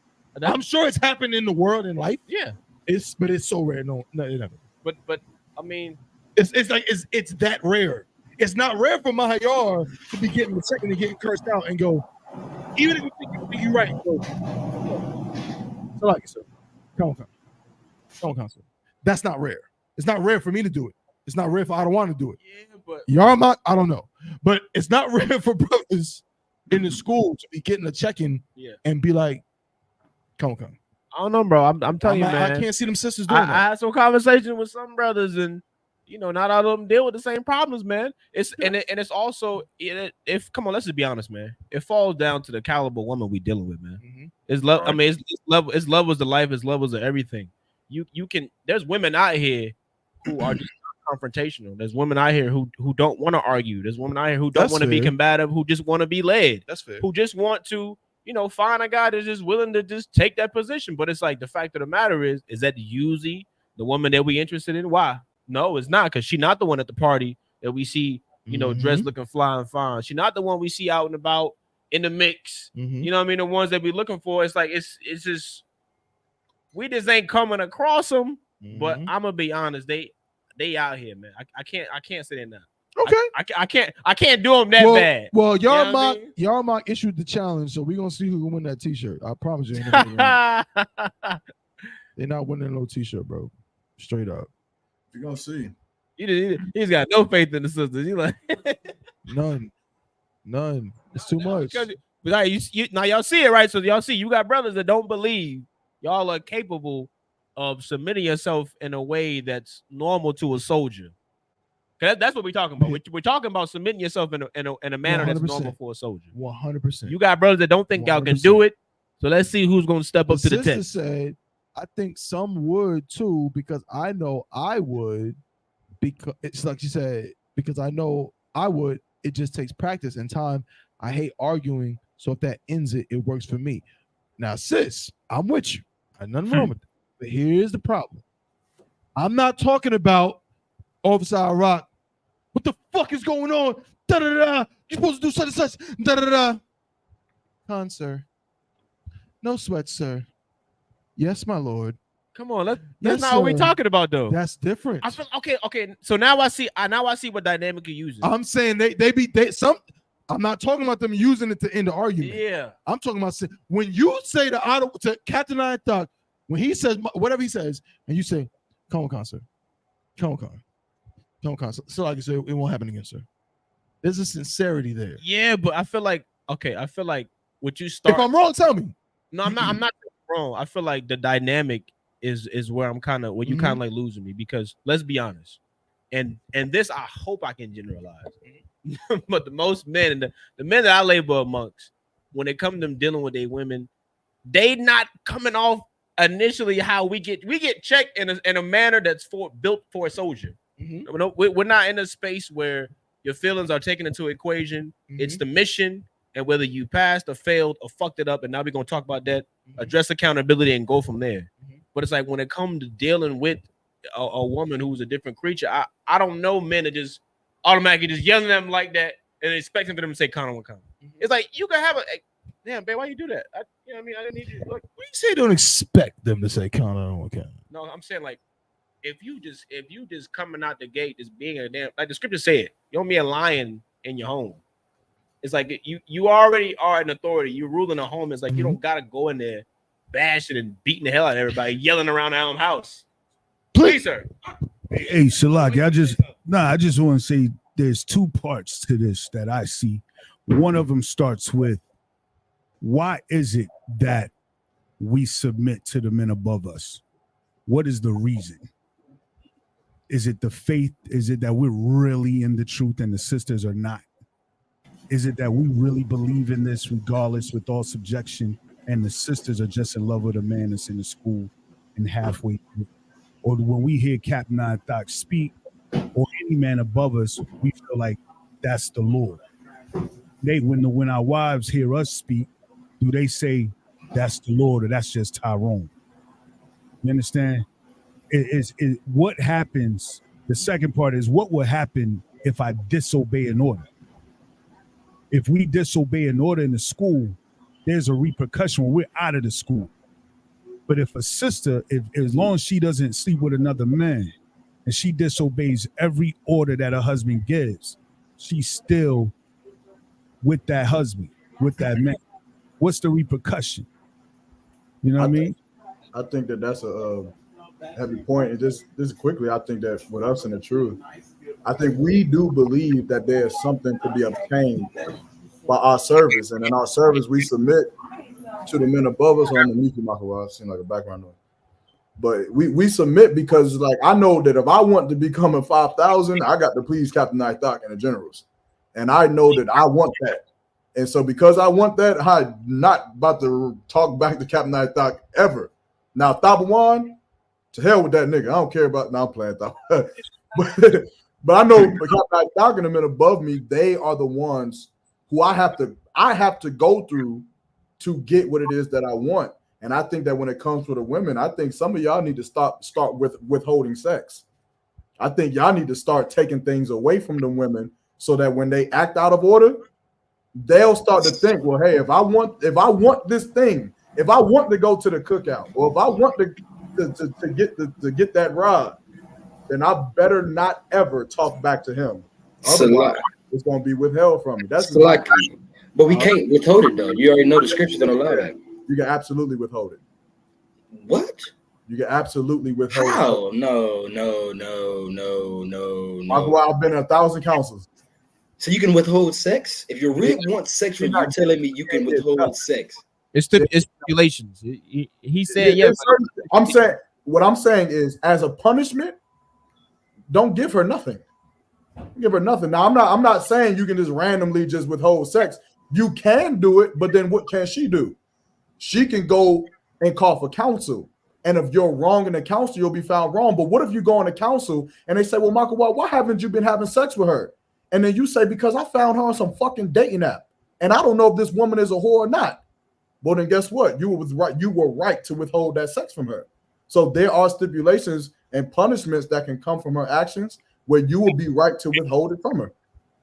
Don't give it to her. Okay. Okay. Now you said stipulate because first when you said I was like, hold on. But okay, I get what you're saying. Everybody get the likes up that's in this podcast. Go ahead, read it all. Yeah. I'll tell my rib, you ain't going to the cookout quick. Better check that tone. You see. Give me that social media. You think you about to be on social media all day? Give me that social media. Delete that Twitter, delete that Instagram, delete that Facebook. You about to look at a phone with nobody talking to you in it because I ain't even about to talk to you in it. You about to be playing with the calculator. That's how bored you're gonna be. And just do that. But that's what I'm saying. That's like even think about how you just described that whole scenario, bro. Like that's what I said. Like a woman is like a child. Like you talking about you taking stuff away from her. She basically being on punishment, essentially. Yeah, but can't brothers go through the same thing? You Captain I.S.U.P.K will take shit from you. Oh, you can't drink no more. Oh, y'all, you ain't allowed to drive no more. Y'all, you can't go to. I've heard brothers get told that they cannot get another woman. You cannot have sex with another woman anymore. Things will get taken away from you.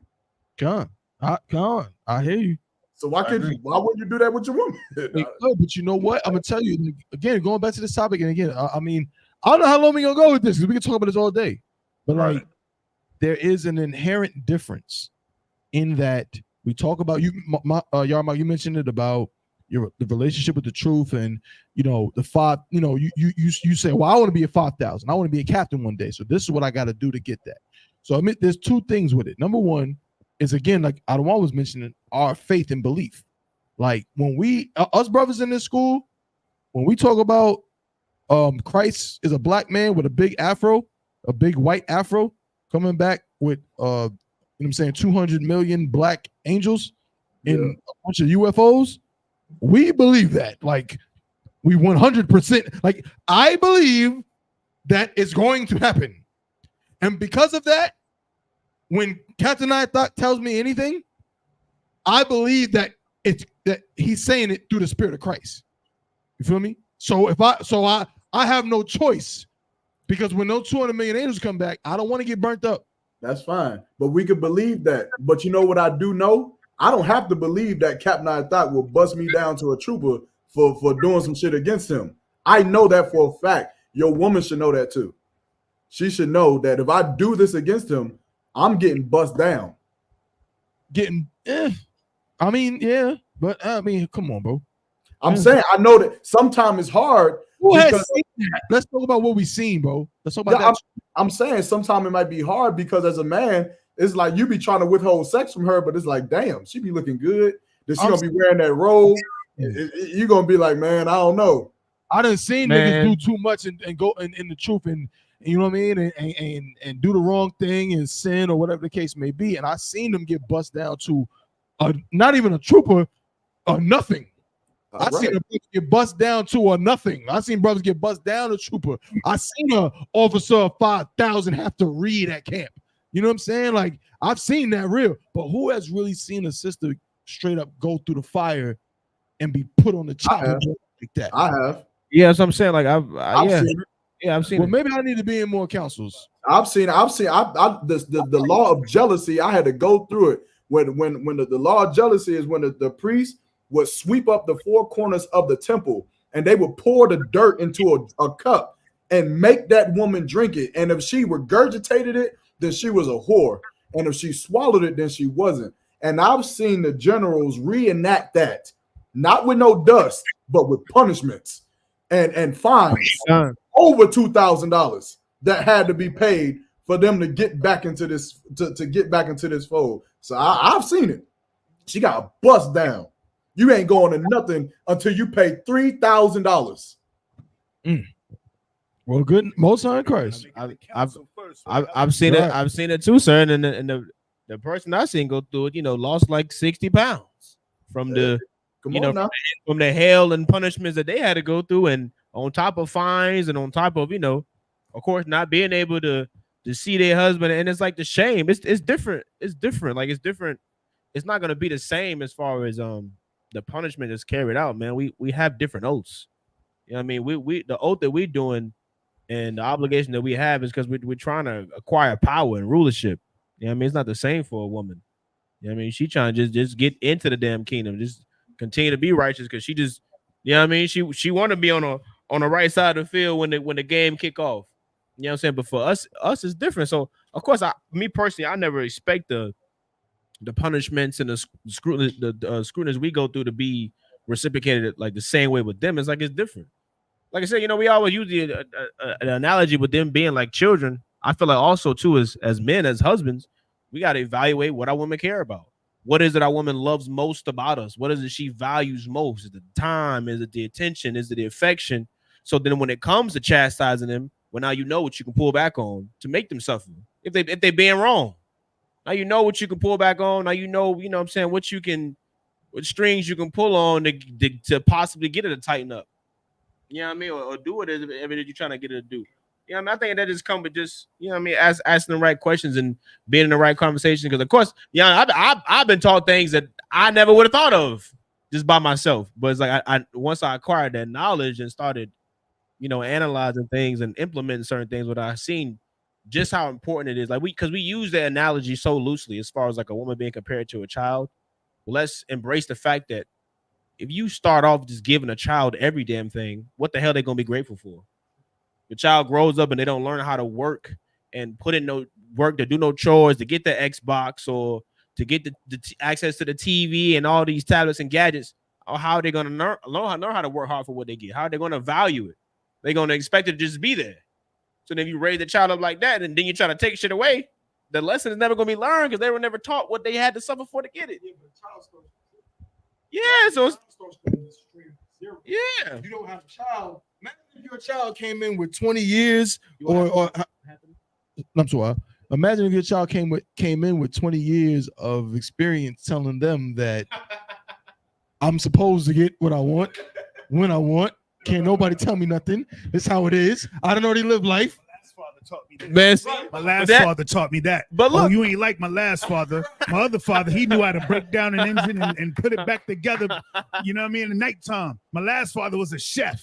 Oh, you don't know how to do this like my last father. See, the last father that I was with, he was 6'5", bald and dark skinned with a beard. See, the other father I was with, number 32, he used to take me on twips all the time. He used to take me on twips and give me swimps and my last father that I had, yeah.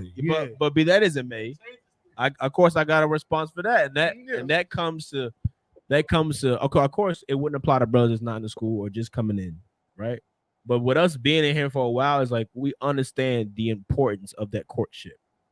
And the longer and longer I'm in here, the more and more I learn from my mistakes that there's more questions and more scenarios you got to scrutinize and put a woman in before you lay with her. It's more like we don't necessarily, you got to ask the right questions because a woman's going to bring it up. A woman, it's very clear with a woman what she wants.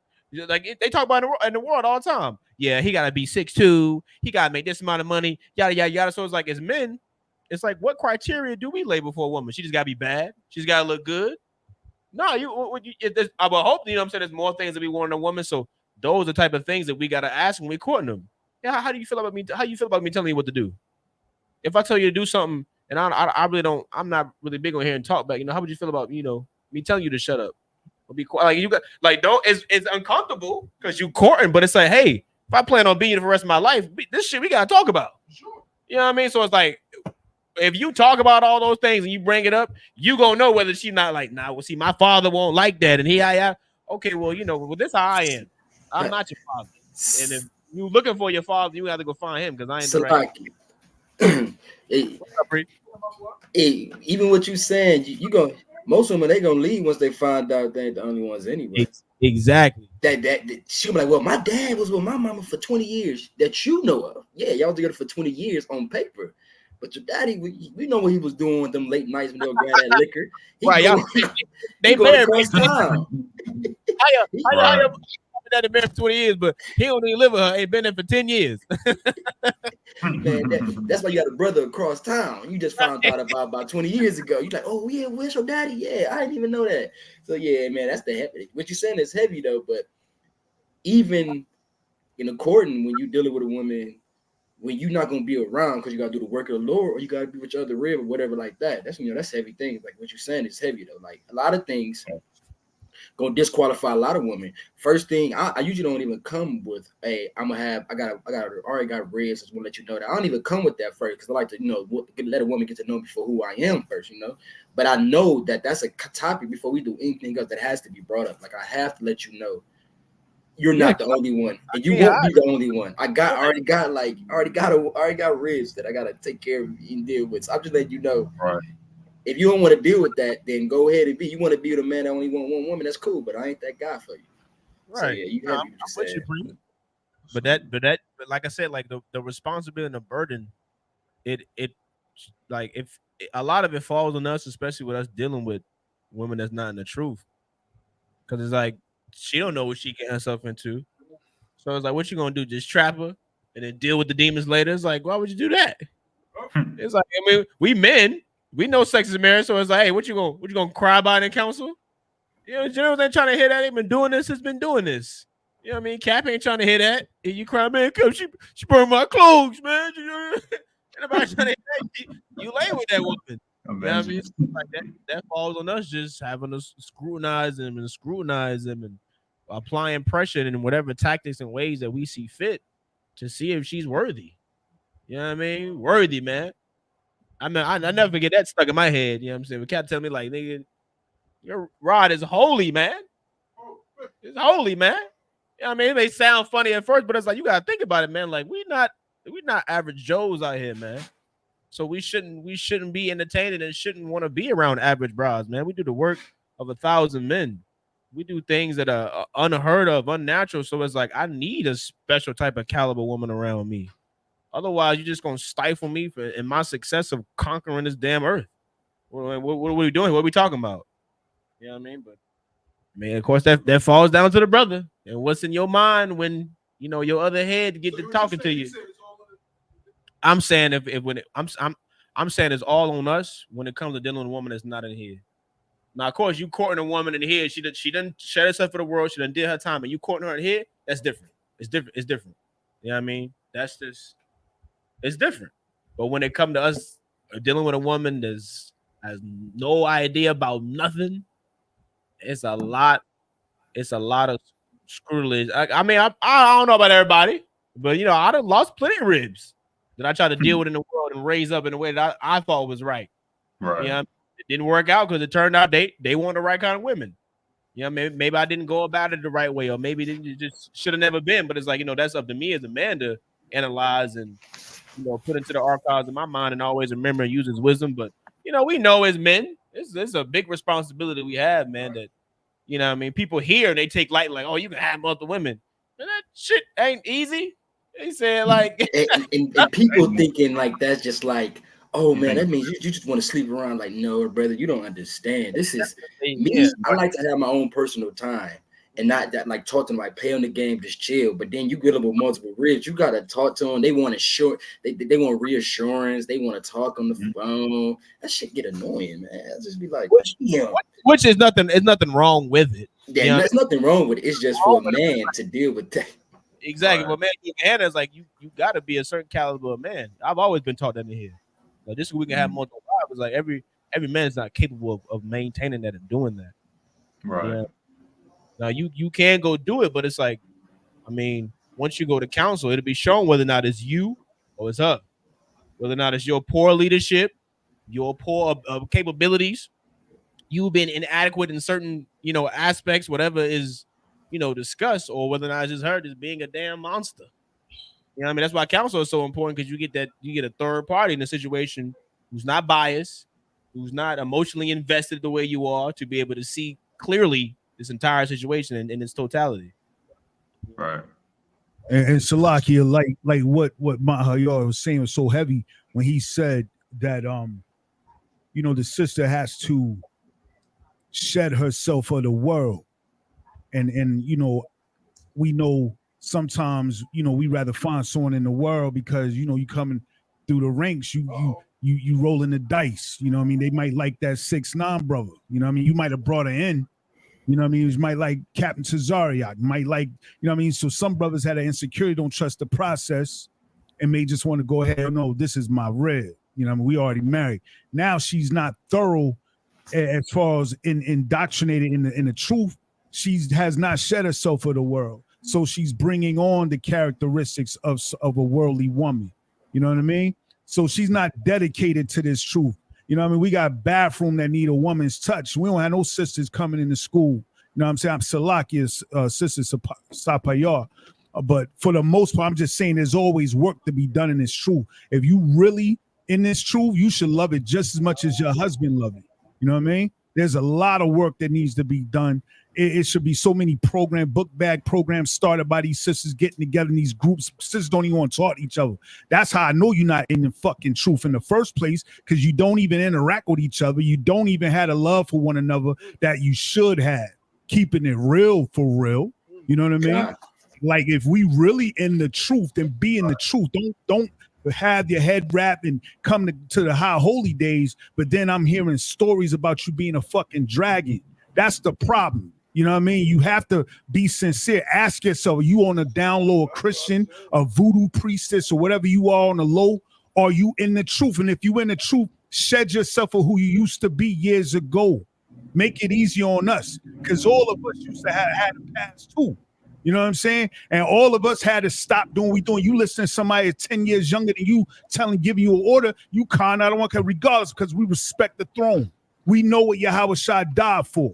We sincerely in this, that therefore gives us the kind of, we out here throwing tires somewhere in some off-brand farm because we got orders to do so. We got brothers coming up from Charlotte, going to Goldsboro, then driving all the way to DC because of the love of the Lord. Not because it made sense. Every order don't make sense. You understand? There's things we can question in our mind, but we obey the Lord. You know what I mean? Through the men that's above us. And as a woman, it's really simple. Look at how diligent we are to the men above us and how much we love us. Are you doing the same thing? Then you ain't in the fucking truth. Get back in class. You need to get back in class. You need to shut your damn mouth, and you need to ask your husband or your camp leader, are you worthy of being in truth? When it was time to do your 90 days, you was coming to class. All of a sudden you get your 90 days. It's like you won the marathon or something. You ain't coming. We don't see you no more. You know what I'm saying? Get back in class like you used to. Get diligent and get your school clean. These brothers not even good at Better Homes and Gardens, keeping the house clean and the school clean and shit. When you come into school, it shouldn't smell like feet.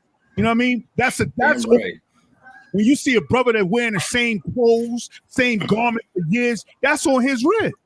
That's on the rib. That shows how much we're loved for what we do. You can't wait for somebody to shut us down on the block. On the low, you hating. You know what I'm saying? Don't be a fake. So you don't want to bring sisters into school because you know that sister possibly could be your husband's wife. That's why you don't promote it. You don't go to the grocery store with your shield. You don't tell anybody about coming to class because you really on the low hate the fact that your man can't. That sex is marriage. That's just the bottom line. Keeping it real for real. Because if you loved it like we loved it, then it would be competition out this motherfucker. You know what I'm saying? It'll be competition out this motherfucker. Our sisters should be shown when you out here in the world, people should know that you in the truth just because there's something peculiar about you, something different about you. As a sister, they shouldn't look at a row of sisters and be like, which one's in the truth? I can't tell the difference between none. They all look the same. They all act the same. They all eating the same thing. They all talking the same. You understand? We can't do that. If you really love Christ, if you really love the I.S.U.P.K, then help these brothers because we struggling. We struggling. If you got family members you ashamed to talk to about the truth, then you ain't in here for real. You ashamed of the truth. We struggling up in here. You understand? Fuck all this bullshit. Get over here and help with this school. Get these schools looking nice. That shows how much our sisters love us. Get your brother some fucking garments. You understand? Dress your children up. Braid the hair. We need help. We need showbread in this school. We need food every day. Make the school better than how your home is. Make it nice. These brothers now, we can't rely on Mahayar and Maya Shar to decorate the school. We can paint. We can bring some tables up in here, but we need women to participate. We need book bag program. We need things for these children. There's so much we need to be doing. Warning your conduct because you ain't got shit to do. You got too much out of time. You should never raise your voice at a priest and prophet of the Lord. Right. You ain't in the truth. I don't give a damn what nobody else say. You ain't in the truth. Because you should honor him, and it tells you with the rank order structure. Ain't no time. Many times brothers hear me like I said, go get Chris Brown, whatever. But he ain't never violate me, never disrespect me, never. You understand? And I ain't never disrespect the men above me. I'm not going to do that, whether I understand, agree, or not. It's con out of one con, and that's what you have to do. Now, I don't mind you doing what you do as long as you admit. You ain't really in the truth. You're just trying it out. You know what I mean? It's just a little thing that you do. You know, I'm going to do the black thing on Saturday, you know? Then say that and be real about it, but don't be faking the funk with us. You know what I mean?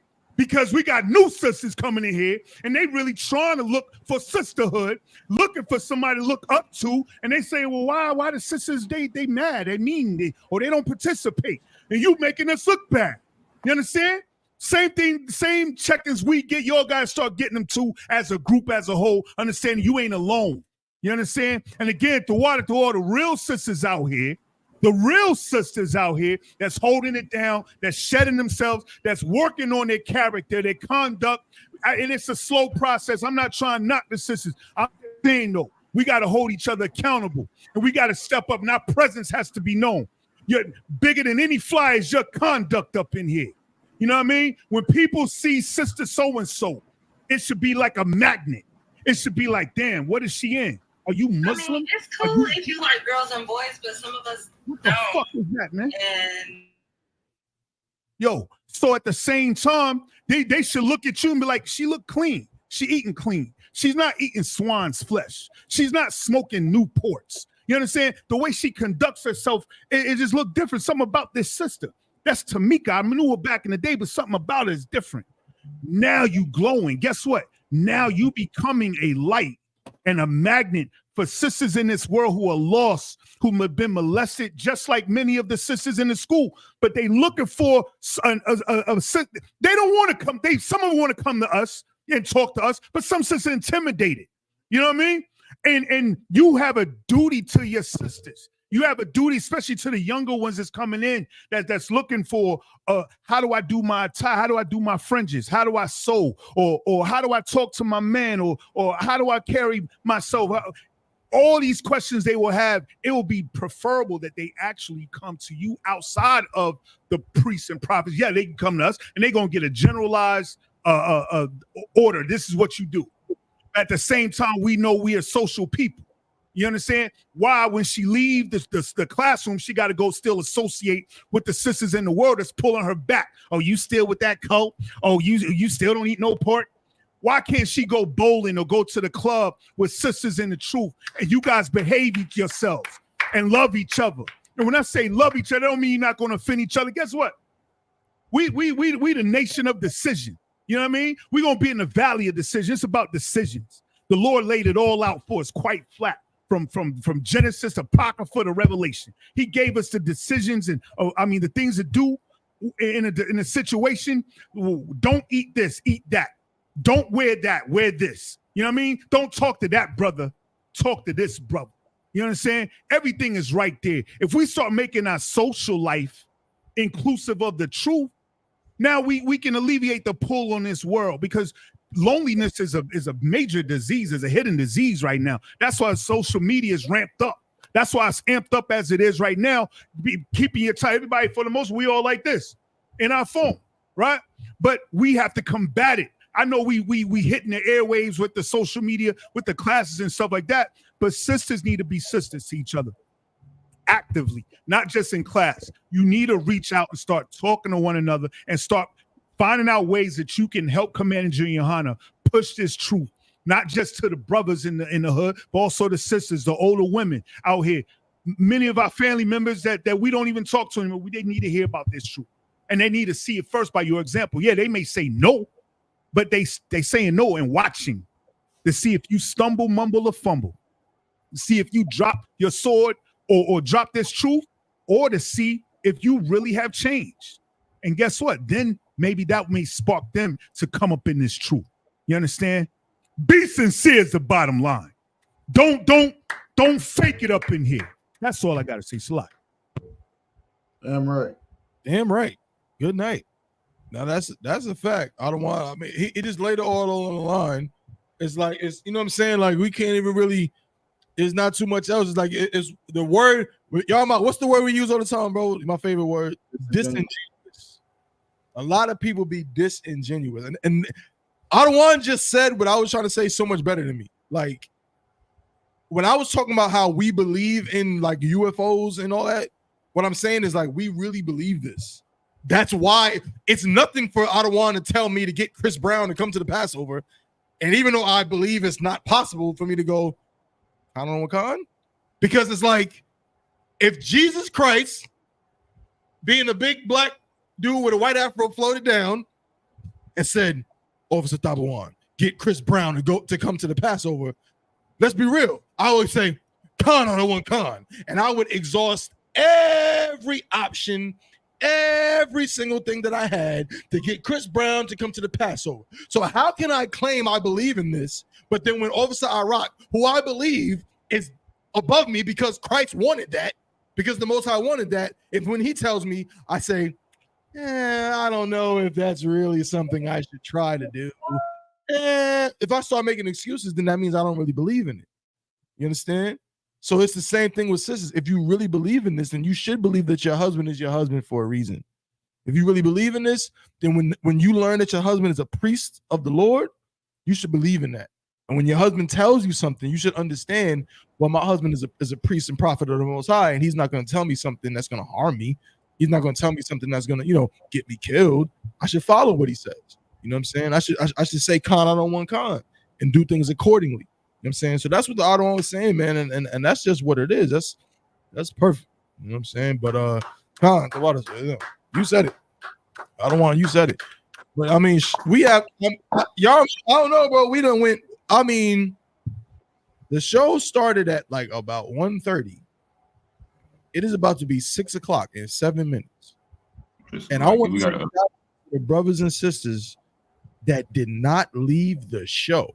We have brothers and sisters. We have our viewership has not, it dropped, but not. There's been brothers and sisters that have not left. It sounds like obviously Armani they throw a raffle next week to me. That's what I'm saying.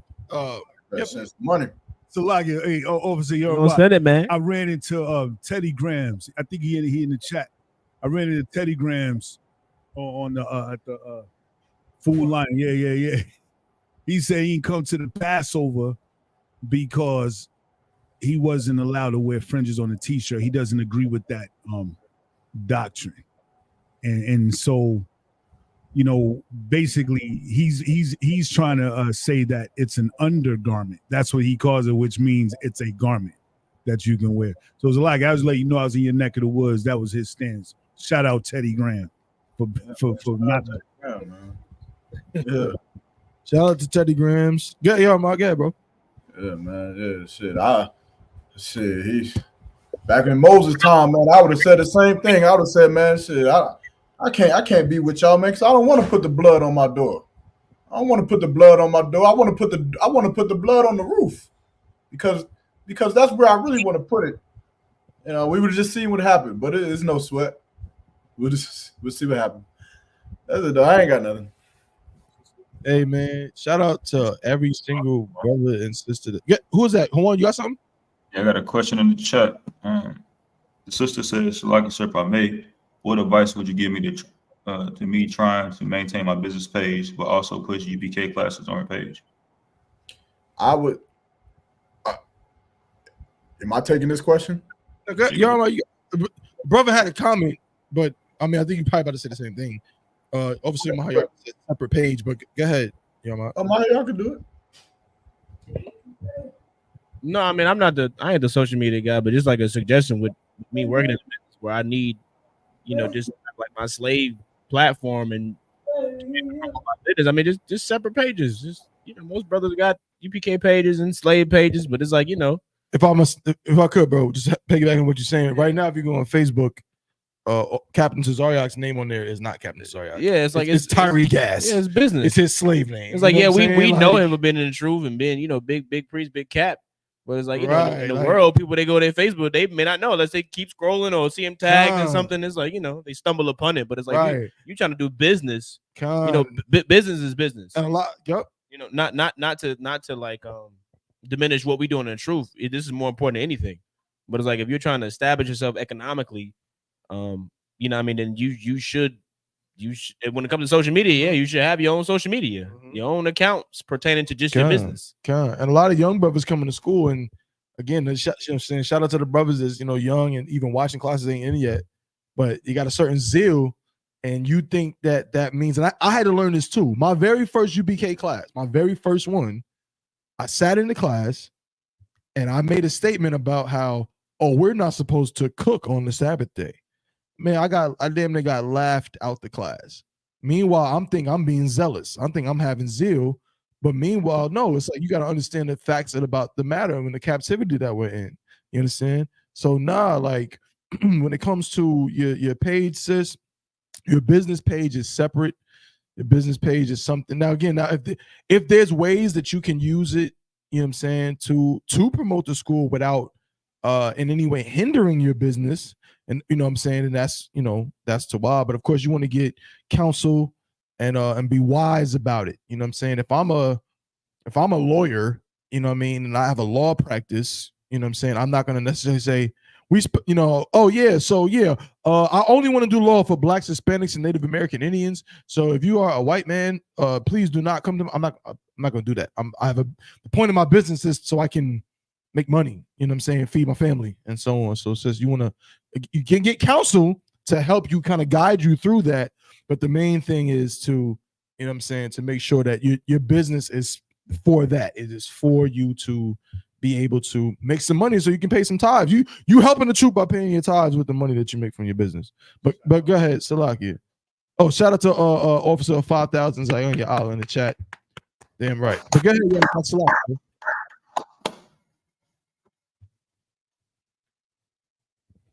What'd you say? I was saying, go ahead, bro. You was gonna say something, Sluggy. I mean to cut you off, and you know. Nah, I wasn't about to say nothing. Y'all got it, man. Look, y'all got it, man. I ain't gotta say nothing. I can take the back seat, and y'all can say everything. Go ahead. Officer Hawan, Baba Kushak, could you go to Matthew chapter 10 and verse 16, Baba Kushak? Okay. Here for the sister's question, and just go ahead and read that. Okay, what's it? You said 10 to 16. Yeah, Matthew chapter 10, verse 16. Yeah, it's the book of Matthew chapter 10, verse 16. Behold, I send you forth as sheep in the midst of wolves. Be ye therefore wise as serpents and harmless as doves. Essentially, be what the scripture say, be what? Be ye therefore wise as serpents and harmless as doves. Right. So we're in captivity. You know what I'm saying? So it's your responsibility in this world to be like sheep, be harmless as serpent, what's it again? It's a lot. Wise as a serpent, harmless as a dove. You know what I'm saying? Okay. So use wisdom to get the resources that we need, because we need to feed ourselves. Of course, within reason and not sinning, we need to make sure that our families are fed, our children are fed, our families taken care of, our people are taken care of. Guess what? This I.S.U.P.K does not run with our brothers that have slaveries. And guess what? A lot of times, these slaveries do not know that we take our money and go straight to the I.S.U.P.K and buy something for the table. You know what I'm saying? Buy equipment for the computer. You know what I'm saying?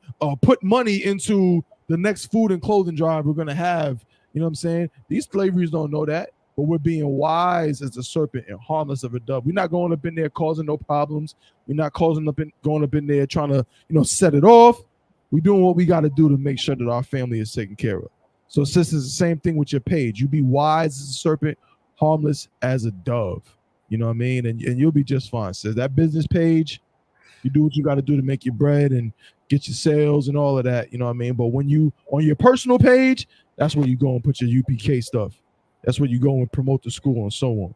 Fuck. Yeah, right. Yeah, and do it.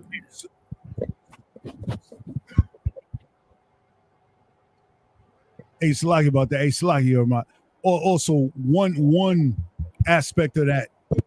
Do not be ashamed of being in the truth. There's a divide with what Tabawan was saying. That doesn't mean that you can't rep your shield or be ashamed of your nationhood as far as if someone asks you what you are, but at the same time, when conducting business, definitely be wise in how you do that. But at the same time, we want to build up to the point where you can be like Captain Tazark, everybody buying his body, but still know that he's in the truth, he's an Israelite, he's in the UPK. We want to get up to that point. But when you're building yourself, you're trying to build your brand. And if it's something that's for everybody in the world, definitely be wise about that. But we want to grow. We don't want to stay like that. We want to grow to the point where we can be overt and prideful about who we are and open about who we are. So understand, don't stay stagnant with that. Eventually we want Sister Sienna to first get her name and also have a business that is inclusive of the UPK, and everybody is trying to get down what she's doing. All right, the Waterford. Since you like it, I had a little precept for that too. Yeah, bro. All right, let's look at 2 Timothy chapter 1, verse 8. Be not thou therefore ashamed of the testimony of our Lord, nor of me his prisoner, but be thou partaker of the afflictions of the gospel according to the power of God. That's right. Damn right. Perfect precept, the water, brother. Beautiful precept. You know what I'm saying, don't be ashamed of this. You know what I'm saying? And that's more so, what other things you might deal with. It could come up in your business, you know what I mean? But that's even more so just in regular life. You know what I mean? Like you might rock your shield and here comes some white man. Why is Marco Wise camera shaking like that? This is scaring me. What is happening? That nigga in that group chat is too juicy.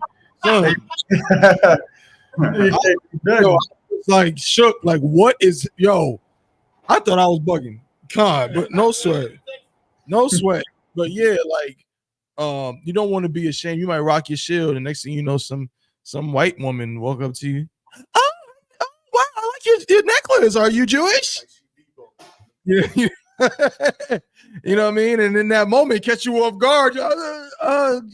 Yeah, no, I'm just, you know what I'm saying? No, you want to get to the point where you can be strong. Oh, yeah, I'm an Israelite. Yeah, I'm an Israelite from the tribe of Judah. You know what I'm saying? Say that bold. You know what I'm saying? Yeah, I'm an Israelite. And so, like, the good thing is that when you are repping your culture and you doing good works, it is actually promoting the school. You know what I'm saying? You doing good works and you like this, you tucking your shield, or you know, you not really embedded in, you know, you're not embedded in the works of what we trying to do with the school as far as promoting it and things like that. You're not really certain or sincere about it, then that credit goes to you as an individual. But whenever I'm doing anything, if I'm coaching, if I'm doing some laborious work or anything, I want people to see that, oh, I do this because I'm in the truth. I'm in the I.S.U.P.K. I'm not like trying to credit card scam you because I'm in the I.S.U.P.K. I'm not scheming on taking your wallet that I see right here because I'm in the I.S.U.P.K. I'm showing, when they say, yo, he's a good dude, nah, don't give me the credit. You know what I mean? Give my nation, the school, YAHANNA HaMashiach, the credit. You know what I mean? Give Commander Junior YAHANNA the credit. Give the men above me the credit. So that's why when we have these emblems and as far as these remembrances of the truth, like when we wear our fringes or we have a shirt, a UPK shirt or whatever, we can't be out here committing sin. Everybody's watching. They're like, oh, look, he got the UPK shirt, but he vaping over there. You know what I mean? You can't. That's why you should clothe yourself with anything that represents the school in some fashion, whether it's the shield, whether it's ring, however you do it. But the point is, by doing such, when you do something positive, then the school gets credit. You know what I mean? And so that's the benefit of also making sure you adorn yourself with UPK attire in some form of fashion, even in your leisure. You know what I mean? Oh, God. Damn right. Most High in Christ. Damn right. Yeah. But hey, man, listen. This is the longest episode of the Chainbreakers podcast in the history of the damn show.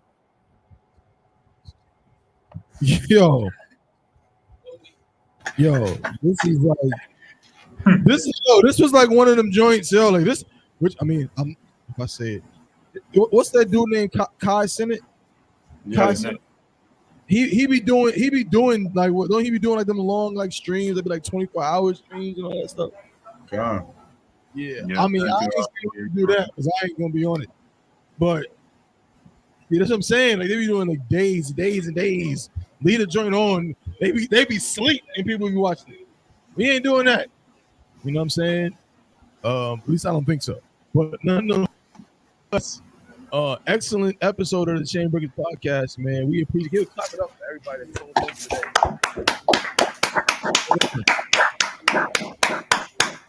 Do not take this for granted. What we are doing in this I.S.U.P.K. on the Commander Junior YAHANNA on this Chainbreakers podcast is absolutely essential for our people, man. I'm gonna tell you something. Like my Adawan said, if you love your people, that's another thing too. I ain't gonna try to start on the topic. But a lot of people will say, man, I love my mother. I love my family. But then you won't try to give them the truth.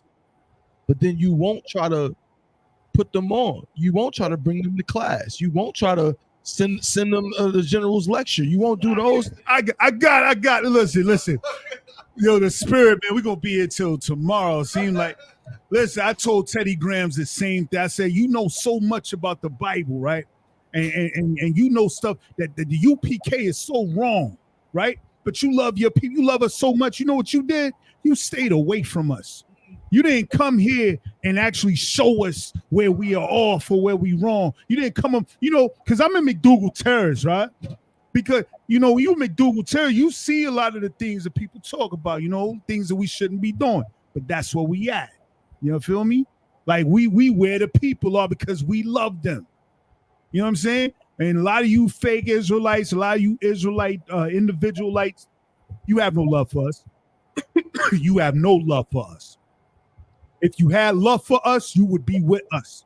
You can come to class and ask questions. You can come to scripture breakdown and say, hey, Salakia, it says here it's unlawful for anyone, man or woman, to shave their beard.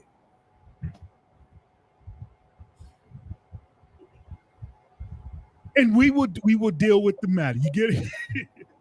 we would deal with the matter. But the point is, for all of you pastors and all of you imams and all of you Rasta dojos and all of you people with all these philosophies, you keep it to yourself. See, we are selfless in the truth. We want to give this to, we want to share this burden. Number one, we want to share this beautiful burden with our brothers and sisters that's out here in this so-called world, this planet. And we trying to bring you into this fold. But you have people on the sideline watching this, critiquing us from afar, but don't love us enough to actually come to us and show us. If I knew that this building was going to blow up, and I'm sitting miles away, and I'm just like, yeah, man, with Tabawan and Mahayar, they in the school, it's gonna blow up. And I'm like, man, see, I told them niggas not to get that building. It's gonna blow up at 7 o'clock. I told them niggas not to get that building. Nah, see, somebody love, they gonna be like, yo, they gonna speed, they gonna get to the school. And yo, because I love y'all gotta get up out of here. And they be like, no, it's not gonna blow up. I'm like, no, for real, it's gonna blow up, son. Let's go. Get the fuck. In fact, if y'all staying here, I'm staying in here. You know what I mean? I love y'all like that. I'm staying up in here. I know this place about to blow up, but I'm not gonna be on the outside, on the sideline, watching y'all blow up. Y'all my people, son. You see what I'm saying? But that's not what we have. So Salaki for interjecting. Tabawan, what you said just sparked that. Listen, we got it. We really got it. Every last person that's up here, it is on you to what General Muhammad say about that penny. We got to increase that shit. You feel me? We got to increase that shit. Don't be thinking just because you a rib and you have a baby and that's all you do. Yeah, you supposed to do that. Take care of your husband and all things. But at the same time, help him spark his mind how we can make this school better, how we can make these schools better. We can take over North Carolina. We can take over the United States, take over this whole planet with this truth, with all Israelites everywhere. You know what I mean? So we can push it. That's all. Use that intellect and that skill that you use for your slavery to pay the bill. Use it for here too. We, like I say, we struggling. We holding it together. You know what I mean? With brotherhood, we holding it together. But I know these sisters got skills, man. And I know everybody got $1 or $2 that they can throw in the pot every week. You know what I'm saying? It all help. Can of Lysol like $5 fucking. You know what I'm saying? We should have been had Lysol. You know what I'm saying? It's things that we need. That's all I'm saying. And love us enough that you're not just watching this on Chain Breakers. But I want you to break your neck to try to give us some change. That's what I'm talking about. Salam. Damn right. What's on Christ? I mean, you got anything before we head out, bro? Nah, man.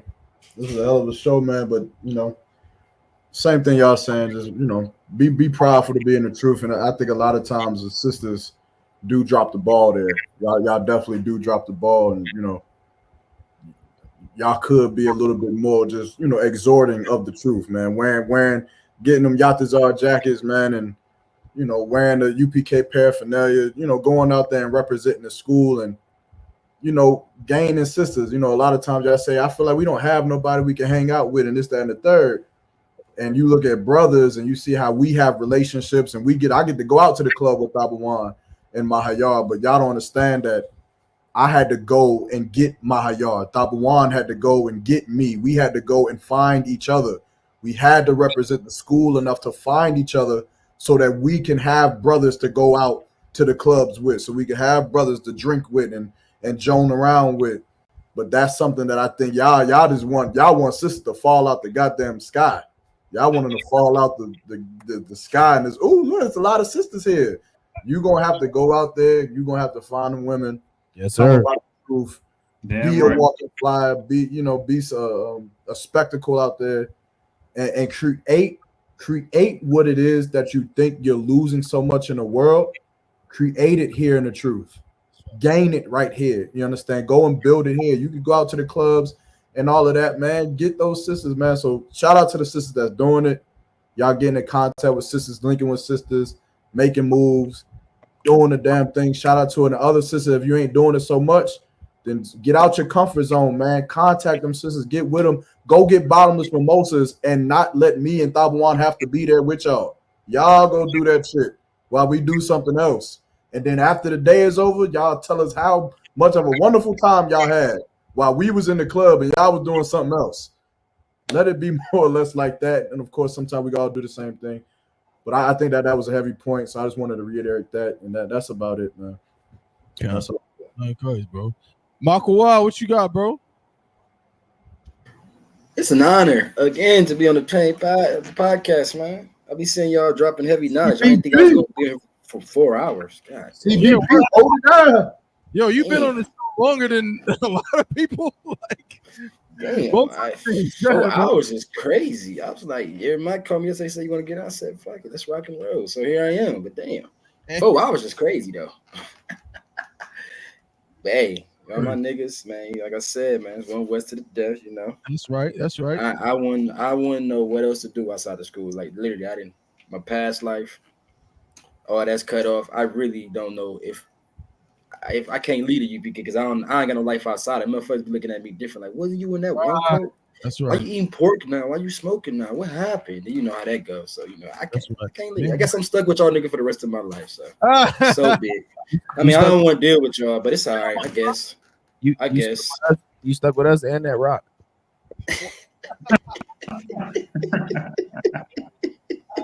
That's my yard. That's why I don't mess with you. See, you gonna embarrass me. You got something, bro? You got something? Nah, man. I just want to expound on the fact of what everything that's been brought out is so heavy, and it's like obviously y'all Mark said it's heavy, man. But like, whatever you see in the world, it's like bring it in here, man, because our whole life we've always gloried everything that we don't have. The grass is always green on the other side, but it's like make your grass that damn important. Water that goddamn grass. Y'all talking about how terrible your yard look. Get out there and do some damn work. You understand what I'm saying? It's like we gotta put the work in. We talk about so much, man. It's like we're being proud of the truth. Like you gotta fully immerse yourself in this, man. You gonna stumble, you gonna fall, you gonna be uncomfortable, but until you continue to put yourself in those uncomfortable positions, you'll never get used to it. So it's like, when you meet people, you talk to them, and it's, a casual setting, not necessarily business or got anything to do with work. Yeah, let them know. Yeah, I'm Israelite. Yeah, I'm a Hebrew Israelite. Yeah. Yeah, tell them what school you in. Yeah, tell them what you do, what you believe in. It's like, just do it. Just embrace it. Fully immerse it because, like you're saying, like the alphabet group not ashamed of being who they are. You know what I mean? The KKK, these other organizations that, go against the scriptures and are in complete contrast to what we do. Nobody else in this world is afraid to embrace who they are and talk about it. So it's like, why the hell are we? What are you ashamed of? You're ashamed of being in the truth? You're ashamed of living your life right? No, you're ashamed of the rejection that you get from wicked bastards who don't even deserve to be in your presence. And that's what we got to fully embrace, man. Yeah, I mean, but that's it. I ain't trying to hold everybody alone. I rock. That's for you. Salagi? This for you, I rock.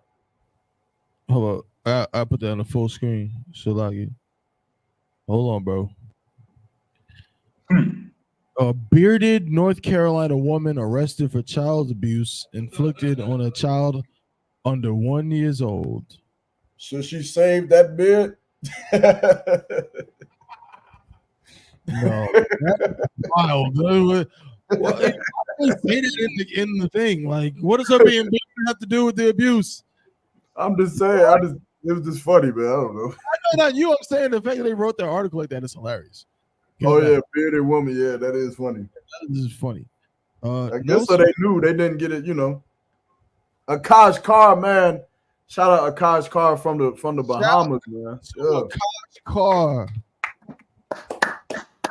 That's Akash Carr, bro. That's my guy out there in the Bahamas on them farms. Yeah, man. Hey, look, Akash Carr he should be an example for y'all. So Akash Carr out there on the Bahamas by himself on a fucking island. He don't got no brothers to drink with. He ain't got no brothers to go to class with.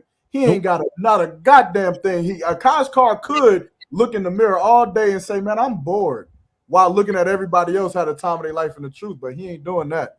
That's right. Cosmo went out there and he started to build that zone up so that he can have brothers that, you know, the whole feast days with and have the high holy days with out there in the Bahamas, man. Shout out to Akaz Carr. Brother, goddamn island out there by himself. And be in class diligently. Yeah. I'm saying, like, you know what I'm saying? Bro, you're right. 100% correct, bro. Shout out to Akash Carr, man. But again, Chainbreakers Podcast, excellent show. You know what I'm saying? We're going to keep bringing y'all the real. Yo, man, we're trying to take this into the next level, man. So what y'all think, man? Hit us up, chainbreakerspodcast@gmail.com. Hit us up, chainbreakers_TV on Instagram. You know what I'm saying? Hit us up. Make sure you follow us on YouTube, Chainbreakers Podcast on YouTube. You know what I'm saying? Like, share, and subscribe, all of that. You know what I mean? But Hawan, the assistant manager of production, whatever it is you do. You got something before we head out, bro? That's crazy, right? I said, you know, it was just it's like it was just, you know, it's a heavy, you know, podcast. You know, I'm sorry I was saying it was heavy, you know, wear this truth, you know, wear that shield with diligence and just, you know, God in this world and just, you know, show that off for real. You know, we trying to build this nation back. Hey, damn right. Most High in Christ. Shout out to Officer Hawan too, man. I remember early on, Officer Hawan, bro, like them brothers coming in, like them young officers, man, and troopers. This brother right here, we'll go to the club, and I ain't gonna lie, me, Yarmak, him saying something to Akim, we be dressed Jake. Hawan go in the club straight up UPK headpiece, straight up UPK shirt, fringes on the pants with boots. I don't think I've ever seen him wear anything else. Pause. I've never seen him in any clothes that were not UPK related ever. You know what I'm saying? So shout out to that brother. He's a great exemplar of exactly what we're talking about, man. But I ain't got nothing, man. Excellent episode of the show. This is the Chainbreakers Podcast, brought to you by the I.S.U.P.K, the Israelite School of Universal Practical Knowledge, start out of 1 West, 125th Street, Harlem, New York, man. And we're going to see y'all next week, man. Same time, same place, my head covered. So to the brothers and the sisters, I say, Shalom, Lord in Christ. Next week, man, get with us. You know what I'm saying? Chainbreakers Podcast. Shalom.